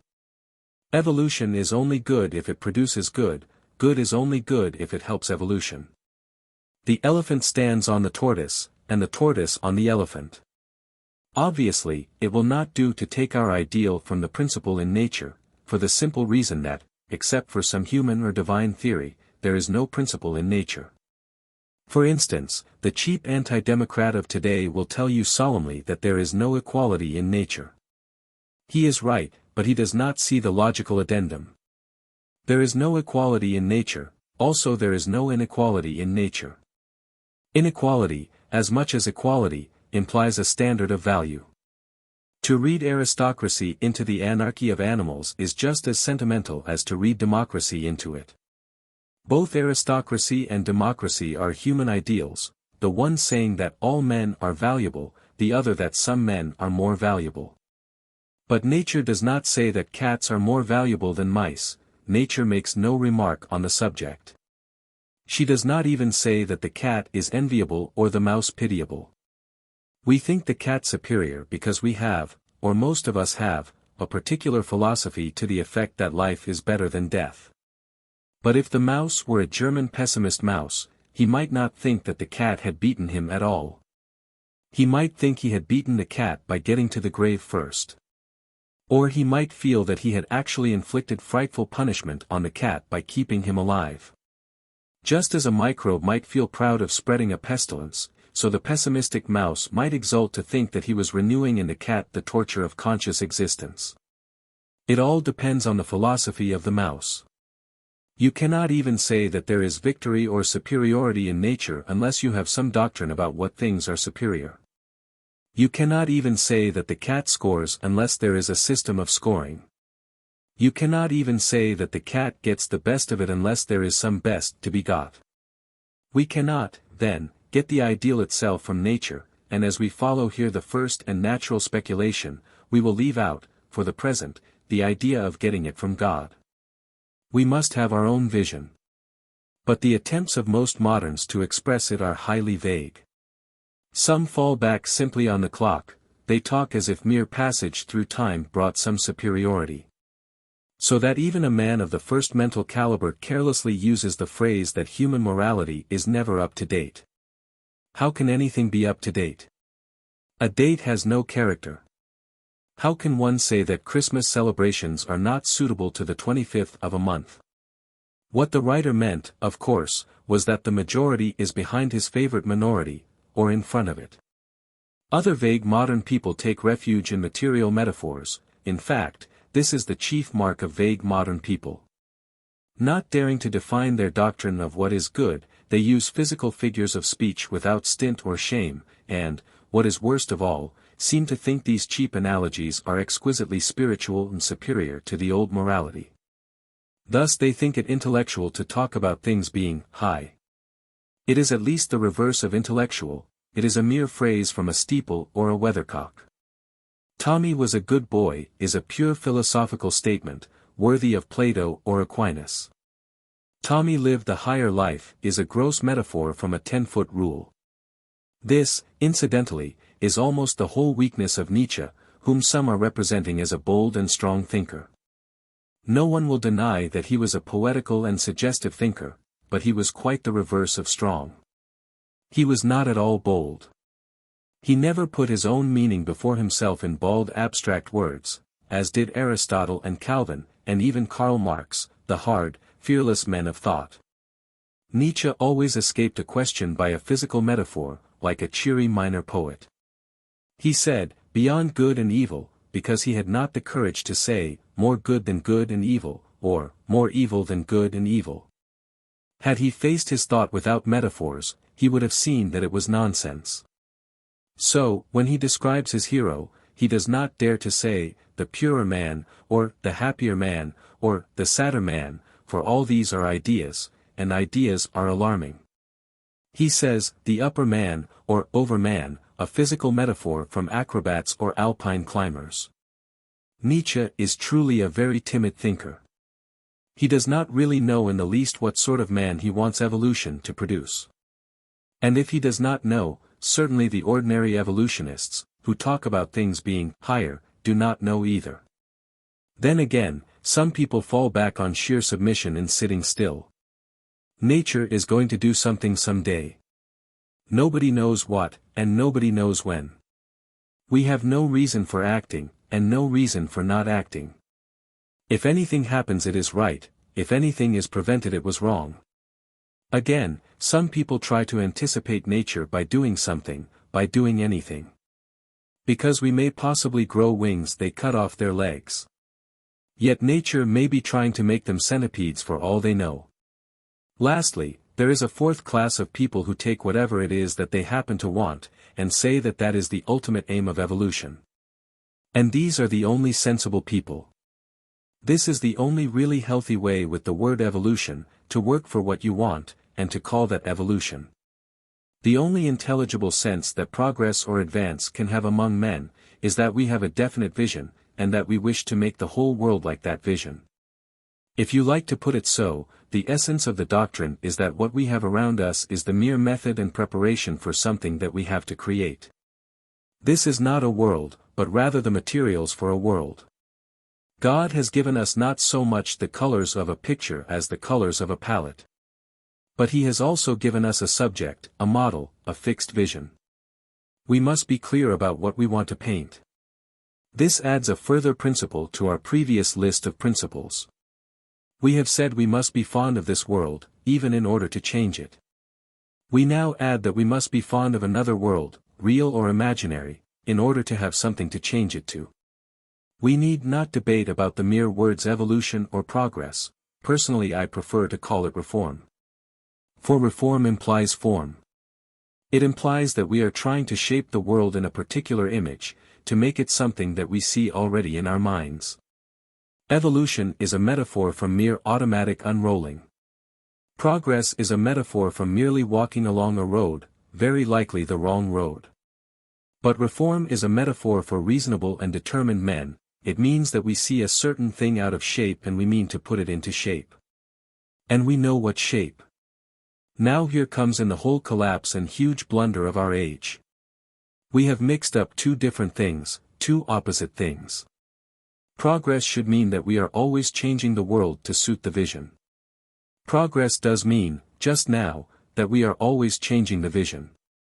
It should mean that we are slow but sure in bringing justice and mercy among men. It does mean that we are very swift in doubting the desirability of justice and mercy. A wild page from any Prussian sophist makes men doubt it.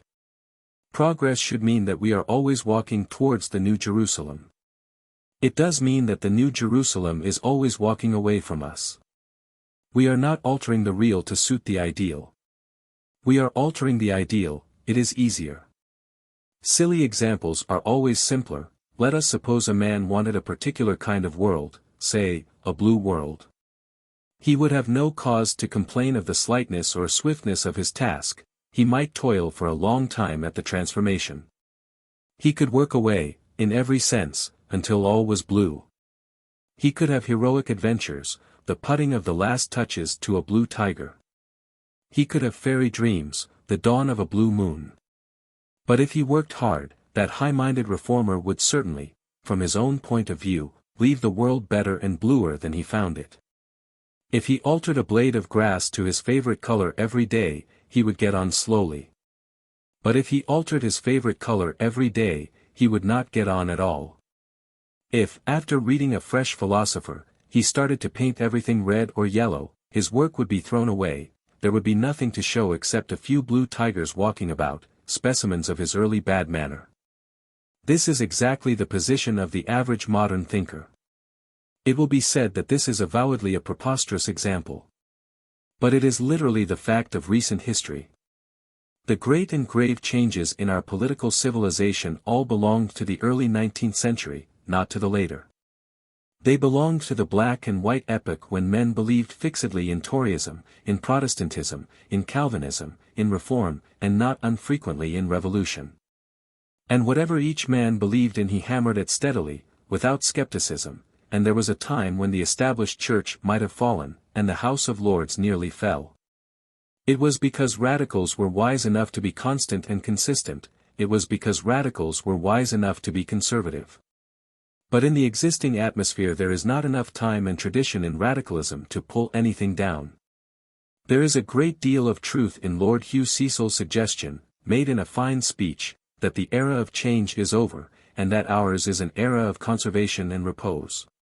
But probably it would pain Lord Hugh Cecil if he realized, what is certainly the case, that ours is only an age of conservation because it is an age of complete unbelief. Let beliefs fade fast and frequently, if you wish institutions to remain the same. The more the life of the mind is unhinged, the more the machinery of matter will be left to itself. The net result of all our political suggestions, collectivism, Tolstoyanism, neo-feudalism, communism, anarchy, scientific bureaucracy, the plain fruit of all of them is that the monarchy in the House of Lords will remain. The net result of all the new religions will be that the Church of England will not, for heaven knows how long, be disestablished. It was Karl Marx, Nietzsche, Tolstoy, Cunningham Graham, Bernard Shaw and Auburn Herbert, who between them, with bowed gigantic backs, bore up the throne of the Archbishop of Canterbury. We may say broadly that free thought is the best of all the safeguards against freedom. Managed in a modern style, the emancipation of the slave's mind is the best way of preventing the emancipation of the slave. Teach him to worry about whether he wants to be free, and he will not free himself. Again, it may be said that this instance is remote or extreme. But, again, it is exactly true of the men in the streets around us. It is true that the Negro slave, being a debased barbarian, will probably have either a human affection of loyalty or a human affection for liberty. But the man we see every day, the worker in Mr. Gradgrind's factory, the little clerk in Mr. Gradgrind's office, he is too mentally worried to believe in freedom. He is kept quiet with revolutionary literature. He is calmed and kept in his place by a constant succession of wild philosophies. He is a Marxian one day, a Nietzscheite the next day, a Superman, probably, the next day, and a slave every day. The only thing that remains after all the philosophies is the factory. The only man who gains by all the philosophies is Gradgrind. It would be worth his while to keep his commercial helotry supplied with skeptical literature. And now I come to think of it, of course, Gradgrind is famous for giving libraries. He shows his sense. All modern books are on his side. As long as the vision of heaven is always changing, the vision of earth will be exactly the same. No ideal will remain long enough to be realized, or even partly realized. The modern young man will never change his environment. For he will always change his mind. This, therefore, is our first requirement about the ideal towards which progress is directed: it must be fixed. Whistler used to make many rapid studies of a sitter. It did not matter if he tore up 20 portraits. But it would matter if he looked up 20 times, and each time saw a new person sitting placidly for his portrait. So it does not matter, comparatively speaking, how often humanity fails to imitate its ideal, for then all its old failures are fruitful. But it does frightfully matter how often humanity changes its ideal. For then all its old failures are fruitless. The question therefore becomes this: how can we keep the artist discontented with his pictures while preventing him from being vitally discontented with his art? How can we make a man always dissatisfied with his work, yet always satisfied with working? How can we make sure that the portrait painter will throw the portrait out of window instead of taking the natural and more human course of throwing the sitter out of window? A strict rule is not only necessary for ruling. It is also necessary for rebelling. This fixed and familiar ideal is necessary to any sort of revolution. Man will sometimes act slowly upon new ideas, but he will only act swiftly upon old ideas. If I am merely to float or fade or evolve, it may be towards something anarchic, but if I am to riot, it must be for something respectable. This is the whole weakness of certain schools of progress and moral evolution. They suggest that there has been a slow movement towards morality, with an imperceptible ethical change in every year or at every instant. There is only one great disadvantage in this theory. It talks of a slow movement towards justice. But it does not permit a swift movement. A man is not allowed to leap up and declare a certain state of things to be intrinsically intolerable. To make the matter clear, it is better to take a specific example. Certain of the idealistic vegetarians, such as Mr. Salt, say that the time has now come for eating no meat. By implication they assume that at one time it was right to eat meat, and they suggest, in words that could be quoted, that some day it may be wrong to eat milk and eggs. I do not discuss here the question of what is justice to animals. I only say that whatever is justice ought, under given conditions, to be prompt justice. If an animal is wronged, we ought to be able to rush to his rescue. But how can we rush if we are, perhaps, in advance of our time? How can we rush to catch a train which may not arrive for a few centuries? How can I denounce a man for skinning cats, if he is only now what I may possibly become in drinking a glass of milk? A splendid and insane Russian sect ran about taking all the cattle out of all the carts. How can I pluck up courage to take the horse out of my hansom cab, when I do not know whether my evolutionary watch is only a little fast or the cabman's a little slow? Suppose I say to a sweater, slavery suited one stage of evolution. And suppose he answers, and sweating suits this stage of evolution. How can I answer if there is no eternal test? If sweaters can be behind the current morality, why should not philanthropists be in front of it? What on earth is the current morality, except in its literal sense, the morality that is always running away? Thus we may say that a permanent ideal is as necessary to the innovator as to the conservative. It is necessary whether we wish the king's orders to be promptly executed or whether we only wish the king to be promptly executed. The guillotine has many sins, but to do it justice there is nothing evolutionary about it. The favorite evolutionary argument finds its best answer in the axe. The evolutionist says, "Where do you draw the line?" The revolutionist answers, "I draw it here, exactly between your head and body." There must at any given moment be an abstract right and wrong if any blow is to be struck, there must be something eternal if there is to be anything sudden. Therefore for all intelligible human purposes, for altering things or for keeping things as they are, for founding a system forever, as in China, or for altering it every month as in the early French Revolution, it is equally necessary that the vision should be a fixed vision. This is our first requirement. When I had written this down, I felt once again the presence of something else in the discussion, as a man hears a church bell above the sound of the street. Something seemed to be saying, my ideal at least is fixed. For it was fixed before the foundations of the world. My vision of perfection assuredly cannot be altered, for it is called Eden. You may alter the place to which you are going, but you cannot alter the place from which you have come.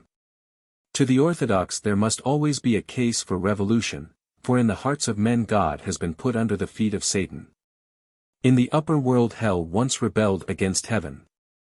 But in this world heaven is rebelling against hell. For the Orthodox there can always be a revolution, for a revolution is a restoration. At any instant you may strike a blow for the perfection which no man has seen since Adam. No unchanging custom, no changing evolution can make the original good anything but good. Man may have had concubines as long as cows have had horns, still they are not a part of him if they are sinful. Men may have been under oppression ever since fish were under water, still they ought not to be, if oppression is sinful. The chain may seem as natural to the slave, or the paint to the harlot, as does the plume to the bird or the burrow to the fox. Still they are not, if they are sinful.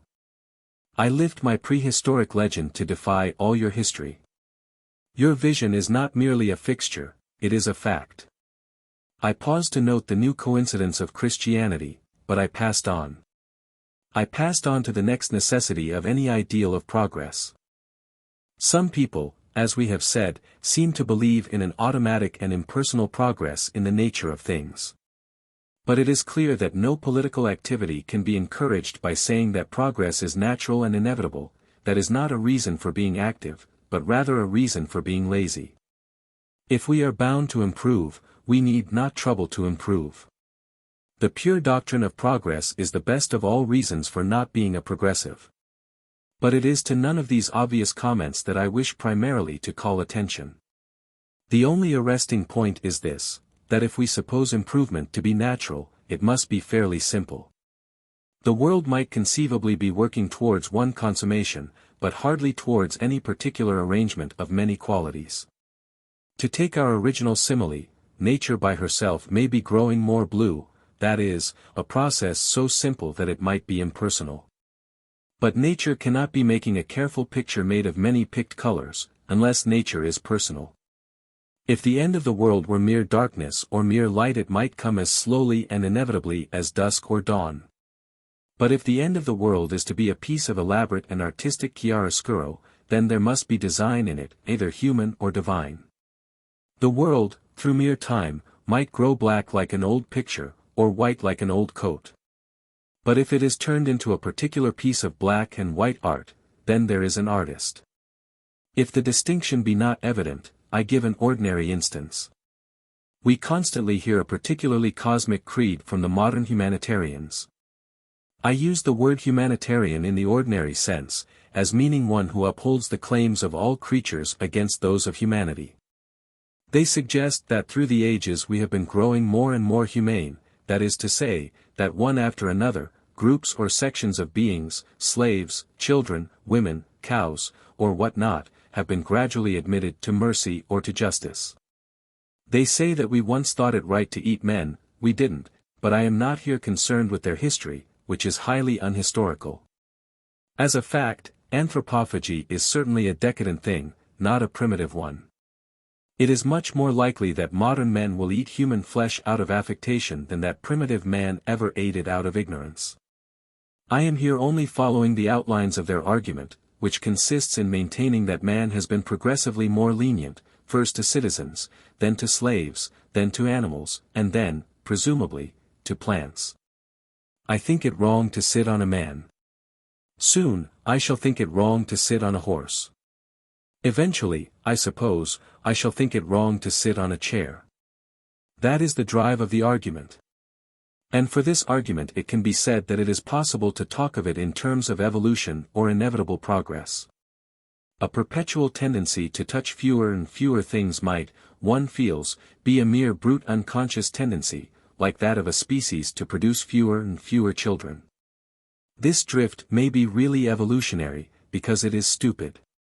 Darwinism can be used to back up two mad moralities, but it cannot be used to back up a single sane one. The kinship and competition of all living creatures can be used as a reason for being insanely cruel or insanely sentimental. But not for a healthy love of animals. On the evolutionary basis you may be inhumane, or you may be absurdly humane, but you cannot be human. That you and a tiger are one may be a reason for being tender to a tiger. Or it may be a reason for being as cruel as the tiger. It is one way to train the tiger to imitate you, it is a shorter way to imitate the tiger.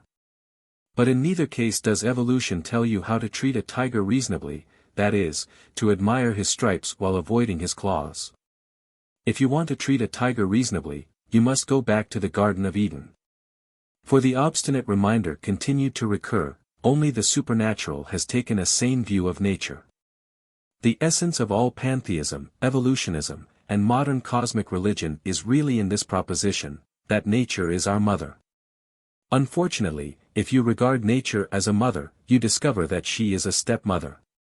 The main point of Christianity was this, that nature is not our mother, nature is our sister. We can be proud of her beauty, since we have the same father. But she has no authority over us, we have to admire, but not to imitate. This gives to the typically Christian pleasure in this earth a strange touch of lightness that is almost frivolity. Nature was a solemn mother to the worshippers of Isis and Cybele. Nature was a solemn mother to Wordsworth or to Emerson. But nature is not solemn to Francis of Assisi or to George Herbert. To St. Francis, nature is a sister, and even a younger sister, a little, dancing sister, to be laughed at as well as loved. This, however, is hardly our main point at present. I have admitted it only in order to show how constantly, and as it were accidentally, the key would fit the smallest doors. Our main point is here, that if there be a mere trend of impersonal improvement in nature, it must presumably be a simple trend towards some simple triumph. One can imagine that some automatic tendency in biology might work for giving us longer and longer noses. But the question is, do we want to have longer and longer noses? I fancy not. I believe that we most of us want to say to our noses, thus far, and no farther, and here shall thy proud point be stayed. We require a nose of such length as may ensure an interesting face. But we cannot imagine a mere biological trend towards producing interesting faces, because an interesting face is one particular arrangement of eyes, nose, and mouth, in a most complex relation to each other. Proportion cannot be a drift, it is either an accident or a design. So with the ideal of human morality and its relation to the humanitarians and the anti-humanitarians. It is conceivable that we are going more and more to keep our hands off things, not to drive horses, not to pick flowers. We may eventually be bound not to disturb a man's mind even by argument, not to disturb the sleep of birds even by coughing.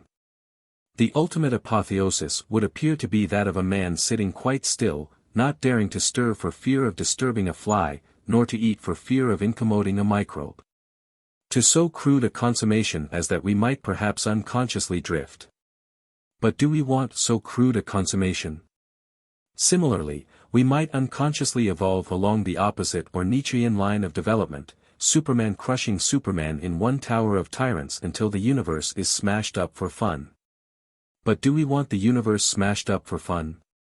Is it not quite clear that what we really hope for is one particular management and proposition of these two things, a certain amount of restraint and respect, a certain amount of energy and mastery?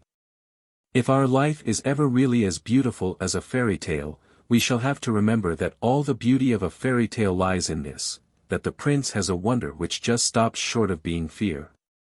If he is afraid of the giant, there is an end of him, but also if he is not astonished at the giant, there is an end of the fairy tale. The whole point depends upon his being at once humble enough to wonder, and haughty enough to defy. So our attitude to the giant of the world must not merely be increasing delicacy or increasing contempt, it must be one particular proportion of the two, which is exactly right. We must have in us enough reverence for all things outside us to make us tread fearfully on the grass. We must also have enough disdain for all things outside us, to make us, on due occasion, spit at the stars. Yet these two things, if we are to be good or happy, must be combined, not in any combination, but in one particular combination. The perfect happiness of men on the earth, if it ever comes, will not be a flat and solid thing, like the satisfaction of animals. It will be an exact and perilous balance, like that of a desperate romance. Man must have just enough faith in himself to have adventures, and just enough doubt of himself to enjoy them. This, then, is our second requirement for the ideal of progress. First, it must be fixed, second, it must be composite. It must not, if it is to satisfy our souls, be the mere victory of some one thing swallowing up everything else, love or pride or peace or adventure, it must be a definite picture composed of these elements in their best proportion and relation. I am not concerned at this moment to deny that some such good culmination may be, by the constitution of things, reserved for the human race. I only point out that if this composite happiness is fixed for us, it must be fixed by some mind. For only a mind can place the exact proportions of a composite happiness. If the beatification of the world is a mere work of nature, then it must be as simple as the freezing of the world, or the burning up of the world. But if the beatification of the world is not a work of nature but a work of art, then it involves an artist. And here again my contemplation was cloven by the ancient voice which said, I could have told you all this a long time ago. If there is any certain progress, it can only be my kind of progress, the progress towards a complete city of virtues and dominations where righteousness and peace contrive to kiss each other. An impersonal force might be leading you to a wilderness of perfect flatness or a peak of perfect height. But only a personal God can possibly be leading you, if, indeed, you are being led, to a city with just streets and architectural proportions. A city in which each of you can contribute exactly the right amount of your own color to the many-colored coat of Joseph. Twice again, therefore, Christianity had come in with the exact answer that I required. I had said, the ideal must be fixed, and the Church had answered, mine is literally fixed, for it existed before anything else. I said secondly, it must be artistically combined, like a picture, and the Church answered, mine is quite literally a picture, for I know who painted it. Then I went on to the third thing, which, as it seemed to me, was needed for an utopia or goal of progress. And of all the three it is infinitely the hardest to express. Perhaps it might be put thus, that we need watchfulness even in utopia, lest we fall from utopia as we fell from Eden. We have remarked that one reason offered for being a progressive is that things naturally tend to grow better. But the only real reason for being a progressive is that things naturally tend to grow worse.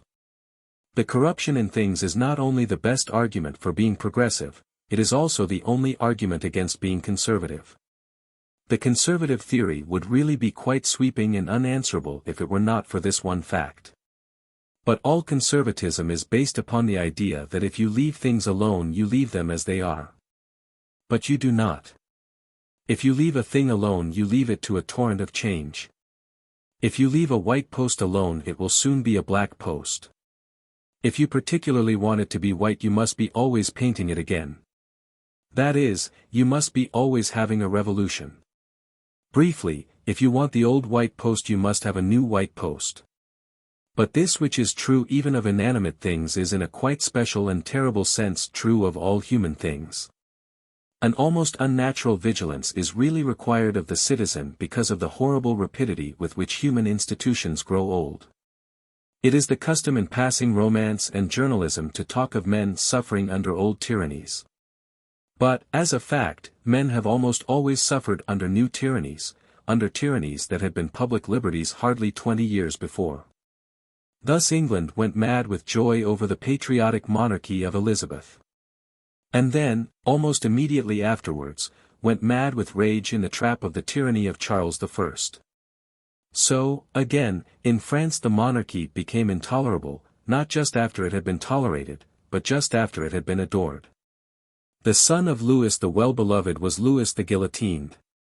So in the same way in England in the 19th century the radical manufacturer was entirely trusted as a mere tribune of the people, until suddenly we heard the cry of the socialist that he was a tyrant eating the people like bread. So again, we have almost up to the last instant trusted the newspapers as organs of public opinion. Just recently some of us have seen, not slowly, but with a start, that they are obviously nothing of the kind. They are, by the nature of the case, the hobbies of a few rich men. We have not any need to rebel against antiquity, we have to rebel against novelty. It is the new rulers, the capitalist or the editor, who really hold up the modern world. There is no fear that a modern king will attempt to override the Constitution, it is more likely that he will ignore the Constitution and work behind its back, he will take no advantage of his kingly power. It is more likely that he will take advantage of his kingly powerlessness, of the fact that he is free from criticism and publicity. For the king is the most private person of our time. It will not be necessary for anyone to fight again against the proposal of a censorship of the press. We do not need a censorship of the press. We have a censorship by the press. This startling swiftness with which popular systems turn oppressive is the third fact for which we shall ask our perfect theory of progress to allow. It must always be on the lookout for every privilege being abused, for every working right becoming a wrong. In this matter I am entirely on the side of the revolutionists. They are really right to be always suspecting human institutions. They are right not to put their trust in princes nor in any child of man.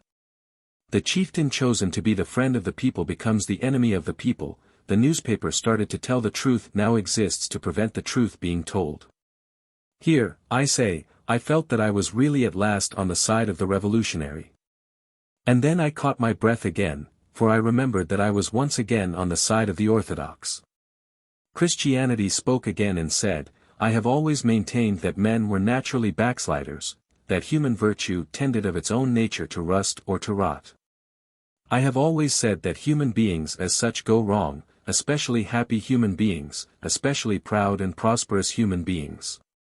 This eternal revolution, this suspicion sustained through centuries, you, being a vague modern, call the doctrine of progress. If you were a philosopher you would call it, as I do, the doctrine of original sin. You may call it the cosmic advance as much as you like, I call it what it is, the fall. I have spoken of orthodoxy coming in like a sword, here I confess it came in like a battle-axe. For really, when I came to think of it, Christianity is the only thing left that has any real right to question the power of the well-nurtured or the well-bred.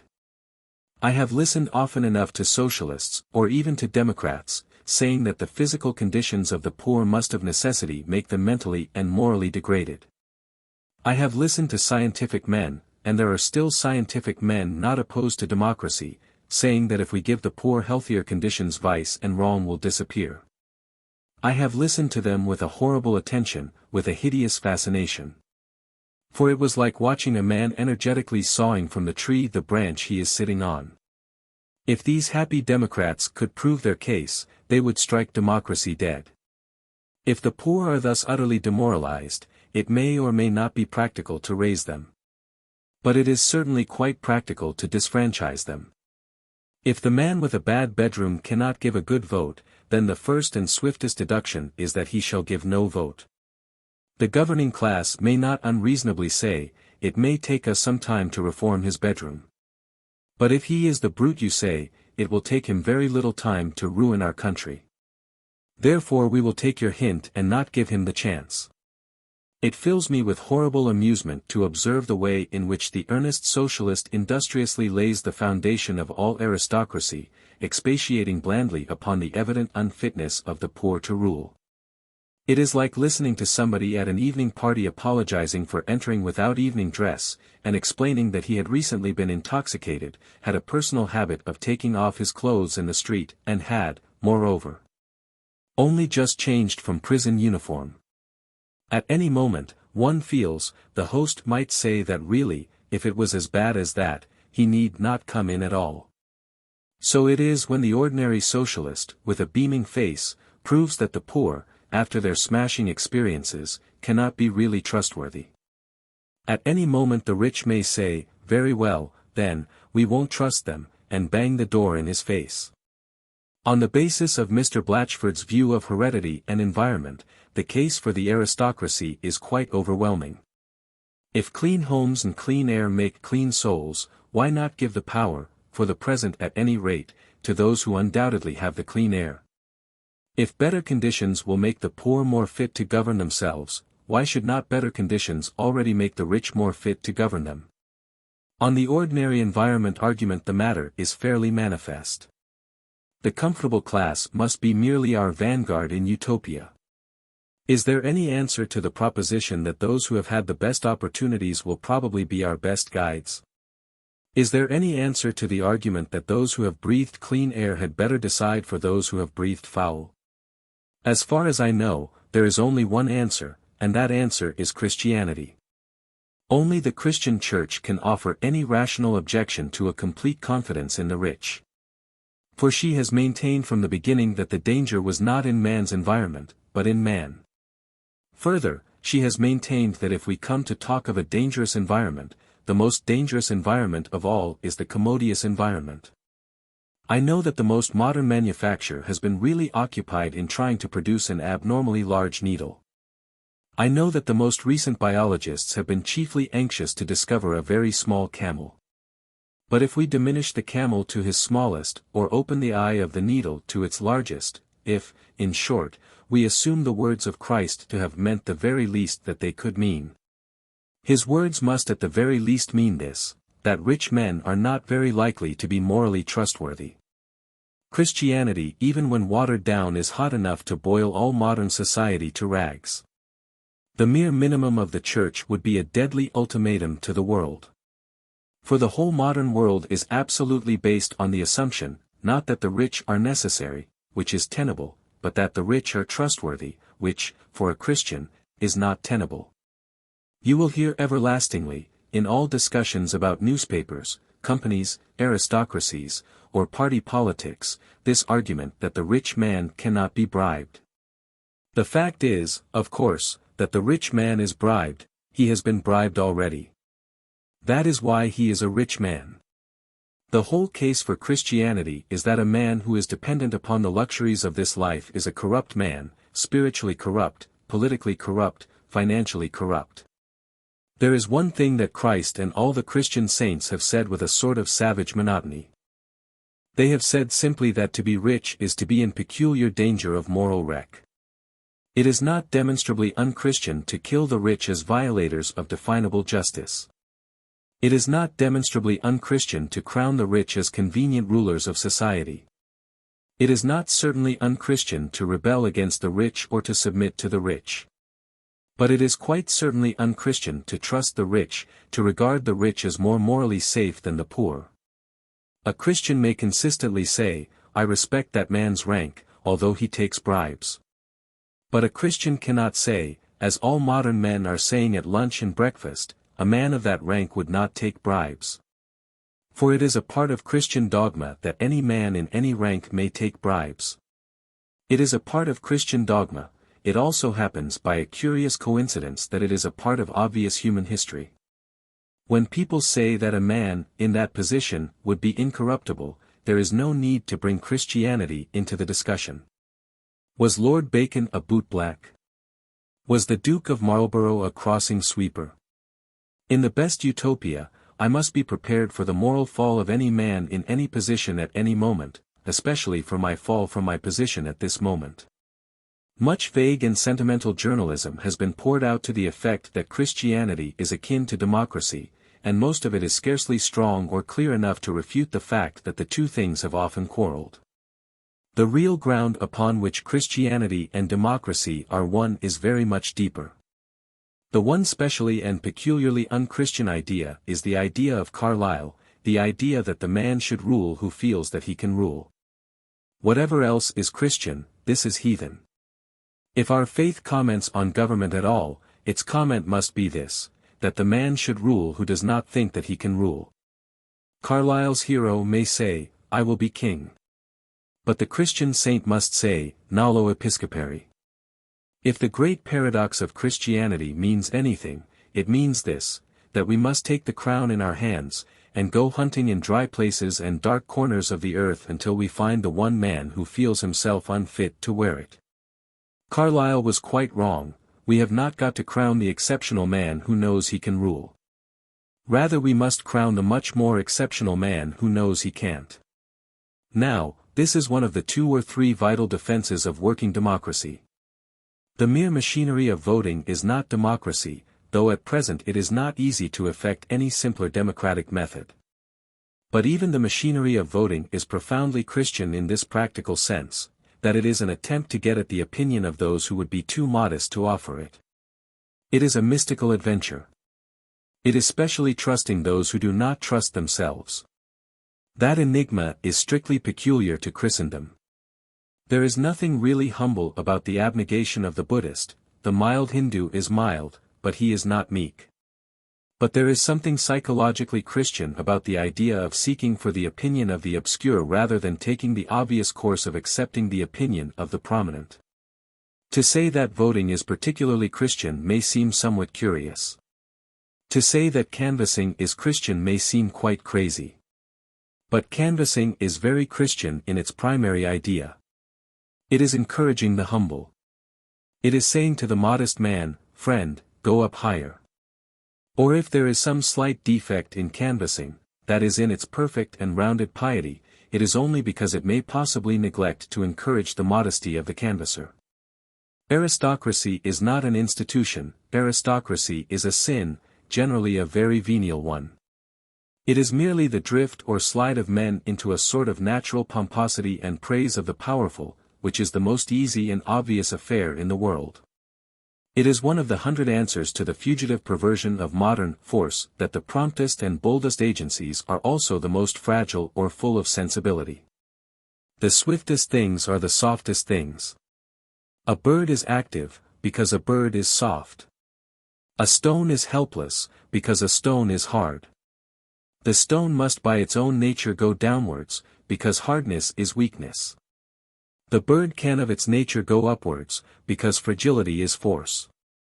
In perfect force there is a kind of frivolity, an airiness that can maintain itself in the air. Modern investigators of miraculous history have solemnly admitted that a characteristic of the great saints is their power of levitation. They might go further, a characteristic of the great saints is their power of levity. Angels can fly because they can take themselves lightly. This has been always the instinct of Christendom, and especially the instinct of Christian art. Remember how Fra Angelico represented all his angels, not only as birds, but almost as butterflies. Remember how the most earnest medieval art was full of light and fluttering draperies, of quick and capering feet. It was the one thing that the modern Pre-Raphaelites could not imitate in the real Pre-Raphaelites. Burne-Jones could never recover the deep levity of the Middle Ages. In the old Christian pictures the sky over every figure is like a blue or gold parachute. Every figure seems ready to fly up and float about in the heavens. The tattered cloak of the beggar will bear him up like the rayed plumes of the angels. But the kings in their heavy gold and the proud in their robes of purple will all of their nature sink downwards, for pride cannot rise to levity or levitation. Pride is the downward drag of all things into an easy solemnity. One settles down into a sort of selfish seriousness, but one has to rise to a gay self-forgetfulness. A man falls into a brown study, he reaches up at a blue sky. Seriousness is not a virtue. It would be a heresy, but a much more sensible heresy, to say that seriousness is a vice. It is really a natural trend or lapse into taking one's self gravely, because it is the easiest thing to do. It is much easier to write a good Times leading article than a good joke in Punch. For solemnity flows out of men naturally, but laughter is a leap. It is easy to be heavy, hard to be light. Satan fell by the force of gravity. Now, it is the peculiar honor of Europe since it has been Christian that while it has had aristocracy it has always at the back of its heart treated aristocracy as a weakness, generally as a weakness that must be allowed for. If anyone wishes to appreciate this point, let him go outside Christianity into some other philosophical atmosphere. Let him, for instance, compare the classes of Europe with the castes of India. Their aristocracy is far more awful, because it is far more intellectual. It is seriously felt that the scale of classes is a scale of spiritual values, that the baker is better than the butcher in an invisible and sacred sense. But no Christianity, not even the most ignorant or perverse, ever suggested that a baronet was better than a butcher in that sacred sense. No Christianity, however ignorant or extravagant, ever suggested that a duke would not be damned. In pagan society there may have been, I do not know, some such serious division between the free man and the slave. But in Christian society we have always thought the gentleman a sort of joke, though I admit that in some great crusades and councils he earned the right to be called a practical joke. But we in Europe never really and at the root of our souls took aristocracy seriously. It is only an occasional non-European alien, such as Dr. Oscar Levy, the only intelligent Nietzscheite, who can even manage for a moment to take aristocracy seriously. It may be a mere patriotic bias, though I do not think so, but it seems to me that the English aristocracy is not only the type, but is the crown and flower of all actual aristocracies. It has all the oligarchical virtues as well as all the defects. It is casual, it is kind, it is courageous in obvious matters, but it has one great merit that overlaps even these. The great and very obvious merit of the English aristocracy is that nobody could possibly take it seriously. In short, I had spelled out slowly, as usual, the need for an equal law in Utopia, and, as usual, I found that Christianity had been there before me. The whole history of my Utopia has the same amusing sadness. I was always rushing out of my architectural study with plans for a new turret only to find it sitting up there in the sunlight, shining, and 1,000 years old. For me, in the ancient and partly in the modern sense, God answered the prayer, "Prevent us, O Lord, in all our doings."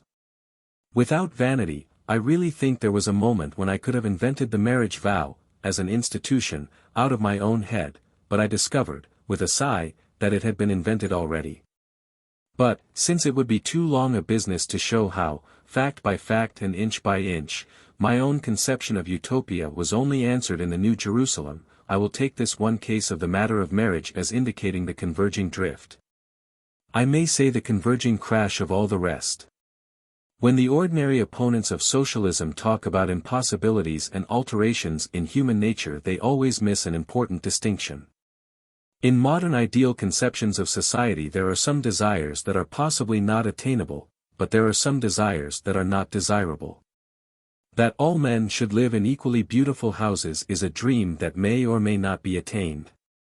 But that all men should live in the same beautiful house is not a dream at all, it is a nightmare. That a man should love all old women is an ideal that may not be attainable. But that a man should regard all old women exactly as he regards his mother is not only an unattainable ideal, but an ideal which ought not to be attained. I do not know if the reader agrees with me in these examples. But I will add the example which has always affected me most. I could never conceive or tolerate any utopia which did not leave to me the liberty for which I chiefly care, the liberty to bind myself. Complete anarchy would not merely make it impossible to have any discipline or fidelity, it would also make it impossible to have any fun. To take an obvious instance, it would not be worth while to bet if a bet were not binding. The dissolution of all contracts would not only ruin morality but spoil sport. Now betting and such sports are only the stunted and twisted shapes of the original instinct of man for adventure and romance, of which much has been said in these pages. And the perils, rewards, punishments, and fulfillments of an adventure must be real, or the adventure is only a shifting and heartless nightmare. If I bet I must be made to pay, or there is no poetry in betting. If I challenge I must be made to fight, or there is no poetry in challenging. If I vow to be faithful I must be cursed when I am unfaithful, or there is no fun in vowing. You could not even make a fairy tale from the experiences of a man who, when he was swallowed by a whale, might find himself at the top of the Eiffel Tower, or when he was turned into a frog might begin to behave like a flamingo. For the purpose even of the wildest romance, results must be real, results must be irrevocable. Christian marriage is the great example of a real and irrevocable result, and that is why it is the chief subject and center of all our romantic writing. And this is my last instance of the things that I should ask, and ask imperatively, of any social paradise. I should ask to be kept to my bargain, to have my oaths and engagements taken seriously. I should ask Utopia to avenge my honor on myself. All my modern utopian friends look at each other rather doubtfully, for their ultimate hope is the dissolution of all special ties. But again I seem to hear, like a kind of echo, an answer from beyond the world. You will have real obligations, and therefore real adventures when you get to my Utopia. But the hardest obligation and the steepest adventure is to get there. Chapter 8, The Romance of Orthodoxy. It is customary to complain of the bustle and strenuousness of our epoch. But in truth the chief mark of our epoch is a profound laziness and fatigue. And the fact is that the real laziness is the cause of the apparent bustle.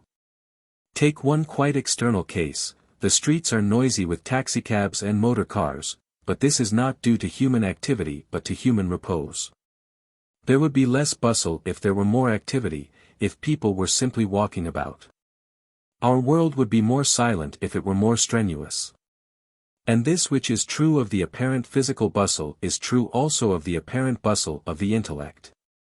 Most of the machinery of modern language is labor-saving machinery, and it saves mental labor very much more than it ought.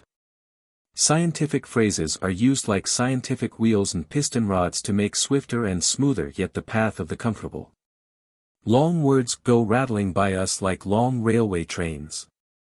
We know they are carrying thousands who are too tired or too indolent to walk and think for themselves. It is a good exercise to try for once in a way to express any opinion one holds in words of one syllable. If you say, "The social utility of the indeterminate sentence is recognized by all criminologists as a part of our sociological evolution towards a more humane and scientific view of punishment," you can go on talking like that for hours with hardly a movement of the gray matter inside your skull. But if you begin, "I wish Jones to go to jail and Brown to say when Jones shall come out," you will discover, with a thrill of horror, that you are obliged to think. The long words are not the hard words, it is the short words that are hard. There is much more metaphysical subtlety in the word damn than in the word degeneration. But these long comfortable words that save modern people the toil of reasoning have one particular aspect in which they are especially ruinous and confusing. This difficulty occurs when the same long word is used in different connections to mean quite different things. Thus, to take a well-known instance, the word idealist has one meaning as a piece of philosophy and quite another as a piece of moral rhetoric. In the same way the scientific materialists have had just reason to complain of people mixing up materialist as a term of cosmology with materialist as a moral taunt. So, to take a cheaper instance, the man who hates progressives in London always calls himself a progressive in South Africa. A confusion quite as unmeaning as this has arisen in connection with the word liberal, as applied to religion and as applied to politics and society. It is often suggested that all liberals ought to be free thinkers, because they ought to love everything that is free. You might just as well say that all idealists ought to be high churchmen, because they ought to love everything that is high. You might as well say that low churchmen ought to like low mass, or that broad churchmen ought to like broad jokes. The thing is a mere accident of words. In actual modern Europe a free thinker does not mean a man who thinks for himself. It means a man who, having thought for himself, has come to one particular class of conclusions: the material origin of phenomena, the impossibility of miracles, the improbability of personal immortality and so on. And none of these ideas are particularly liberal. Nay, indeed almost all these ideas are definitely illiberal, as it is the purpose of this chapter to show. In the few following pages I propose to point out as rapidly as possible that on every single one of the matters most strongly insisted on by liberalizers of theology their effect upon social practice would be definitely illiberal. Almost every contemporary proposal to bring freedom into the church is simply a proposal to bring tyranny into the world. For freeing the church now does not even mean freeing it in all directions. It means freeing that peculiar set of dogmas loosely called scientific, dogmas of monism, of pantheism, or of Arianism, or of necessity. And every one of these, and we will take them one by one, can be shown to be the natural ally of oppression. In fact, it is a remarkable circumstance, indeed not so very remarkable when one comes to think of it, that most things are the allies of oppression. There is only one thing that can never go past a certain point in its alliance with oppression, and that is orthodoxy. I may, it is true, twist orthodoxy so as partly to justify a tyrant. But I can easily make up a German philosophy to justify him entirely. Now let us take in order the innovations that are the notes of the new theology or the modernist church. We concluded the last chapter with the discovery of one of them. The very doctrine which is called the most old-fashioned was found to be the only safeguard of the new democracies of the earth. The doctrine seemingly most unpopular was found to be the only strength of the people. In short, we found that the only logical negation of oligarchy was in the affirmation of original sin. So it is, I maintain, in all the other cases. I take the most obvious instance first, the case of miracles. For some extraordinary reason, there is a fixed notion that it is more liberal to disbelieve in miracles than to believe in them. Why, I cannot imagine, nor can anybody tell me. For some inconceivable cause a broad, or liberal, clergyman always means a man who wishes at least to diminish the number of miracles, it never means a man who wishes to increase that number. It always means a man who is free to disbelieve that Christ came out of his grave, it never means a man who is free to believe that his own aunt came out of her grave. It is common to find trouble in a parish because the parish priest cannot admit that St. Peter walked on water, yet how rarely do we find trouble in a parish because the clergyman says that his father walked on the Serpentine. And this is not because, as the swift secularist debater would immediately retort, miracles cannot be believed in our experience. It is not because miracles do not happen, as in the dogma which Matthew Arnold recited with simple faith. More supernatural things are alleged to have happened in our time than would have been possible 80 years ago. Men of science believe in such marvels much more than they did, the most perplexing, and even horrible, prodigies of mind and spirit are always being unveiled in modern psychology. Things that the old science at least would frankly have rejected as miracles are hourly being asserted by the new science. The only thing which is still old-fashioned enough to reject miracles is the new theology. But in truth this notion that it is free to deny miracles has nothing to do with the evidence for or against them. It is a lifeless verbal prejudice of which the original life and beginning was not in the freedom of thought, but simply in the dogma of materialism. The man of the 19th century did not disbelieve in the resurrection because his liberal Christianity allowed him to doubt it. He disbelieved in it because his very strict materialism did not allow him to believe it. Tennyson, a very typical 19th-century man, uttered one of the instinctive truisms of his contemporaries when he said that there was faith in their honest doubt. There was indeed. Those words have a profound and even a horrible truth. In their doubt of miracles there was a faith in a fixed and godless fate, a deep and sincere faith in the incurable routine of the cosmos. The doubts of the agnostic were only the dogmas of the monist. Of the fact and evidence of the supernatural I will speak afterwards. Here we are only concerned with this clear point. That in so far as the liberal idea of freedom can be said to be on either side in the discussion about miracles, it is obviously on the side of miracles. Reform or, in the only tolerable sense, progress means simply the gradual control of matter by mind. A miracle simply means the swift control of matter by mind. If you wish to feed the people, you may think that feeding them miraculously in the wilderness is impossible, but you cannot think it illiberal. If you really want poor children to go to the seaside, you cannot think it illiberal that they should go there on flying dragons, you can only think it unlikely.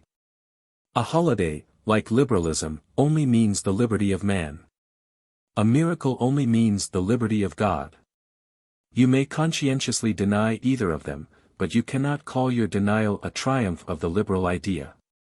The Catholic Church believed that man and God both had a sort of spiritual freedom. Calvinism took away the freedom from man, but left it to God. Scientific materialism binds the Creator himself, it chains up God as the Apocalypse chained the devil. It leaves nothing free in the universe. And those who assist this process are called the liberal theologians. This, as I say, is the lightest and most evident case. The assumption that there is something in the doubt of miracles akin to liberality or reform is literally the opposite of the truth. If a man cannot believe in miracles there is an end of the matter. He is not particularly liberal, but he is perfectly honorable and logical, which are much better things. But if he can believe in miracles, he is certainly the more liberal for doing so. Because they mean first, the freedom of the soul, and secondly, its control over the tyranny of circumstance. Sometimes this truth is ignored in a singularly naive way, even by the ablest men. For instance, Mr. Bernard Shaw speaks with a hearty old-fashioned contempt for the idea of miracles, as if they were a sort of breach of faith on the part of nature, he seems strangely unconscious that miracles are only the final flowers of his own favorite tree. The doctrine of the omnipotence of will. Just in the same way he calls the desire for immortality a paltry selfishness, forgetting that he has just called the desire for life a healthy and heroic selfishness. How can it be noble to wish to make one's life infinite and yet mean to wish to make it immortal? No, if it is desirable that man should triumph over the cruelty of nature or custom, then miracles are certainly desirable. We will discuss afterwards whether they are possible. But I must pass on to the larger cases of this curious error, the notion that the liberalizing of religion in some way helps the liberation of the world. The second example of it can be found in the question of pantheism, or rather of a certain modern attitude which is often called immanentism, and which often is Buddhism. But this is so much more difficult a matter that I must approach it with rather more preparation. The things said most confidently by advanced persons to crowded audiences are generally those quite opposite to the fact. It is actually our truisms that are untrue. Here is a case. There is a phrase of facile liberality uttered again and again at ethical societies and parliaments of religion: the religions of the earth differ in rites and forms, but they are the same in what they teach. It is false. It is the opposite of the fact. The religions of the earth do not greatly differ in rites and forms, they do greatly differ in what they teach. It is as if a man were to say, do not be misled by the fact that the Church Times and the Freethinker look utterly different, that one is painted on vellum and the other carved on marble, that one is triangular and the other hectagonal. Read them and you will see that they say the same thing. The truth is, of course, that they are alike in everything except in the fact that they don't say the same thing. An atheist stockbroker in Surbiton looks exactly like a Swedenborgian stockbroker in Wimbledon. You may walk round and round them and subject them to the most personal and offensive study without seeing anything Swedenborgian in the hat or anything particularly godless in the umbrella. It is exactly in their souls that they are divided. So the truth is that the difficulty of all the creeds of the earth is not as alleged in this cheap maxim, that they agree in meaning, but differ in machinery. It is exactly the opposite. They agree in machinery. Almost every great religion on earth works with the same external methods, with priests, scriptures, altars, sworn brotherhoods, special feasts. They agree in the mode of teaching, what they differ about is the thing to be taught. Pagan optimists and Eastern pessimists would both have temples, just as liberals and Tories would both have newspapers. Creeds that exist to destroy each other both have scriptures, just as armies that exist to destroy each other both have guns. The great example of this alleged identity of all human religions is the alleged spiritual identity of Buddhism and Christianity. Those who adopt this theory generally avoid the ethics of most other creeds, except, indeed, Confucianism, which they like because it is not a creed. But they are cautious in their praises of Mohammedanism, generally confining themselves to imposing its morality only upon the refreshment of the lower classes. They seldom suggest the Mohammedan view of marriage, for which there is a great deal to be said, and towards thugs and fetish worshippers their attitude may even be called cold. But in the case of the great religion of Gautama they feel sincerely a similarity. Students of popular science, like Mr. Blatchford, are always insisting that Christianity and Buddhism are very much alike, especially Buddhism. This is generally believed, and I believed it myself until I read a book giving the reasons for it. The reasons were of two kinds: resemblances that meant nothing because they were common to all humanity, and resemblances which were not resemblances at all. The author solemnly explained that the two creeds were alike in things in which all creeds are alike, or else he described them as alike in some point in which they are quite obviously different. Thus, as a case of the first class, he said that both Christ and Buddha were called by the divine voice coming out of the sky, as if you would expect the divine voice to come out of the coal cellar. Or, again, it was gravely urged that these two Eastern teachers, by a singular coincidence, both had to do with the washing of feet. You might as well say that it was a remarkable coincidence that they both had feet to wash. And the other class of similarities were those which simply were not similar. Thus this reconciler of the two religions draws earnest attention to the fact that at certain religious feasts the robe of the Lama is rent in pieces out of respect, and the remnants highly valued. But this is the reverse of a resemblance, for the garments of Christ were not rent in pieces out of respect, but out of derision, and the remnants were not highly valued except for what they would fetch in the rag shops. It is rather like alluding to the obvious connection between the two ceremonies of the sword, when it taps a man's shoulder, and when it cuts off his head. It is not at all similar for the man.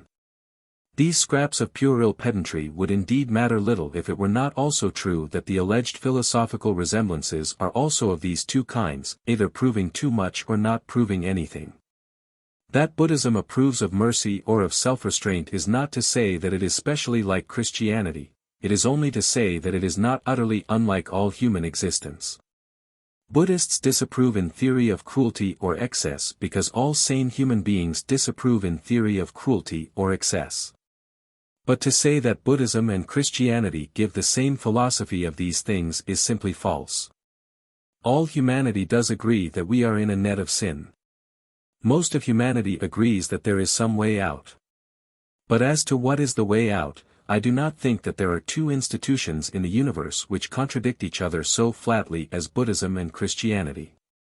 Even when I thought, with most other well-informed, though unscholarly, people, that Buddhism and Christianity were alike, there was one thing about them that always perplexed me, I mean the startling difference in their type of religious art.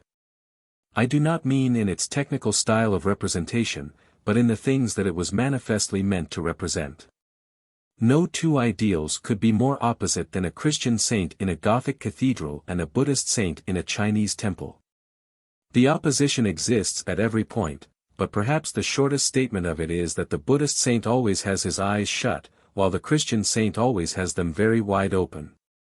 The Buddhist saint has a sleek and harmonious body, but his eyes are heavy and sealed with sleep. The medieval saint's body is wasted to its crazy bones, but his eyes are frightfully alive. There cannot be any real community of spirit between forces that produced symbols so different as that. Granted that both images are extravagances, are perversions of the pure creed, it must be a real divergence which could produce such opposite extravagances. The Buddhist is looking with a peculiar intentness inwards. The Christian is staring with a frantic intentness outwards. If we follow that clue steadily we shall find some interesting things. A short time ago Mrs. Besant, in an interesting essay, announced that there was only one religion in the world, that all faiths were only versions or perversions of it, and that she was quite prepared to say what it was. According to Mrs. Besant, this universal church is simply the universal self. It is the doctrine that we are really all one person, that there are no real walls of individuality between man and man. If I may put it so, she does not tell us to love our neighbors. She tells us to be our neighbors. That is Mrs. Besant's thoughtful and suggestive description of the religion in which all men must find themselves in agreement. And I never heard of any suggestion in my life with which I more violently disagree. I want to love my neighbor not because he is I, but precisely because he is not I. I want to adore the world, not as one likes a looking-glass, because it is oneself, but as one loves a woman, because she is entirely different. If souls are separate, love is possible. If souls are united, love is obviously impossible. A man may be said loosely to love himself, but he can hardly fall in love with himself, or, if he does, it must be a monotonous courtship. If the world is full of real selves, they can be really unselfish selves. But upon Mrs. Besant's principle the whole cosmos is only one enormously selfish person. It is just here that Buddhism is on the side of modern pantheism and immanence. And it is just here that Christianity is on the side of humanity and liberty and love. Love desires personality, therefore love desires division. It is the instinct of Christianity to be glad that God has broken the universe into little pieces, because they are living pieces. It is her instinct to say, little children love one another, rather than to tell one large person to love himself. This is the intellectual abyss between Buddhism and Christianity, that for the Buddhist or Theosophist personality is the fall of man, for the Christian it is the purpose of God, the whole point of his cosmic idea. The world soul of the Theosophists asks man to love it only in order that man may throw himself into it. But the divine center of Christianity actually threw man out of it in order that he might love it. The Oriental deity is like a giant who should have lost his leg or hand and be always seeking to find it. But the Christian power is like some giant who in a strange generosity should cut off his right hand, so that it might of its own accord shake hands with him. We come back to the same tireless note touching the nature of Christianity. All modern philosophies are chains which connect and fetter, Christianity is a sword which separates and sets free. No other philosophy makes God actually rejoice in the separation of the universe into living souls. But according to Orthodox Christianity, this separation between God and man is sacred, because this is eternal. That a man may love God, it is necessary that there should be not only a God to be loved, but a man to love him. All those vague theosophical minds for whom the universe is an immense melting pot are exactly the minds which shrink instinctively from that earthquake saying of our Gospels, which declare that the Son of God came not with peace but with a sundering sword. The saying rings entirely true even considered as what it obviously is, the statement that any man who preaches real love is bound to beget hate. It is as true of democratic fraternity as of divine love. Sham love ends in compromise and common philosophy, but real love has always ended in bloodshed. Yet there is another and yet more awful truth behind the obvious meaning of this utterance of our Lord. According to himself, the Son was a sword separating brother and brother, that they should for an aeon hate each other. But the Father also was a sword, which in the black beginning separated brother and brother, so that they should love each other at last. This is the meaning of that almost insane happiness in the eyes of the medieval saint in the picture. This is the meaning of the sealed eyes of the superb Buddhist image. The Christian saint is happy because he has verily been cut off from the world, he is separate from things and is staring at them in astonishment. But why should the Buddhist saint be astonished at things? Since there is really only one thing, and that being impersonal can hardly be astonished at itself. There have been many pantheist poems suggesting wonder, but no really successful ones. The pantheist cannot wonder, for he cannot praise God or praise anything as really distinct from himself. Our immediate business here, however, is with the effect of this Christian admiration, which strikes outwards, towards a deity distinct from the worshipper, upon the general need for ethical activity and social reform. And surely its effect is sufficiently obvious. There is no real possibility of getting out of pantheism any special impulse to moral action. For pantheism implies in its nature that one thing is as good as another. Whereas action implies in its nature that one thing is greatly preferable to another. Swinburne in the high summer of his skepticism tried in vain to wrestle with this difficulty. In Songs Before Sunrise, written under the inspiration of Garibaldi and the revolt of Italy, he proclaimed the newer religion and the purer God which should wither up all the priests of the world. What doest thou now? Looking Godward to cry. I am I, thou art thou. I am low, thou art high. I am thou that thou seekest to find him, find thou. But thyself, thou art I. Of which the immediate and evident deduction is that tyrants are as much the sons of God as Garibaldis. And that King Bomba of Naples, having, with the utmost success, found himself, is identical with the ultimate good in all things. The truth is that the Western energy that dethrones tyrants has been directly due to the Western theology that says, I am I, thou art thou. The same spiritual separation which looked up and saw a good king in the universe looked up and saw a bad king in Naples. The worshippers of Bomba's God dethroned Bomba. The worshippers of Swinburne's God have covered Asia for centuries and have never dethroned a tyrant. The Indian saint may reasonably shut his eyes because he is looking at that which is I and thou and we and they and it. It is a rational occupation, but it is not true in theory and not true in fact that it helps the Indian to keep an eye on Lord Curzon. That external vigilance which has always been the mark of Christianity, the command that we should watch and pray, has expressed itself both in typical Western orthodoxy and in typical Western politics, but both depend on the idea of a divinity transcendent. Different from ourselves, a deity that disappears. Certainly the most sagacious creeds may suggest that we should pursue God into deeper and deeper rings of the labyrinth of our own ego. But only we of Christendom have said that we should hunt God like an eagle upon the mountains, and we have killed all monsters in the chase. Here again, therefore, we find that in so far as we value democracy and the self-renewing energies of the West, we are much more likely to find them in the old theology than the new. If we want reform, we must adhere to orthodoxy, especially in this matter, so much disputed in the counsels of Mr. R. J. Campbell, the matter of insisting on the immanent or the transcendent deity. By insisting specially on the immanence of God we get introspection, self-isolation, quietism, social indifference, Tibet. By insisting specially on the transcendence of God we get wonder, curiosity, moral and political adventure, righteous indignation, Christendom. Insisting that God is inside man, man is always inside himself. By insisting that God transcends man, man has transcended himself. If we take any other doctrine that has been called old-fashioned we shall find the case the same. It is the same, for instance, in the deep matter of the Trinity. Unitarians, a sect never to be mentioned without a special respect for their distinguished intellectual dignity and high intellectual honor, are often reformers by the accident that throws so many small sects into such an attitude. But there is nothing in the least liberal or akin to reform in the substitution of pure monotheism for the Trinity. The complex God of the Athanasian Creed may be an enigma for the intellect. But he is far less likely to gather the mystery and cruelty of a sultan than the lonely God of Omar or Muhammad. The God who is a mere awful unity is not only a king but an Eastern king.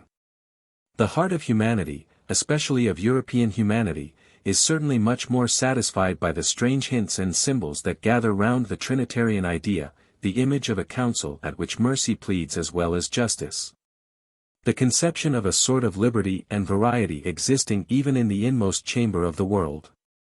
For Western religion has always felt keenly the idea, it is not well for man to be alone.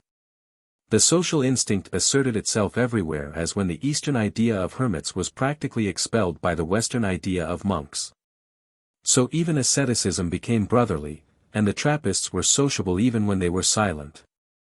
If this love of a living complexity be our test, it is certainly healthier to have the Trinitarian religion than the Unitarian. For to us Trinitarians, if I may say it with reverence, to us God himself is a society. It is indeed a fathomless mystery of theology, and even if I were theologian enough to deal with it directly, it would not be relevant to do so here. Suffice it to say here that this triple enigma is as comforting as wine and open as an English fireside. That this thing that bewilders the intellect utterly quiets the heart, but out of the desert, from the dry places and the dreadful suns, come the cruel children of the lonely God. The real Unitarians who with scimitar in hand have laid waste the world. For it is not well for God to be alone. Again, the same is true of that difficult matter of the danger of the soul, which has unsettled so many just minds. To hope for all souls is imperative, and it is quite tenable that their salvation is inevitable. It is tenable, but it is not specially favorable to activity or progress. Our fighting and creative society ought rather to insist on the danger of everybody, on the fact that every man is hanging by a thread or clinging to a precipice.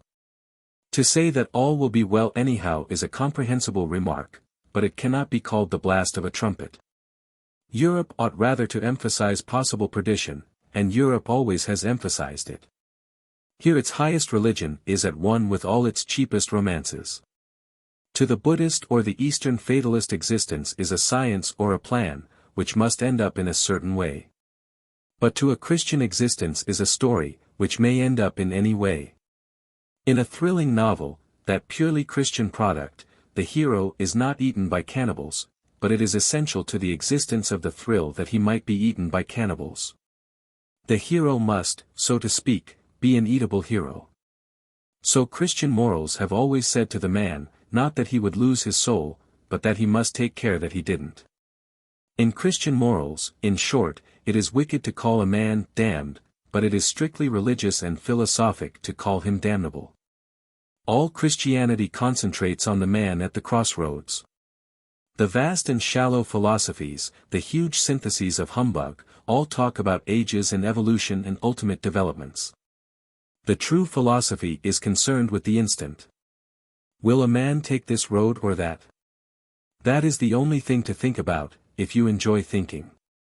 The eons are easy enough to think about, anyone can think about them. The instant is really awful, and it is because our religion has intensely felt the instant, that it has in literature dealt much with battle and in theology dealt much with hell. It is full of danger like a boy's book, it is at an immortal crisis. There is a great deal of real similarity between popular fiction and the religion of the Western people. If you say that popular fiction is vulgar and tawdry, you only say what the dreary and well-informed say also about the images in the Catholic churches. Life, according to the faith, is very like a serial story in a magazine. Life ends with the promise, or menace, to be continued in our next. Also, with a noble vulgarity, life imitates the serial and leaves off at the exciting moment. For death is distinctly an exciting moment.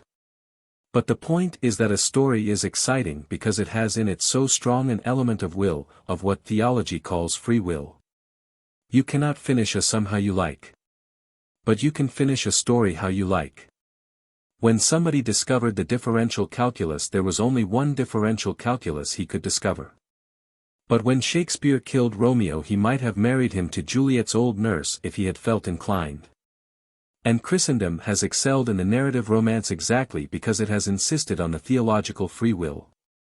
It is a large matter and too much to one side of the road to be discussed adequately here. But this is the real objection to that torrent of modern talk about treating crime as disease, about making a prison merely a hygienic environment like a hospital, of healing sin by slow scientific methods. The fallacy of the whole thing is that evil is a matter of active choice, whereas disease is not. If you say that you are going to cure a profligate as you cure an asthmatic, my cheap and obvious answer is, produce the people who want to be asthmatics as many people want to be profligates. A man may lie still and be cured of a malady. But he must not lie still if he wants to be cured of a sin, on the contrary, he must get up and jump about violently. The whole point indeed is perfectly expressed in the very word which we use for a man in hospital. Patient is in the passive mood, sinner is in the active. If a man is to be saved from influenza, he may be a patient. But if he is to be saved from forging, he must be not a patient but an impatient. He must be personally impatient with forgery.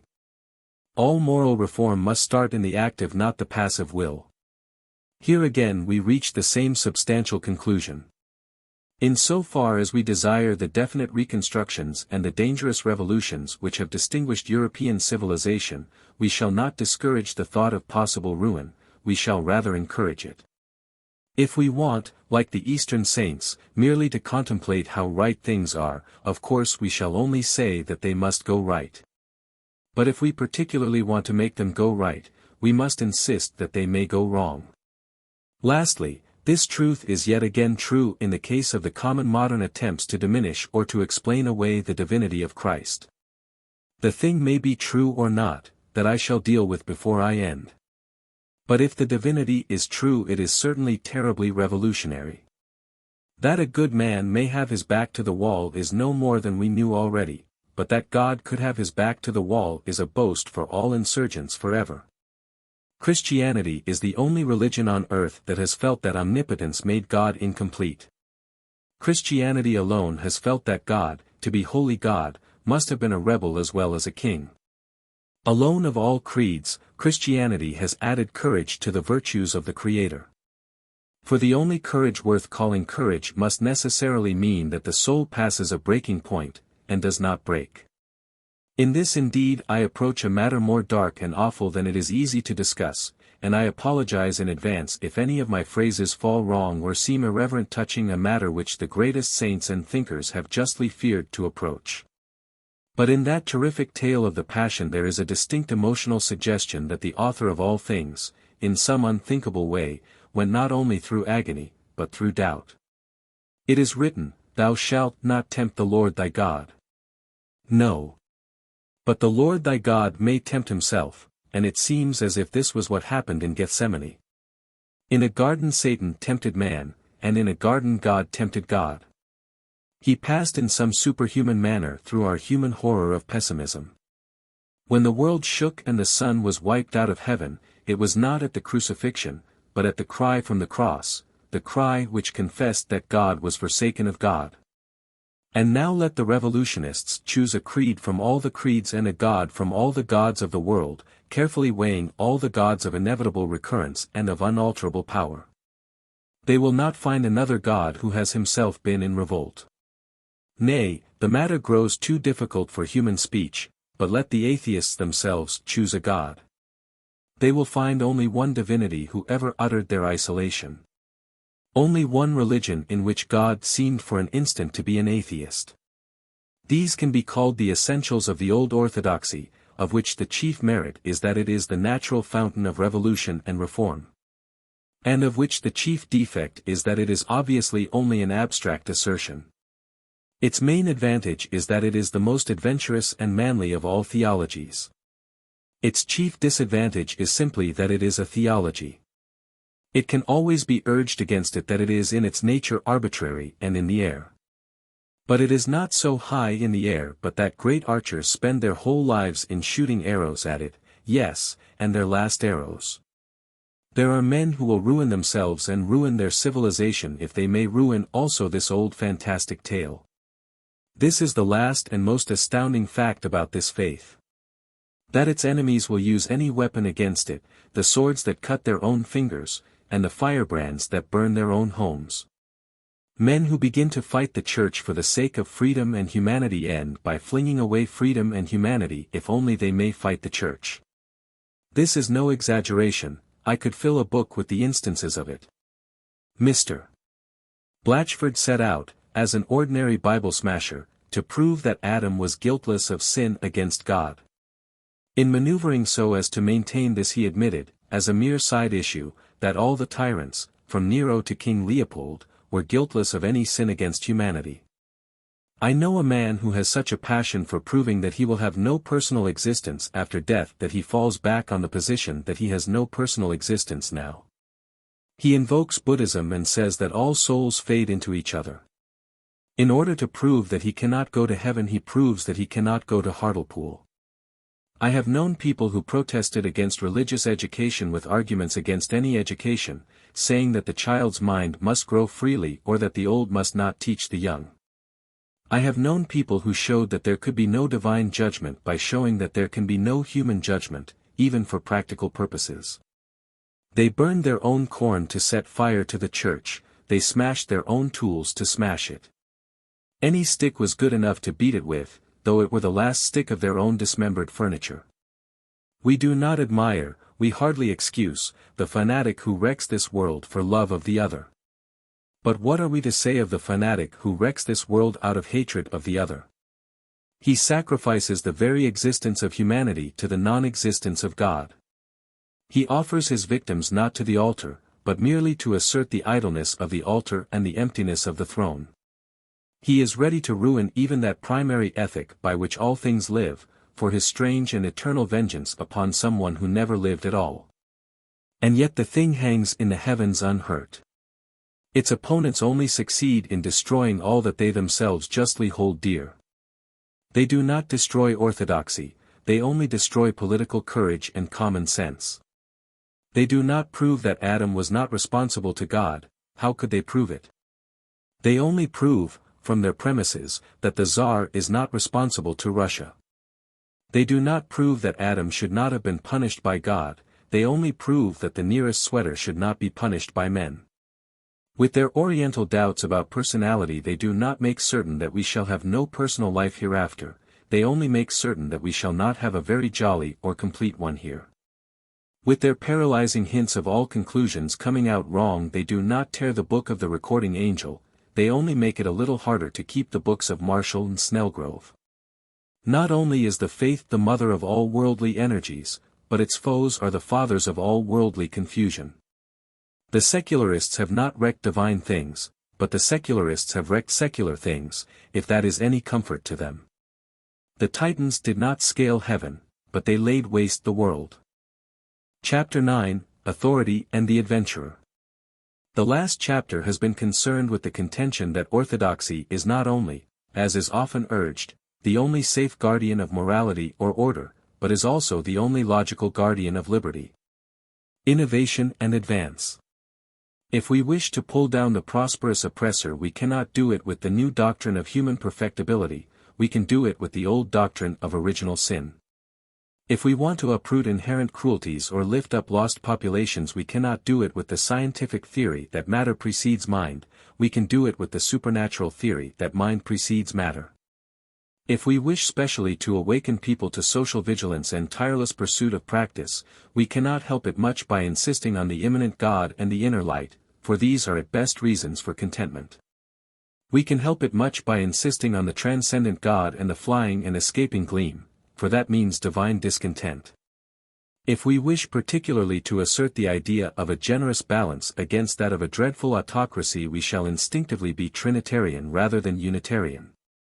If we desire European civilization to be a raid and a rescue, we shall insist rather that souls are in real peril than that their peril is ultimately unreal. And if we wish to exalt the outcast and the crucified, we shall rather wish to think that a veritable God was crucified, rather than a mere sage or hero. Above all, if we wish to protect the poor, we shall be in favor of fixed rules and clear dogmas. The rules of a club are occasionally in favor of the poor member. The drift of a club is always in favor of the rich one. And now we come to the crucial question which truly concludes the whole matter. A reasonable agnostic, if he has happened to agree with me so far, may justly turn round and say, "You have found a practical philosophy in the doctrine of the fall." Very well. You have found a side of democracy now dangerously neglected wisely asserted in original sin, all right. You have found a truth in the doctrine of hell, I congratulate you. You are convinced that worshippers of a personal God look outwards and are progressive, I congratulate them. But even supposing that those doctrines do include those truths, why cannot you take the truths and leave the doctrines? Granted that all modern society is trusting the rich too much because it does not allow for human weakness. Granted that Orthodox ages have had a great advantage because, believing in the fall, they did allow for human weakness, why cannot you simply allow for human weakness without believing in the fall? If you have discovered that the idea of damnation represents a healthy idea of danger, why can you not simply take the idea of danger and leave the idea of damnation? If you see clearly the kernel of common sense in the nut of Christian orthodoxy, why cannot you simply take the kernel and leave the nut? Why cannot you, to use that cant phrase of the newspapers which I, as a highly scholarly agnostic, am a little ashamed of using, why cannot you simply take what is good in Christianity, what you can define as valuable, what you can comprehend, and leave all the rest, all the absolute dogmas that are in their nature incomprehensible? This is the real question, this is the last question, and it is a pleasure to try to answer it. The first answer is simply to say that I am a rationalist. I like to have some intellectual justification for my intuitions. If I am treating man as a fallen being, it is an intellectual convenience to me to believe that he fell, and I find, for some odd psychological reason, that I can deal better with a man's exercise of free will if I believe that he has got it. But I am in this matter yet more definitely a rationalist. I do not propose to turn this book into one of ordinary Christian apologetic. I should be glad to meet at any other time the enemies of Christianity in that more obvious arena. Here I am only giving an account of my own growth in spiritual certainty. But I may pause to remark that the more I saw of the merely abstract arguments against the Christian cosmology, the less I thought of them. I mean that having found the moral atmosphere of the Incarnation to be common sense, I then looked at the established intellectual arguments against the Incarnation and found them to be common nonsense. In case the argument should be thought to suffer from the absence of the ordinary apologetic, I will here very briefly summarize my own arguments and conclusions on the purely objective or scientific truth of the matter. If I am asked, as a purely intellectual question, why I believe in Christianity, I can only answer, for the same reason that an intelligent agnostic disbelieves in Christianity. I believe in it quite rationally upon the evidence. But the evidence in my case, as in that of the intelligent agnostic, is not really in this or that alleged demonstration, it is in an enormous accumulation of small but unanimous facts. The secularist is not to be blamed because his objections to Christianity are miscellaneous and even scrappy. It is precisely such scrappy evidence that does convince the mind. I mean that a man may well be less convinced of a philosophy from 4 books, than from 1 book, 1 battle, 1 landscape, and 1 old friend. The very fact that the things are of different kinds increases the importance of the fact that they all point to one conclusion. Now, the non-Christianity of the average educated man today is almost always, to do him justice, made up of these loose but living experiences. I can only say that my evidences for Christianity are of the same vivid but varied kind as his evidences against it. For when I look at these various anti-Christian truths, I simply discover that none of them are true. I discover that the true tide and force of all the facts flows the other way. Let us take cases. Many a sensible modern man must have abandoned Christianity under the pressure of 3 such converging convictions as these. First, that men, with their shape, structure, and sexuality, are, after all, very much like beasts. A mere variety of the animal kingdom. Second, that primeval religion arose in ignorance and fear. Third, that priests have blighted societies with bitterness and gloom. Those 3 anti-Christian arguments are very different, but they are all quite logical and legitimate. And they all converge. The only objection to them, I discover, is that they are all untrue. If you leave off looking at books about beasts and men, if you begin to look at beasts and men then, if you have any humor or imagination, any sense of the frantic or the farcical, you will observe that the startling thing is not how like man is to the brutes, but how unlike he is. It is the monstrous scale of his divergence that requires an explanation.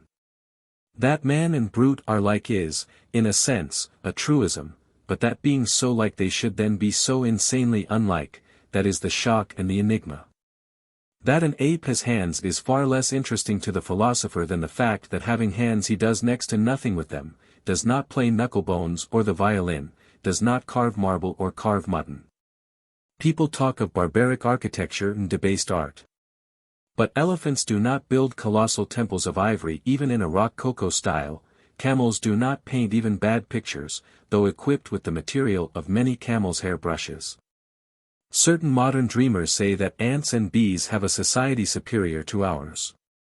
They have, indeed, a civilization, but that very truth only reminds us that it is an inferior civilization. Who ever found an anthill decorated with the statues of celebrated ants?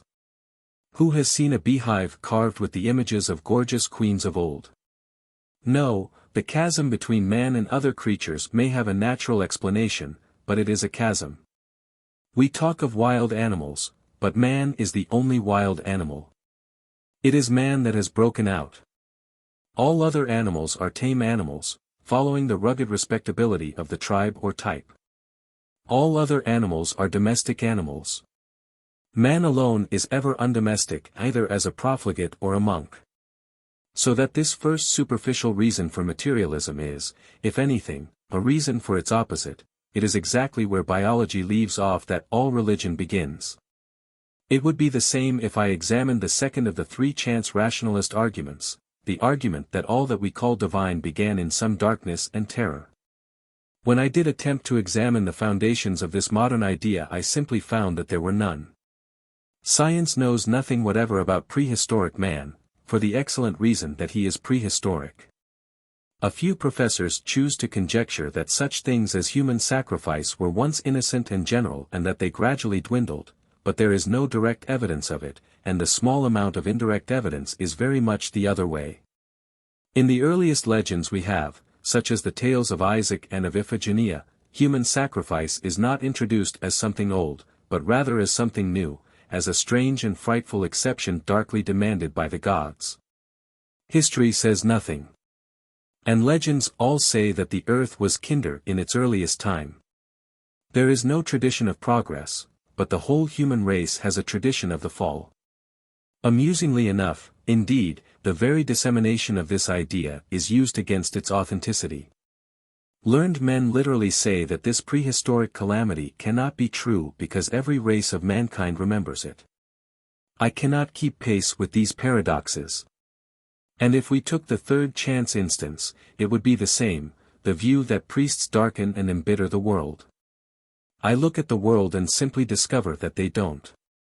Those countries in Europe which are still influenced by priests, are exactly the countries where there is still singing and dancing and colored dresses and art in the open air. Catholic doctrine and discipline may be walls. But they are the walls of a playground. Christianity is the only frame which has preserved the pleasure of paganism. We might fancy some children playing on the flat grassy top of some tall island in the sea. So long as there was a wall round the cliff's edge they could fling themselves into every frantic game and make the place the noisiest of nurseries. But the walls were knocked down, leaving the naked peril of the precipice. They did not fall over. But when their friends returned to them they were all huddled in terror in the center of the island, and their song had ceased. Thus these three facts of experience, such facts as go to make an agnostic, are, in this view, turned totally round. I am left saying, give me an explanation, first, of the towering eccentricity of man among the brutes, second, of the vast human tradition of some ancient happiness. Third, of the partial perpetuation of such pagan joy in the countries of the Catholic Church. One explanation, at any rate, covers all three, the theory that twice was the natural order interrupted by some explosion or revelation such as people now call psychic. Once heaven came upon the earth with a power or seal called the image of God, whereby man took command of nature, and once again, when in empire after empire men had been found wanting, heaven came to save mankind in the awful shape of a man. This would explain why the mass of men always look backwards, and why the only corner where they in any sense look forwards is the little continent where Christ has his church. I know it will be said that Japan has become progressive. But how can this be an answer when even in saying, Japan has become progressive, we really only mean, Japan has become European? But I wish here not so much to insist on my own explanation as to insist on my original remark. I agree with the ordinary unbelieving man in the street in being guided by 3 or 4 odd facts all pointing to something, only when I came to look at the facts I always found they pointed to something else. I have given an imaginary triad of such ordinary anti-Christian arguments, if that be too narrow a basis I will give on the spur of the moment another. These are the kind of thoughts which in combination create the impression that Christianity is something weak and diseased. First, for instance, that Jesus was a gentle creature, sheepish and unworldly, a mere ineffectual appeal to the world. Second, that Christianity arose and flourished in the dark ages of ignorance, and that to these the Church would drag us back. Third, that the people still strongly religious or, if you will, superstitious, such people as the Irish, are weak, unpractical, and behind the times. I only mention these ideas to affirm the same thing, that when I looked into them independently I found, not that the conclusions were unphilosophical, but simply that the facts were not facts. Instead of looking at books and pictures about the New Testament I looked at the New Testament. There I found an account, not in the least of a person with his hair parted in the middle or his hands clasped in appeal, but of an extraordinary being with lips of thunder and acts of lurid decision, flinging down tables, casting out devils. Passing with the wild secrecy of the wind from mountain isolation to a sort of dreadful demagogy. A being who often acted like an angry god, and always like a god. Christ had even a literary style of his own, not to be found, I think, elsewhere. It consists of an almost furious use of the a fortiori. His, how much more, is piled one upon another like castle upon castle in the clouds. The diction used about Christ has been, and perhaps wisely, sweet and submissive. But the diction used by Christ is quite curiously gigantesque. It is full of camels leaping through needles and mountains hurled into the sea. Morally it is equally terrific. He called himself a sword of slaughter, and told men to buy swords if they sold their coats for them. That he used other even wilder words on the side of non-resistance greatly increases the mystery, but it also, if anything, rather increases the violence. We cannot even explain it by calling such a being insane. For insanity is usually along one consistent channel. The maniac is generally a monomaniac. Here we must remember the difficult definition of Christianity already given. Christianity is a superhuman paradox whereby two opposite passions may blaze beside each other. The one explanation of the gospel language that does explain it, is that it is the survey of one who from some supernatural height beholds some more startling synthesis. I take in order the next instance offered, the idea that Christianity belongs to the Dark Ages. Here I did not satisfy myself with reading modern generalizations, I read a little history. And in history I found that Christianity, so far from belonging to the Dark Ages, was the one path across the Dark Ages that was not dark. It was a shining bridge connecting two shining civilizations. If anyone says that the faith arose in ignorance and savagery, the answer is simple, it didn't. It arose in the Mediterranean civilization in the full summer of the Roman Empire. The world was swarming with skeptics, and pantheism was as plain as the sun, when Constantine nailed the cross to the mast. It is perfectly true that afterwards the ship sank. But it is far more extraordinary that the ship came up again, repainted and glittering, with the cross still at the top. This is the amazing thing the religion did, it turned a sunken ship into a submarine. The ark lived under the load of waters. After being buried under the debris of dynasties and clans, we arose and remembered Rome. If our faith had been a mere fad of the fading empire, fad would have followed fad in the twilight, and if the civilization ever re-emerged, and many such have never re-emerged, it would have been under some new barbaric flag. But the Christian Church was the last life of the old society and was also the first life of the new. She took the people who were forgetting how to make an arch and she taught them to invent the Gothic arch. In a word, the most absurd thing that could be said of the Church is the thing we have all heard said of it. How can we say that the Church wishes to bring us back into the Dark Ages? The Church was the only thing that ever brought us out of them.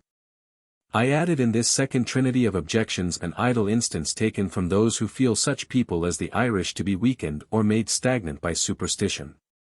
I only added it because this is a peculiar case of a statement of fact that turns out to be a statement of falsehood. It is constantly said of the Irish that they are impractical. But if we refrain for a moment from looking at what is said about them and look at what is done about them, we shall see that the Irish are not only practical, but quite painfully successful. The poverty of their country, the minority of their members are simply the conditions under which they were asked to work, but no other group in the British Empire has done so much with such conditions. The nationalists were the only minority that ever succeeded in twisting the whole British Parliament sharply out of its path. The Irish peasants are the only poor men in these islands who have forced their masters to disgorge. These people, whom we call priest-ridden, are the only Britons who will not be squire-ridden. And when I came to look at the actual Irish character, the case was the same. Irishmen are best at the specially hard professions, the trades of iron, the lawyer, and the soldier. In all these cases, therefore, I came back to the same conclusion, the skeptic was quite right to go by the facts, only he had not looked at the facts. The skeptic is too credulous, he believes in newspapers or even in encyclopedias. Again the three questions left me with three very antagonistic questions. The average skeptic wanted to know how I explained the namby-pamby note in the Gospel, the connection of the creed with medieval darkness and the political impracticability of the Celtic Christians. But I wanted to ask, and to ask with an earnestness amounting to urgency.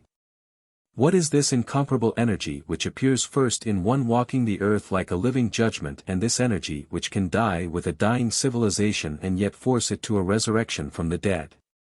This energy which last of all can inflame a bankrupt peasantry with so fixed a faith in justice that they get what they ask, while others go empty away, so that the most helpless island of the empire can actually help itself.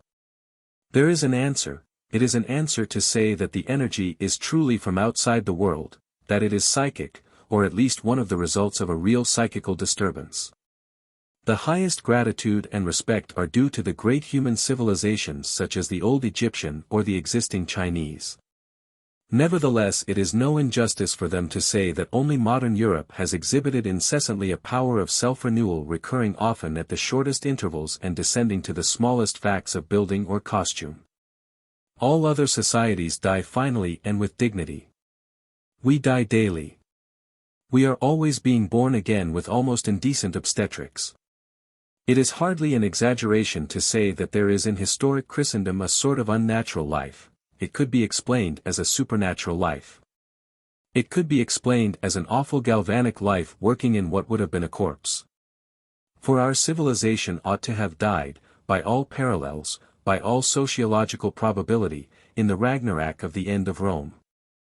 That is the weird inspiration of our estate. You and I have no business to be here at all. We are all revenants. All living Christians are dead pagans walking about. Just as Europe was about to be gathered in silence to Assyria and Babylon, something entered into its body. And Europe has had a strange life. It is not too much to say that it has had the jumps, ever since. I have dealt at length with such typical triads of doubt in order to convey the main contention, that my own case for Christianity is rational. But it is not simple. It is an accumulation of varied facts, like the attitude of the ordinary agnostic. But the ordinary agnostic has got his facts all wrong. He is a non-believer for a multitude of reasons, but they are untrue reasons. He doubts because the Middle Ages were barbaric, but they weren't, because Darwinism is demonstrated, but it isn't, because miracles do not happen, but they do, because monks were lazy, but they were very industrious. Because nuns are unhappy, but they are particularly cheerful, because Christian art was sad and pale, but it was picked out in peculiarly bright colors and gay with gold. Because modern science is moving away from the supernatural, but it isn't, it is moving towards the supernatural with the rapidity of a railway train. But among these million facts all flowing one way there is, of course, one question sufficiently solid and separate to be treated briefly, but by itself, I mean the objective occurrence of the supernatural. In another chapter one have indicated the fallacy of the ordinary supposition that the world must be impersonal because it is orderly.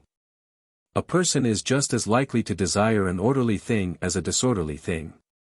But my own positive conviction that personal creation is more conceivable than material fate is, I admit, in a sense, undiscussable. I will not call it a faith or an intuition, for those words are mixed up with mere emotion. It is strictly an intellectual conviction, but it is a primary intellectual conviction like the certainty of self or the good of living. Anyone who likes, therefore, may call my belief in God merely mystical. The phrase is not worth fighting about. But my belief that miracles have happened in human history is not a mystical belief at all. I believe in them upon human evidence as I do in the discovery of America. Upon this point there is a simple logical fact that only requires to be stated and cleared up. Somehow or other an extraordinary idea has arisen that the disbelievers in miracles consider them coldly and fairly, while believers in miracles accept them only in connection with some dogma. The fact is quite the other way. The believers in miracles accept them, rightly or wrongly, because they have evidence for them. The disbelievers in miracles deny them, rightly or wrongly, because they have a doctrine against them. The open, obvious, democratic thing is to believe an old apple woman when she bears testimony to a miracle, just as you believe an old apple woman when she bears testimony to a murder. The plain, popular course is to trust the peasant's word about the ghost exactly as far as you trust the peasant's word about the landlord. Being a peasant he will probably have a great deal of healthy agnosticism about both.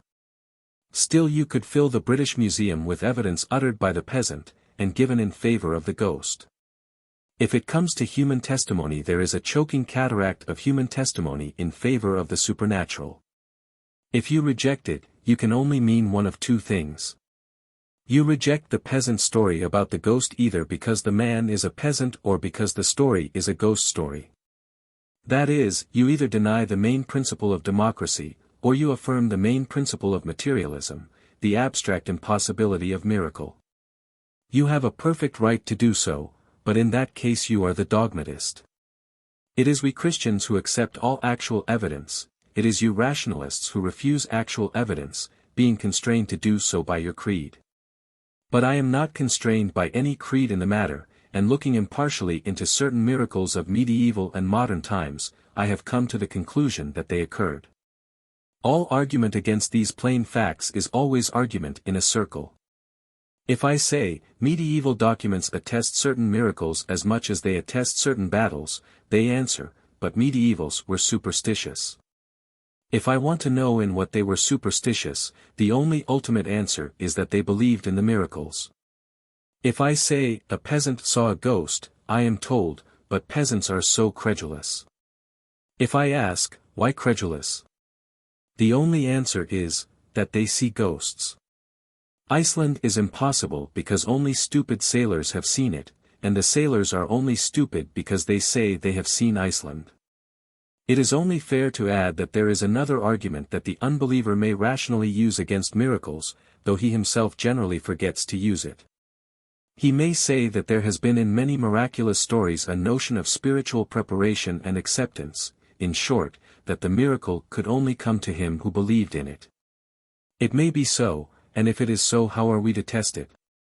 If we are inquiring whether certain results follow faith, it is useless to repeat wearily that, if they happen, they do follow faith. If faith is one of the conditions, those without faith have a most healthy right to laugh. But they have no right to judge. Being a believer may be, if you like, as bad as being drunk. Still, if we were extracting psychological facts from drunkards, it would be absurd to be always taunting them with having been drunk. Suppose we were investigating whether angry men really saw a red mist before their eyes. Suppose 60 excellent householders swore that when angry they had seen this crimson cloud, surely it would be absurd to answer, "Oh, but you admit you were angry at the time." They might reasonably rejoin, in a stentorian chorus, "How the blazes could we discover, without being angry, whether angry people see red?" So the saints and ascetics might rationally reply, suppose that the question is whether believers can see visions, even then, if you are interested in visions it is no point to object to believers. You are still arguing in a circle, in that old mad circle with which this book began. The question of whether miracles ever occur is a question of common sense and of ordinary historical imagination, not of any final physical experiment. One may here surely dismiss that quite brainless piece of pedantry which talks about the need for scientific conditions in connection with alleged spiritual phenomena. If we are asking whether a dead soul can communicate with a living, it is ludicrous to insist that it shall be under conditions in which no two living souls in their senses would seriously communicate with each other. The fact that ghosts prefer darkness no more disproves the existence of ghosts than the fact that lovers prefer darkness disproves the existence of love. If you choose to say, "I will believe that Miss Brown called her fiancé a periwinkle or any other endearing term, if she will repeat the word before 17 psychologists, then I shall reply, very well, if those are your conditions. You will never get the truth, for she certainly will not say it." It is just as unscientific as it is unphilosophical to be surprised that in an unsympathetic atmosphere certain extraordinary sympathies do not arise. It is as if I said that I could not tell if there was a fog because the air was not clear enough. Or as if I insisted on perfect sunlight in order to see a solar eclipse. As a common-sense conclusion, such as those to which we come about sex or about midnight, well knowing that many details must in their own nature be concealed, I conclude that miracles do happen. I am forced to it by a conspiracy of facts, the fact that the men who encounter elves or angels are not the mystics and the morbid dreamers, but fishermen, farmers, and all men at once coarse and cautious. The fact that we all know men who testify to spiritualist incidents but are not spiritualists, the fact that science itself admits such things more and more every day. Science will even admit the ascension if you call it levitation, and will very likely admit the resurrection when it has thought of another word for it. I suggest the regalvanization. But the strongest of all is the dilemma above mentioned, that these supernatural things are never denied except on the basis either of anti-democracy or of materialist dogmatism, I may say materialist mysticism. The skeptic always takes one of the two positions, either an ordinary man need not be believed, or an extraordinary event must not be believed. For I hope we may dismiss the argument against wonders attempted in the mere recapitulation of frauds, of swindling mediums or trick miracles. That is not an argument at all, good or bad. A false ghost disproves the reality of ghosts exactly as much as a forged banknote disproves the existence of the Bank of England. If anything, it proves its existence. Given this conviction that the spiritual phenomena do occur, my evidence for which is complex but rational, we then collide with one of the worst mental evils of the age. The greatest disaster of the 19th century was this, that men began to use the word spiritual as the same as the word good. They thought that to grow in refinement and uncorporeality was to grow in virtue. When scientific evolution was announced, some feared that it would encourage mere animality. It did worse, it encouraged mere spirituality. It taught men to think that so long as they were passing from the ape they were going to the angel. But you can pass from the ape and go to the devil. A man of genius, very typical of that time of bewilderment, expressed it perfectly. Benjamin Disraeli was right when he said he was on the side of the angels. He was indeed. He was on the side of the fallen angels. He was not on the side of any mere appetite or animal brutality, but he was on the side of all the imperialism of the princes of the abyss. He was on the side of arrogance and mystery, and contempt of all obvious good. Between this sunken pride and the towering humilities of heaven there are, one must suppose, spirits of shapes and sizes. Man, in encountering them, must make much the same mistakes that he makes in encountering any other varied types in any other distant continent. It must be hard at first to know who is supreme and who is subordinate. If a shade arose from the underworld, and stared at Piccadilly, that shade would not quite understand the idea of an ordinary closed carriage. He would suppose that the coachman on the box was a triumphant conqueror, dragging behind him a kicking and imprisoned captive. So, if we see spiritual facts for the first time, we may mistake who is uppermost. It is not enough to find the gods. They are obvious, we must find God, the real chief of the gods. We must have a long historic experience in supernatural phenomena, in order to discover which are really natural. In this light I find the history of Christianity, and even of its Hebrew origins, quite practical and clear. It does not trouble me to be told that the Hebrew God was one among many. I know he was, without any research to tell me so. Jehovah and Baal looked equally important, just as the sun and the moon looked the same size. It is only slowly that we learn that the sun is immeasurably our master, and the small moon only our satellite. Believing that there is a world of spirits, I shall walk in it as I do in the world of men, looking for the thing that I like and think good. Just as I should seek in a desert for clean water, or toil at the North Pole to make a comfortable fire, so I shall search the land of void and vision until I find something fresh like water, and comforting like fire. Until I find some place in eternity, where I am literally at home. And there is only one such place to be found. I have now said enough to show, to anyone to whom such an explanation is essential, that I have in the ordinary arena of apologetic, a ground of belief. In pure records of experiment, if these be taken democratically without contempt or favor, there is evidence first, that miracles happen, and second that the nobler miracles belong to our tradition. But I will not pretend that this curt discussion is my real reason for accepting Christianity instead of taking the moral good of Christianity as I should take it out of Confucianism. I have another far more solid and central ground for submitting to it as a faith, instead of merely picking up hints from it as a scheme. And that is this, that the Christian Church in its practical relation to my soul is a living teacher, not a dead one. It not only certainly taught me yesterday, but will almost certainly teach me tomorrow. Once I saw suddenly the meaning of the shape of the cross, some day I may see suddenly the meaning of the shape of the mitre. One fine morning I saw why windows were pointed, some fine morning I may see why priests were shaven. Plato has told you a truth, but Plato is dead. Shakespeare has startled you with an image, but Shakespeare will not startle you with any more. But imagine what it would be to live with such men still living, to know that Plato might break out with an original lecture tomorrow, or that at any moment Shakespeare might shatter everything with a single song. The man who lives in contact with what he believes to be a living church is a man always expecting to meet Plato and Shakespeare tomorrow at breakfast. He is always expecting to see some truth that he has never seen before. There is one only other parallel to this position, and that is the parallel of the life in which we all began. When your father told you, walking about the garden, that bees stung or that roses smelt sweet, you did not talk of taking the best out of his philosophy. When the bees stung you, you did not call it an entertaining coincidence.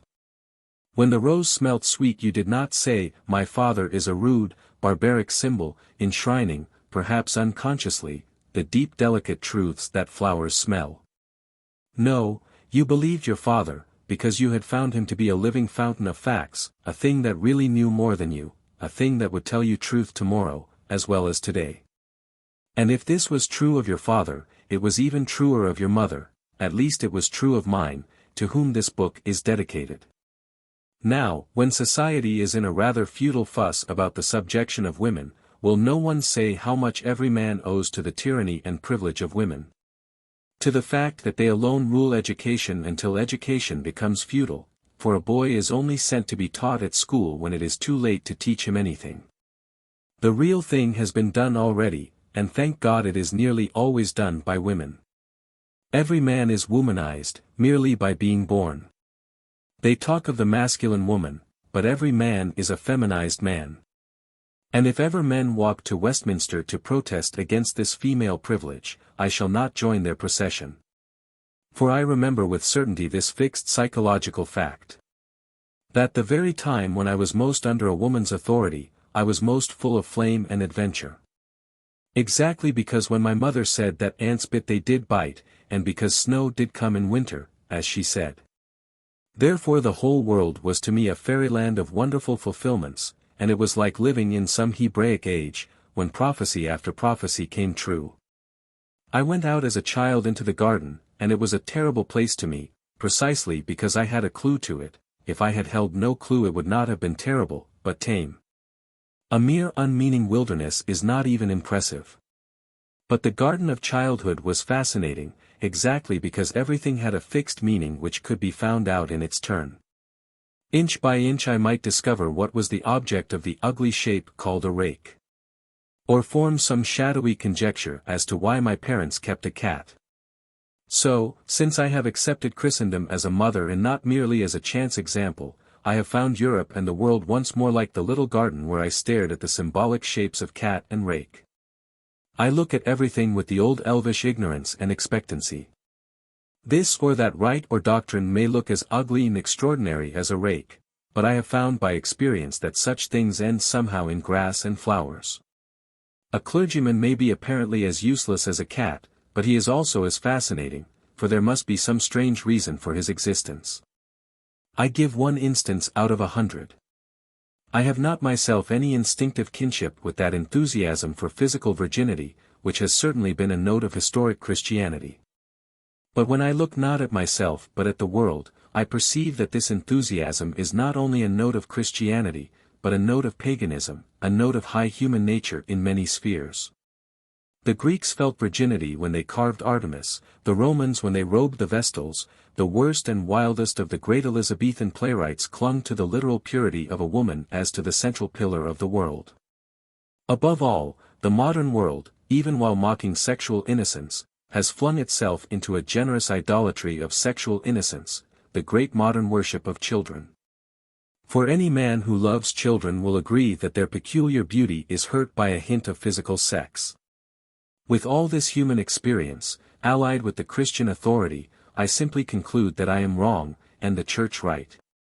Or rather that I am defective, while the Church is universal. It takes all sorts to make a Church, she does not ask me to be celibate. But the fact that I have no appreciation of the celibates, I accept like the fact that I have no ear for music. The best human experience is against me, as it is on the subject of Bach.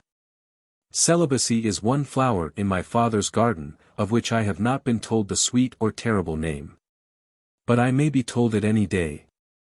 This, therefore, is, in conclusion, my reason for accepting the religion and not merely the scattered and secular truths out of the religion. I do it because the thing has not merely told this truth or that truth, but has revealed itself as a truth-telling thing. All other philosophies say the things that plainly seem to be true. Only this philosophy has again and again said the thing that does not seem to be true, but is true. Alone of all creeds it is convincing where it is not attractive, it turns out to be right, like my father in the garden. Theosophists, for instance, will preach an obviously attractive idea like reincarnation, but if we wait for its logical results, they are spiritual superciliousness and the cruelty of caste. For if a man is a beggar by his own prenatal sins, people will tend to despise the beggar. But Christianity preaches an obviously unattractive idea, such as original sin.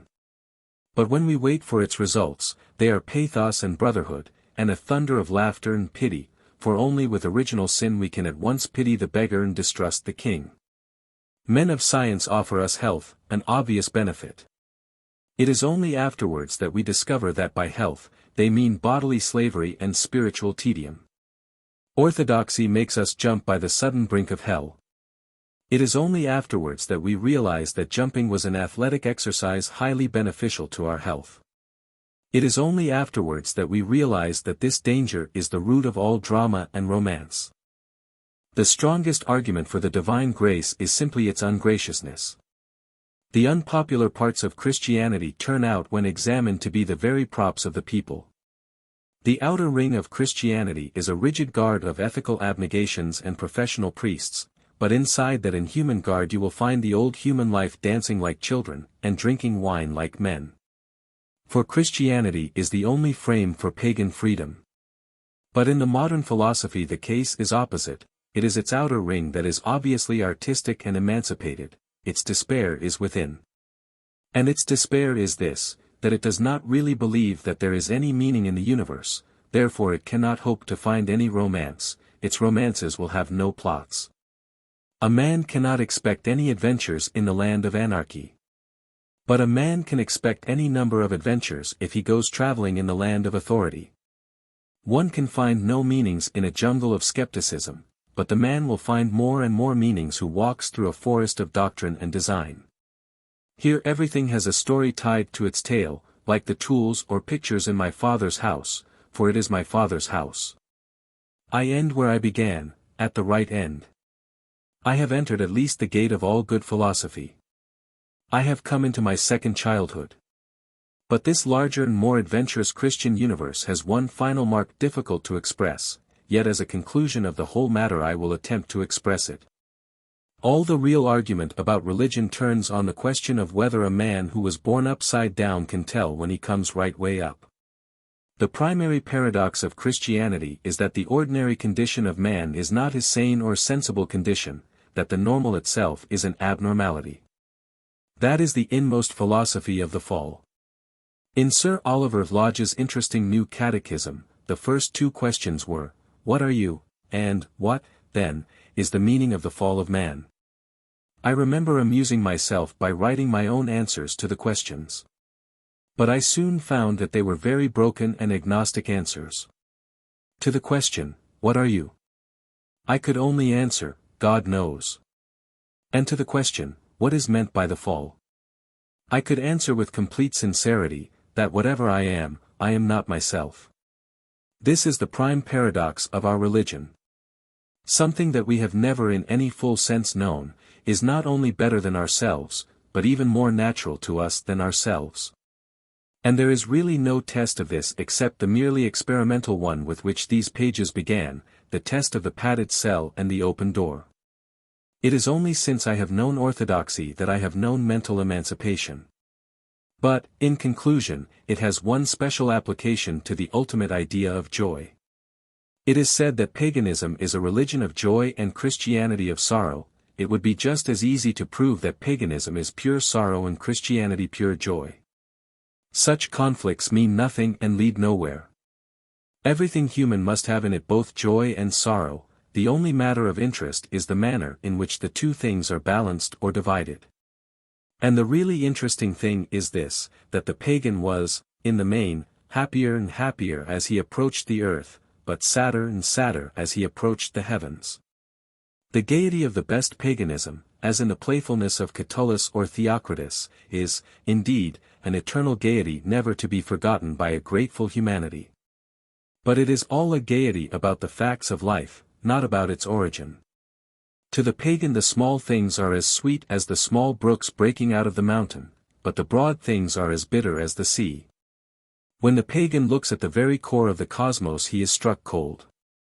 Behind the gods, who are merely despotic, sit the fates, who are deadly. Nay, the fates are worse than deadly, they are dead. And when rationalists say that the ancient world was more enlightened than the Christian, from their point of view they are right. For when they say, enlightened, they mean darkened with incurable despair. It is profoundly true that the ancient world was more modern than the Christian. The common bond is in the fact that ancients and moderns have both been miserable about existence, about everything, while medievals were happy about that at least. I freely grant that the pagans, like the moderns, were only miserable about everything, they were quite jolly about everything else. I concede that the Christians of the Middle Ages were only at peace about everything, they were at war about everything else. But if the question turn on the primary pivot of the cosmos, then there was more cosmic contentment in the narrow and bloody streets of Florence than in the theatre of Athens or the open garden of Epicurus. Giotto lived in a gloomier town than Euripides, but he lived in a gayer universe.